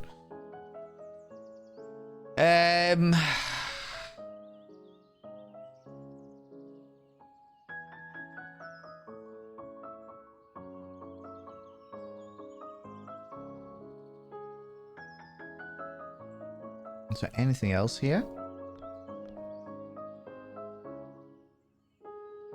There's nothing to do out there. I'd rather listen to some music. Unless there's like another record somewhere.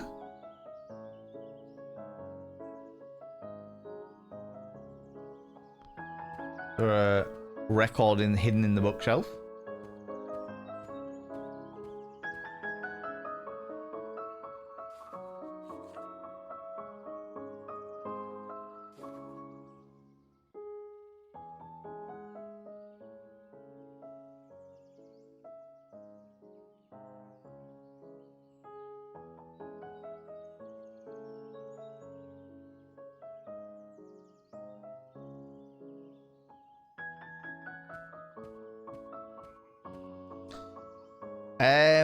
Let's see if there's one in the bedroom.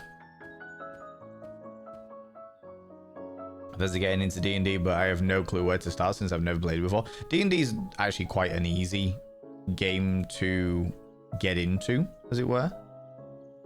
The lamp. Just want to go downstairs and listen to records.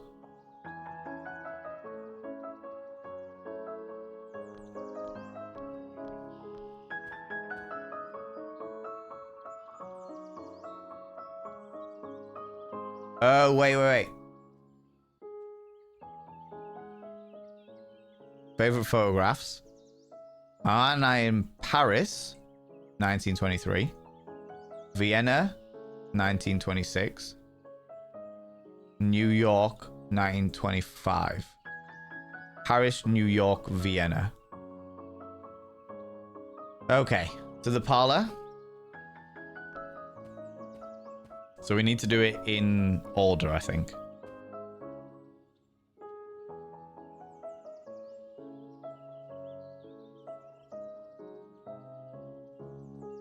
This one.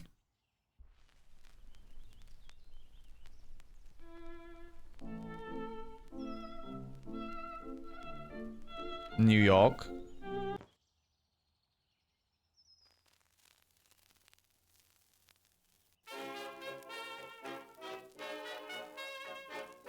And then Vienna. Should I make spaghetti bolognese for dinner? Sure. Do it.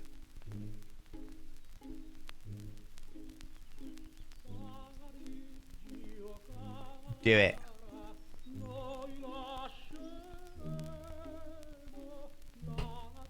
Is that a bra on the floor? I think it was meant to be a ball of yarn that had been chased around by the cat. That's enough. Okay, that should have been... Okay. So that wasn't the way it happened. Oh, Viennese dancers. So it's this one.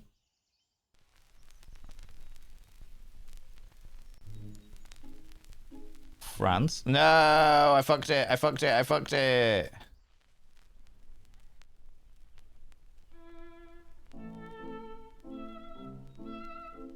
Let's try again.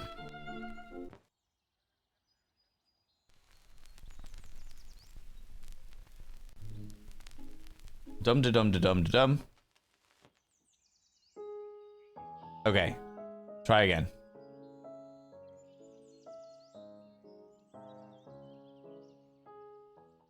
Hadrigio Cara. Which I thought was Viennese, but it wasn't. Then New York.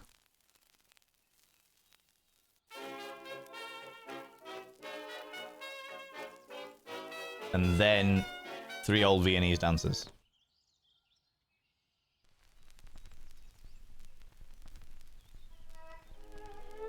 What is this? Bon sang, it's so grating. What on earth was that?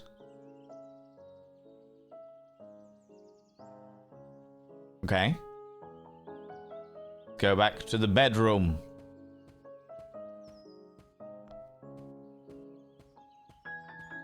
Your suggestion is now moot. I missed your suggestion entirely, I'm afraid, Zebadian. I was bumblefucking my way around. What was a little thing there?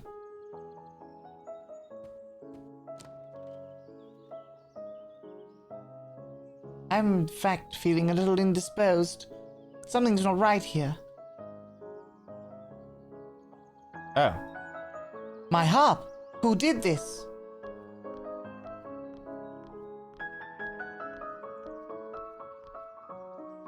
I used so many nice words for it.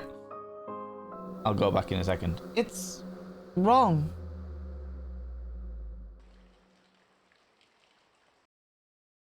Let's see what you said. I have a suggestion which may possibly move the game forward. I want to hear it. Oh, I missed it. Yeah, unfortunately, Zbadian. I was so preoccupied with the conversations around vampires that I missed it. It's slipping through my fingers. It's gone. Maybe I can sleep and dream of tomorrow. There's always music tomorrow. That bed looks very plain. I am very see-through.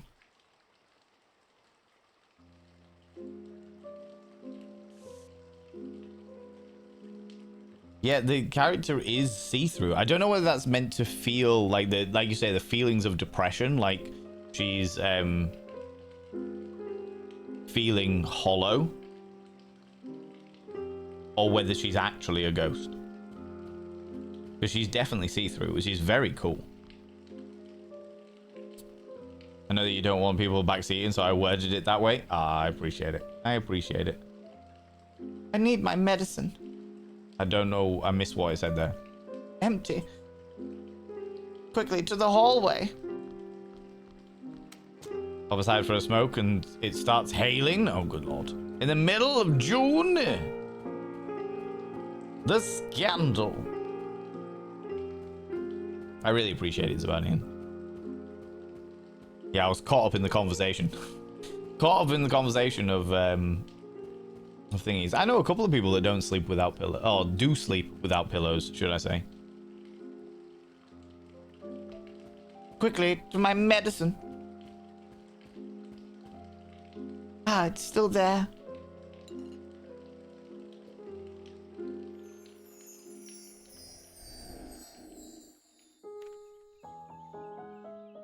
Oh. Where did this come from? It's a letter from Lord Fitzroy. He's a friend of Henry's, if I remember correctly. I hope this letter finds you well. I wish to offer my most profound condolences. What? Oh, I dream of holding your hand. Yes, a man can dream. Oh, to walk with you in the lushness of your beautiful conservatory.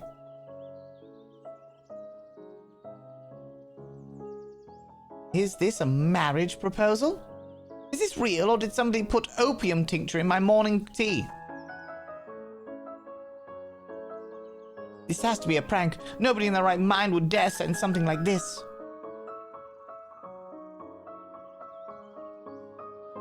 I must find the housemaid. Provided this isn't some lark of hers, she should know who delivered this.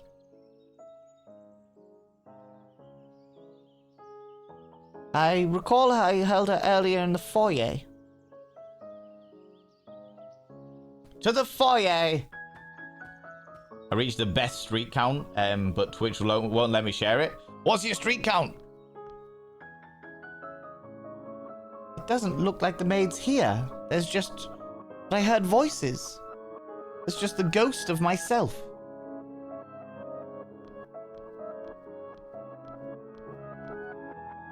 Oh, it's the issue of the Paris Soir that featured our wedding.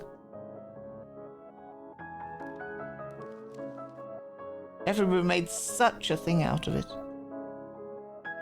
Many were shocked today upon learning of the engagement of the extravagant heiress of the Bevois Jewelry Empire. Bevoisie Jewelry Empire. Mademoiselle Valerie Bevoisie to Henry Winterbourne, Lord Winterbourne of the Chatham Green. In a move seen as uncharacteristic for the socialite, whose friendship with the avant-garde artists such as Jamine Dulac or Ferdinand Leger were well known.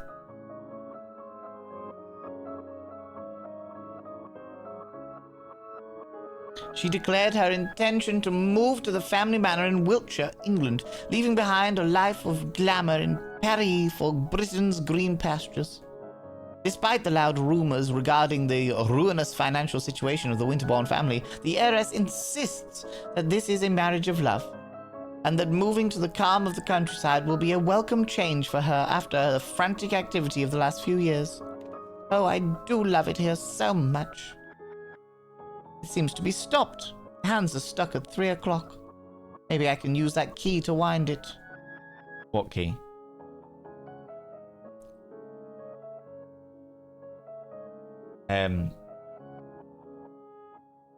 She's taking antidepressants. She's taking opiates, which I suppose, technically speaking, are antidepressants for sure.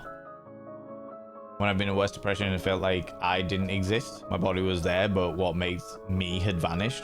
In which case, if that's the way that they've designed this, that's a really cool dynamic. Like, I love the way that there's evidently the echo of whatever broke my mind just crying in the middle of the room that I can't interact with. My umbrella is here, but Henry's is missing. He must have taken it with him. Let's go to the concert. It's chilly in here. Because I'm walking through my own ghost. Oh, that's good. I do wish to read that article just once more. I could read this over and over. It's changed. Many were shocked today upon learning of the engagement of the extravagant heiress of the Beauvoisis Jury Empire. Mademoiselle Valerie Beauvoisis, and to Henry Winterbourne. I tell you. They're just cleaning each other. They're just cleaning each other. You've streaked 69 times? Oh, that's amazing. That is amazing. Yeah, it won't let you share it until you've hit 70, but I fucking love it. Thank you so much for the 69 panderings as well, Zabadian. I appreciate that. Told you this is a good game. Yeah, it's a fascinating game, Carson. She declared her intention to move to family Wiltshire, Britain's green pastures, despite the loud rumors. Yes, moving to a calm countryside will welcome free change. Oh, I do love it here so much. To the main door. I'm not dressed to go outside.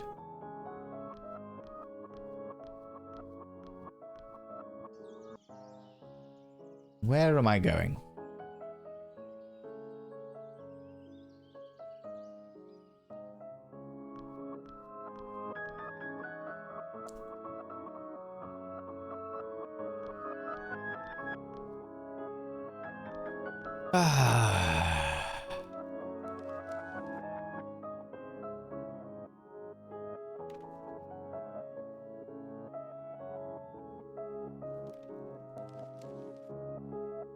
Yeah, we'll just check in. It says read it over and over, which means something's gonna be wrong.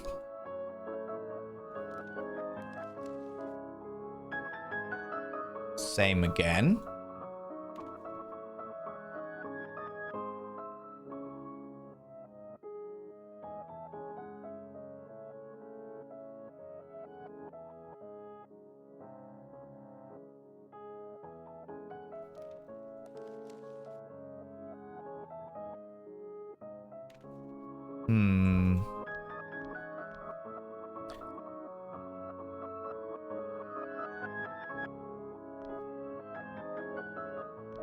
Something's not quite... oh, wait. The clock key was right there. I just couldn't see it because I was stood in front of it. Denial is a powerful manipulator. Certainly bloody is. Certainly bloody is. Let's see if this works. This is too tall. I can't reach the winding hole. 3 o'clock it is then. Can I use the key that is in my hand on this one? On the table clock that is behind my head? Happy 69 streaks, by the way, Zabadian, you beautiful bean. The filth wizard would really need to ask. Only one best number. Exactly. Winding key from the standing clock should fit here. Perfect. I can wind the clock now. What time shall I set?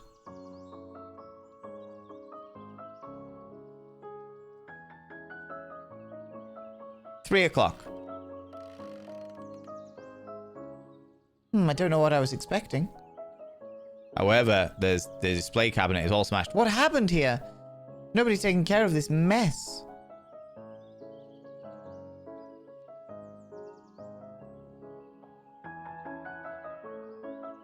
There's going to be a code somewhere that's going to be what I need. Come on, hurry up. The winding hole. What was the date on this?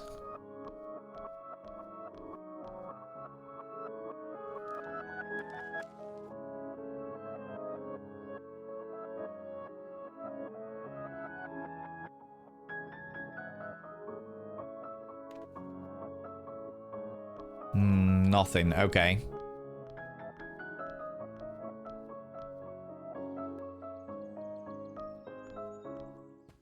Alright, she's just taking her sweet time. Steadily but surely. Walking over.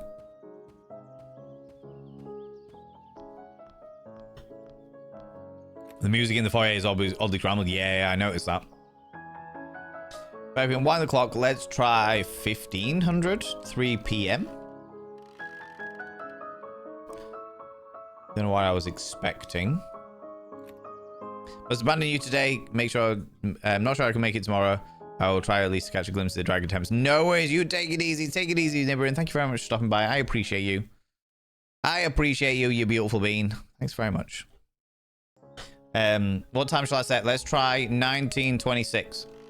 Because that was one of the years.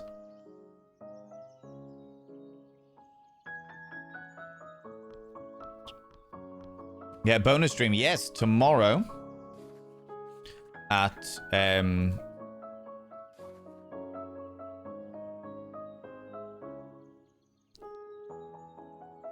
tomorrow at 7 p.m. BST, we're doing an extra stream where I'll be dragged up. Be all drag and everything.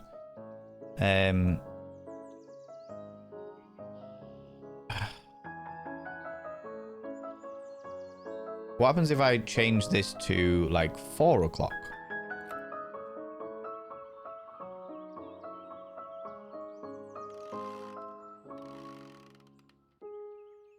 Does that change the foyer one to 4 o'clock? Yeah, I'll be dragged up and we're going to be playing Drag Her, the Drag Battle Simulator, as a reward to the community. Stuck at 3 o'clock. Oh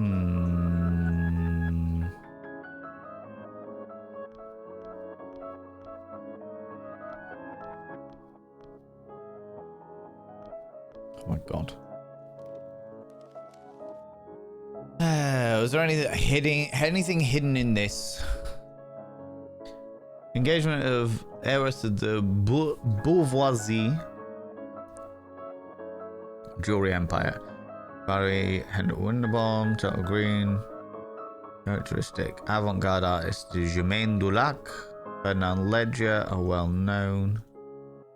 Their intention to move to England.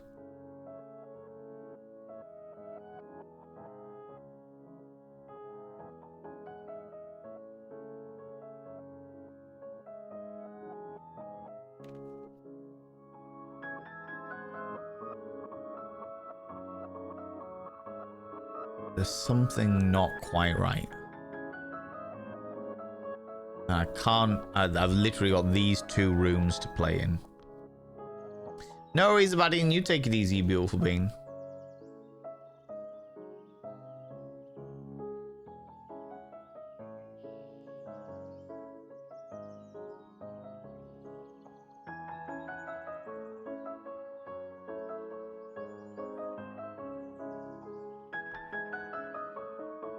One of the pokers is missing. Don't want to go upstairs. So it's got to be something to do with that clock we can wind.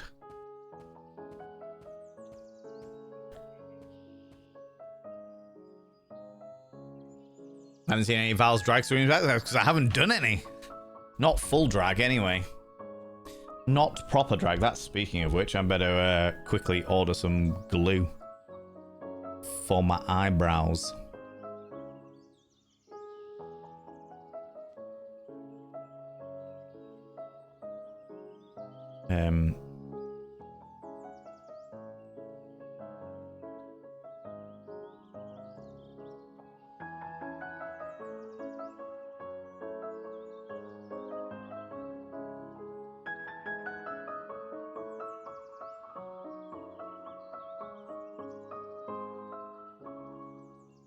Mm-mm-mm-mm.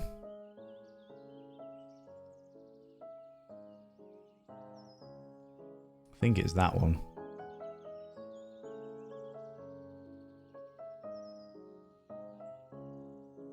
Proceed to checkout. Buy now.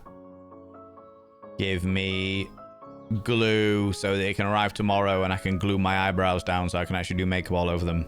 Sweet. How's it going, Julian Synthetic? How you doing? Need to take off? No worries, Susie. You take it easy. If you don't get anywhere, I can mention my thoughts on a dickish move they might have done.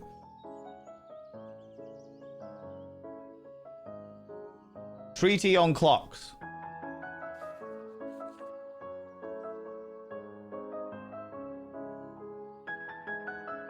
Oh, an average delay of 7 minutes when they're against classic long case clocks. Unacceptable, which of course, so it wouldn't be 3 o'clock, it would be 2:53. Not 2:53. There we go. It's working again. The mechanism is ticking and the hands are moving. Okay. And is that the grandfather clock is working now too? Okay, we did it. We did it. That was your suggestion. I appreciate it. I appreciate it. I clocked it. That was definitely not intentional, but here we are.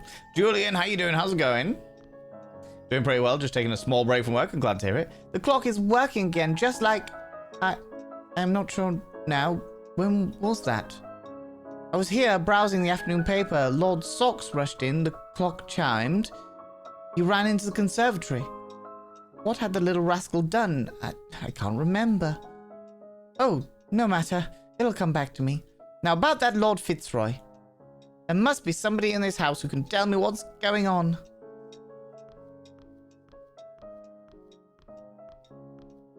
Paperwork never had my full attention. It's hard to focus without breaks from all the reading. Yeah, absolutely. Absolutely, for sure.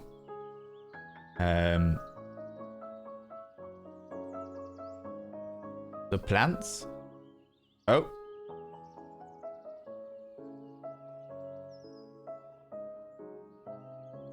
Did I see something move there?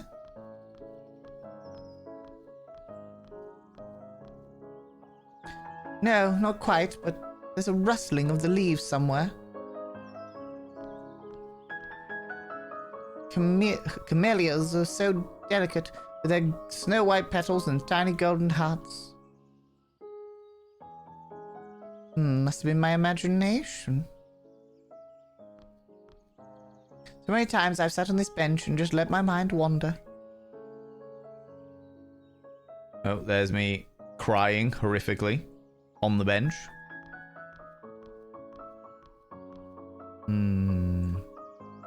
I'm so lucky to have my very own Sancta Sanctorum.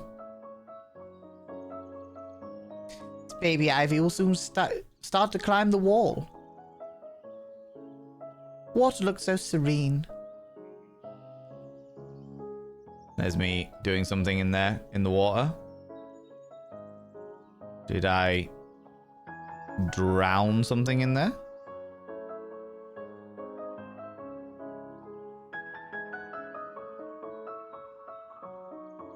Shrubbery. This foliage is so thick a tiger could hide there.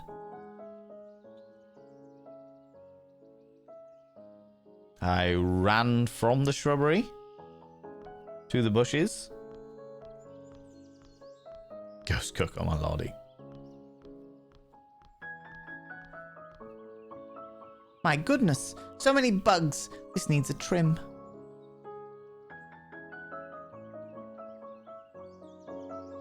Is this a ficus? I don't know much about these plants. The azaleas look lovely today.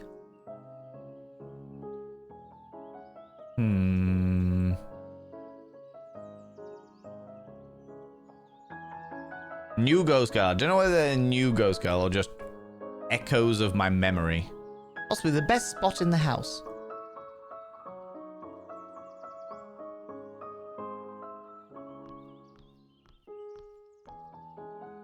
Enjoy the morning sun with a cup of tea is something I never did very often back in Paris.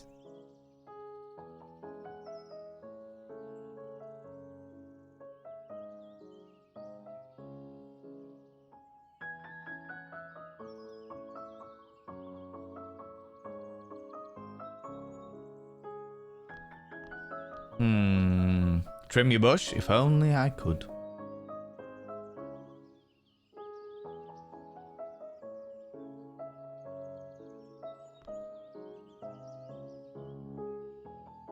So, I take something, I jump on it.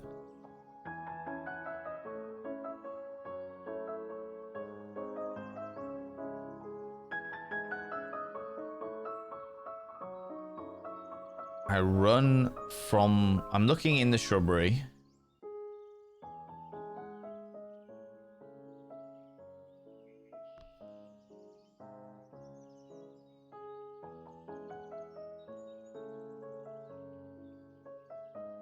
Crying on the bench. I feel like there's going to be an order to this. Nothing up here that I'm missing, is there?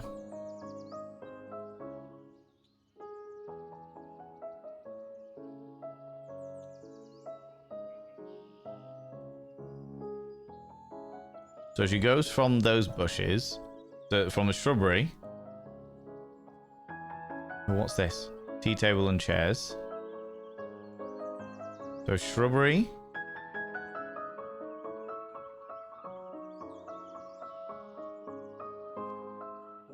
I think it's going to be... Okay, plants. Looks through the plants, can't find them. Scratches her head.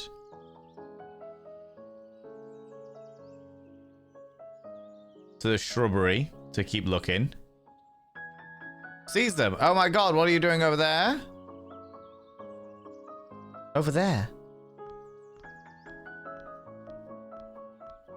Oh. Where am I going? There was something here, stirring the leaves, and suddenly a blur, a chase, a clink, a sound of porcelain. Okay, yeah. So table and chairs. I catch the thing. Jump on it. Yes. Okay, we're following the memories.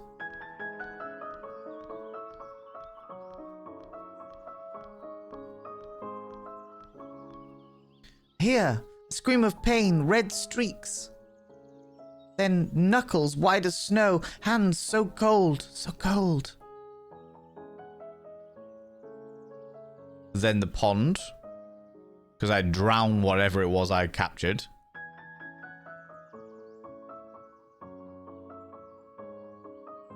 Oh dear. No.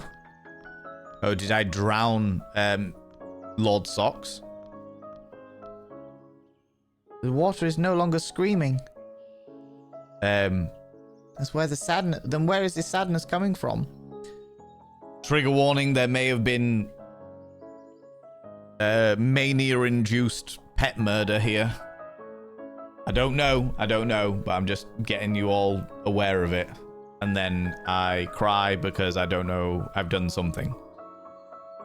Whatever that something could be. It is stronger here. What is this sorrow? Why do I feel this way? This place is always so soothing to me. But those sensations, they were so vivid, so unsettling. And the water. I could have sworn I felt...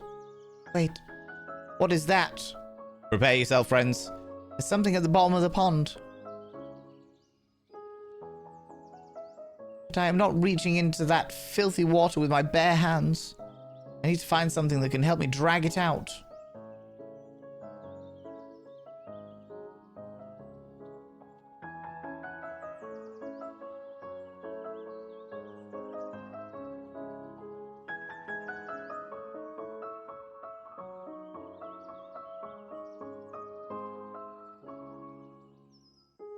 Rustling has ceased.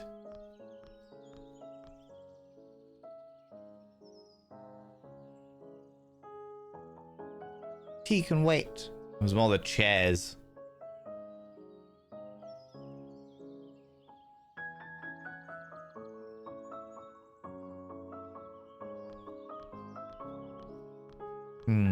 Usually when it comes to these things, it's what's in there. Oh, the umbrella, maybe? This should work. Okay. So I pick up the umbrella and carry it in my hands. And then I use it in the pond. Alpaca Lunchu, how you doing? Yeah, I'm expecting a dead cat. It is a dead cat. My lord, my dear lord. What happened to you? Who did this? Did nobody see anything? Where is everybody? Help! I must find help. Lord Socks. Yeah, so we drowned our cat.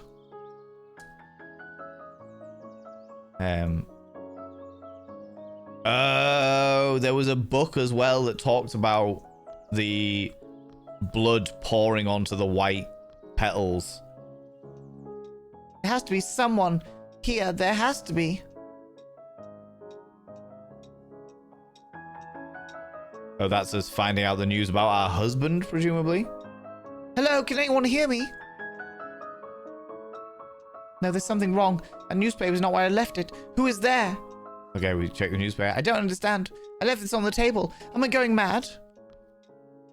But no, this is not the Paris Soir. It's the London Evening Standard.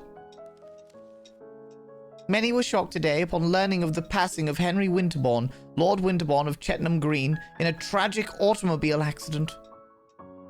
As the car in which he was riding rolled up towards the driveway of Winterbourne Manor, the family cat, which had been missing for days, dashed onto the road in front of the vehicle. The chauffeur gave the driving wheel a sharp turn. No, no, no. Henry, dead. This is absurd. He's here. He's upstairs.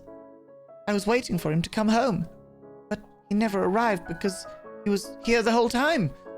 Of course. How silly of me. That's it. He must be in his study. He'll know what to do. He's in his study. He's upstairs. He'll know. I need to see him. I need to see him now. Okay. So that's the reason why we drowned the cat. Because the cat ran across the front of the car. It's a hoax. It has to be. The cat ran across the front of the car. And in the process of the cat running across the front of the car, the driver swerved and it ended up killing my husband. Oh, this is very cool. The more I move across it, the more... Oh, what a cool effect. That's a really, really cool effect, especially for like a pixel game. Don't put me back on any presents. Gotta go pick them up. That is very good for the time being, Other Greek. Genuinely very good for the time being.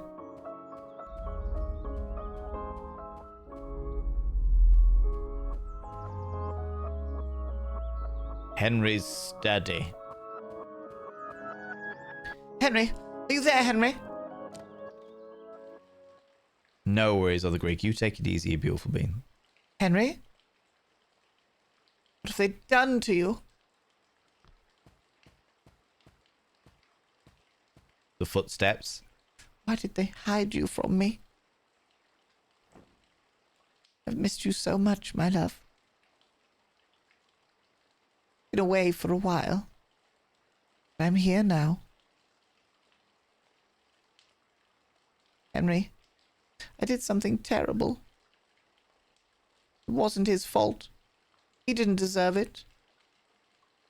But it hurt so much when you left. And I had such dreams, such terrible dreams. But I found you now. And I'm never going to let them take you away from me again. Potential trigger warning for suicide, just letting you all know. Yeah. Just giving you that heads up. One more sip, and then I'll come back for you and take you home. We are going to Paris, my love. I'll be right back.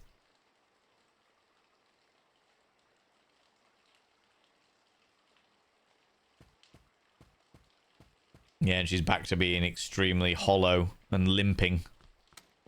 Does the color comes back if you walk the way? Oh no, it doesn't. It's the sign of the depression settling in. Emian seems far away now, flickering like a roll of film. Not this glass. Downstairs just once more. You would have understood. You would have forgiven. Mum, Dad, I'm barely here anymore. No more sleep, no more dreaming.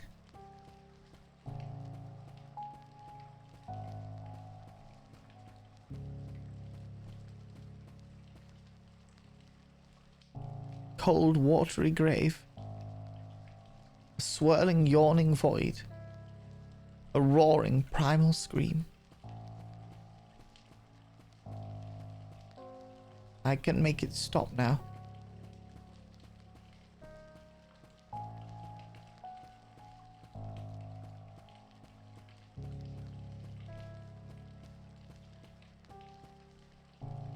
There's the invitation. Another one of those awful letters.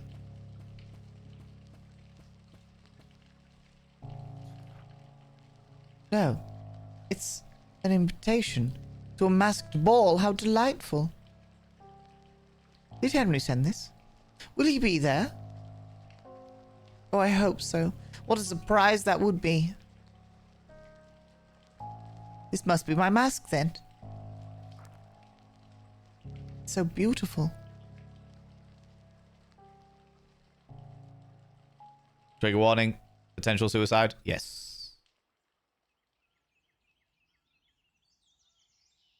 But she finds release in that.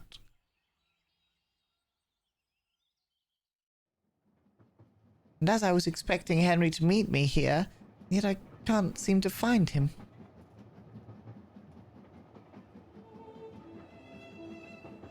But he must be here. Who else could have sent the invitation?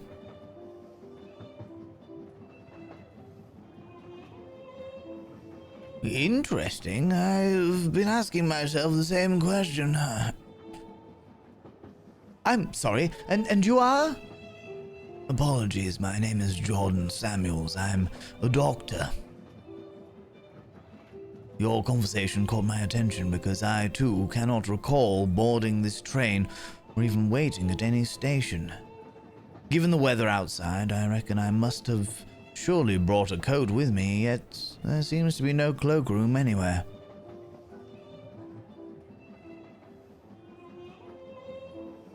I have attempted to bring this up with some of the other guests, but unlike you, they do not seem to be bothered by it. I cannot explain it, but I feel like we should not be here. What do you mean by that, Doctor? Where else do you reckon we should be? I am not sure you would even believe me if I told you, ma'am. Oh, it's a ma'am. All of this time. Oh, don't you worry about that, dear. If only you knew how much these old eyes had seen. I doubt anything could surprise me at this point, Please, sir. I think we all wish to hear what you have to say. Oh, I, for one, most definitely do.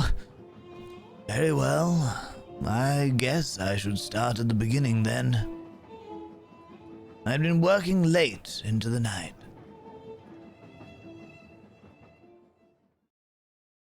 The Nameless Ritual.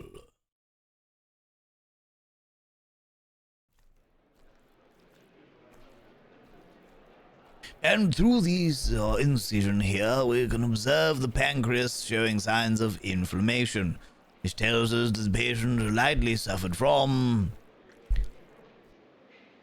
Dr. Samuels? The pancreas had inflammation.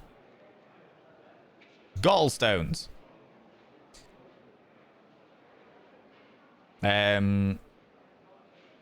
Cystodema. Well, this surely indicates that, Excuse me, Dr. Hayward. yes, Mr. Lowell. Why are you talking to the janitor? Ha ha ha ha ha ha ha. Of course, because he's a black man and it's the 1920s. Now, boys, calm down. Dr. Samuels, you were saying.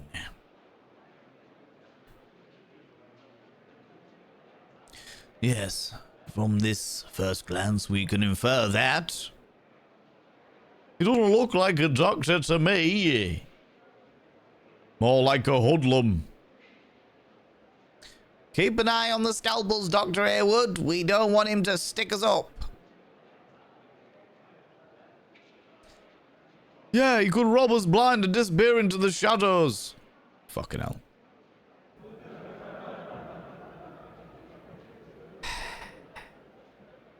I bet he's stealing from material from the infirmary. Yes, to sell whatever criminal elements he's in cahoots with. Check his pockets, Dr. Hayward. Some supplies have in fact gone missing lately. See, I knew it. Let's search him. Somebody hold him.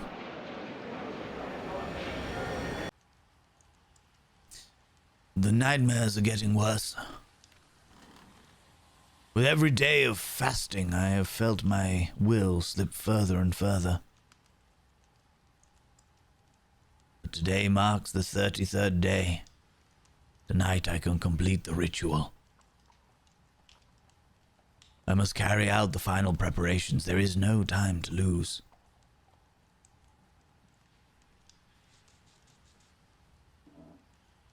Those buffoons.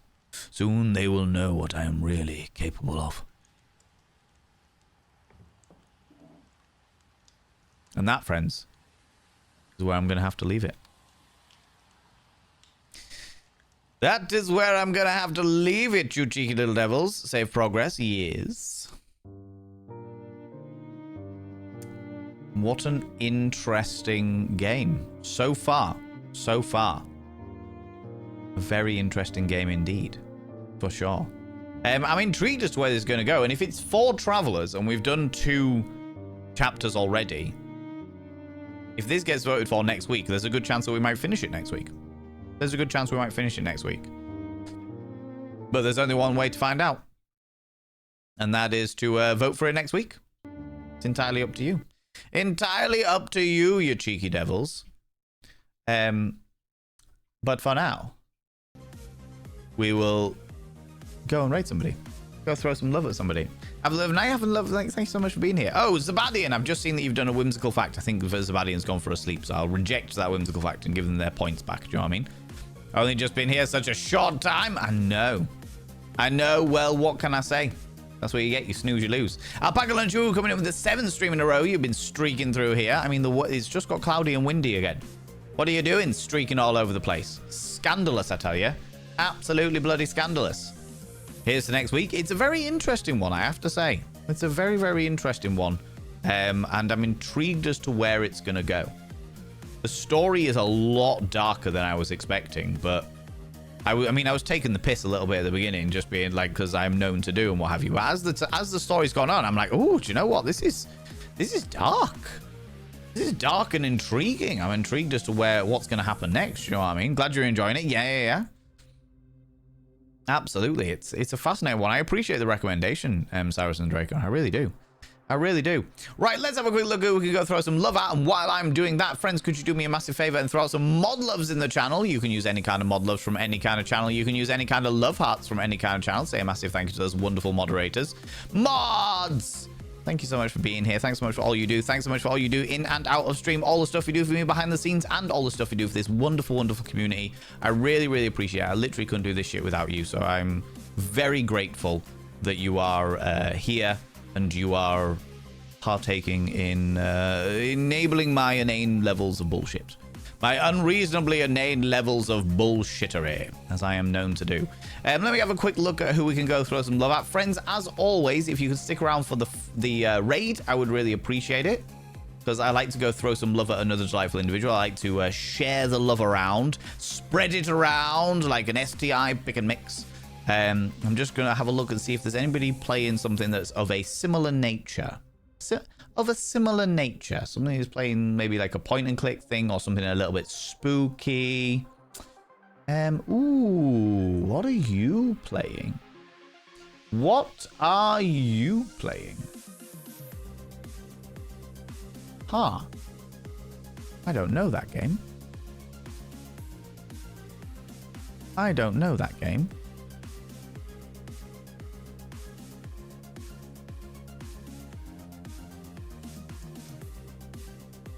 Ooh, we haven't raided you in a long time as well. It's been a fair while since we raided you.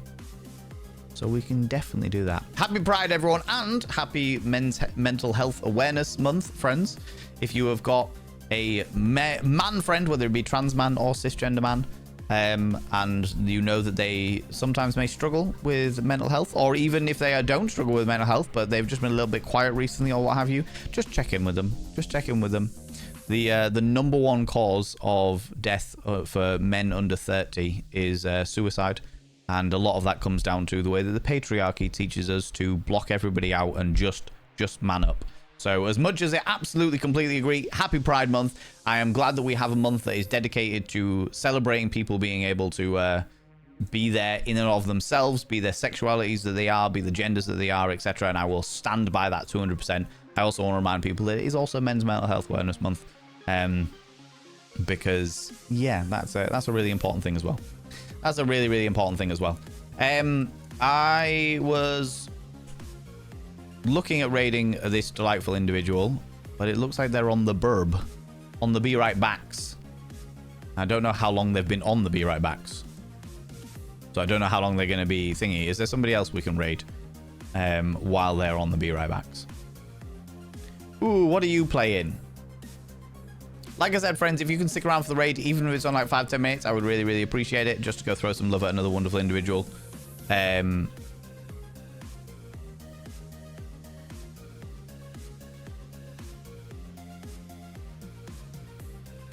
Ooh. Could absolutely go raid this person.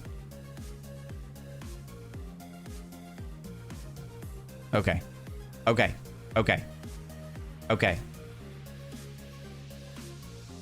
Oh no, can't they fucking finish it? Oh, everything is transpiring against me today, friends. Everything is transpiring against me. Bear with me though. I will find somebody worthy of your raid over. Worthy of your exquisite joy and happy-go-luckiness. Yeah, friends, if you are a subscriber, please copy and paste this first raid message. If you're not a subscriber, please copy and paste this second raid message. That's the first Bot of Vein raid message for subscribers. The second Bot of Vein raid message for non-subscribers. That's the ones with our emotes, if you are a subscriber. If you want to take our raid message and add your own emotes, you are welcome to that as well. I think we're going to go raid this person. This person's on Be Right Back at the moment, but they will be returning shortly, I would imagine. They will be returning very, very shortly, I would imagine, because they've been on Burb for a little while from the looks of things. So I would imagine they'll be back any second now. So we're going to go raid in and go throw them some love anyway. Go throw them some love anyway. Are you with me? Aye, aye, Captain. They're also playing an interesting game. Let me have a quick look at the game. I don't know the game. Ooh, okay, yeah, the game looks pretty good. The game looks pretty good. The person we're going to go raid is somebody who's well known for like indie spooky games, playing indie horror games. They also, and this may give it away a little bit, they also are well known for their inventive nature of controllers. They will make a variety of different controllers using like potatoes and fucking keyboard, like saxophones and weird ass shit. They are that way inclined. Friends, we're going to go raid Nico Hart. We're going to go raid Nico Hart. Nico Hart is a wonderful, wonderful human being. Well known for doing speed runs of Alien Isolation using a steering wheel and pedals. They also do, like I say, they make their own controllers. They go into the nitty gritty. They made one out of like forks and potatoes at one point. One using one of those, wah, wah, wah, you know, the ones that fucking razzmatazzophone or whatever they're fucking called. He made one of those. Made one using a fucking dance mat. But it was a whole thing. It was a whole thing. It was very, very cool, though. Anyway, friends, we're going to go throw some love at Nico because Nico's a wonderful bean. Friends, thanks so much for being here. Thanks so much for the raids, the subs, the gift subs, all the cheeky little bitties. Thanks so much for your follows. Thanks so much for hanging out and joining the conversation. Thanks so much for hanging out while we were doing all of the game as well. I really, really appreciate it. I'll be back tomorrow for an extra stream. An extra stream tomorrow at 7 p.m. BST where I will be dragged up and we will be playing Drag Her, the drag battle simulator. Imagine Street Fighter meets drag queens, okay? That is the plan tomorrow, 7 p.m. BST, as a reward for me to say thank you for you beautiful people donating so much, all right? Friends, we're going to go throw some love at Nico Hart. If you're not in the raid up there, please, please, please, please, please click on the link that I've just thrown down there so we can all raid over together. There's fucking loads of you, but I'll see you all tomorrow. Until then, don't do anything I wouldn't do, because if I wouldn't do it, it'll fucking kill you. I'll see you all later. Bye-bye.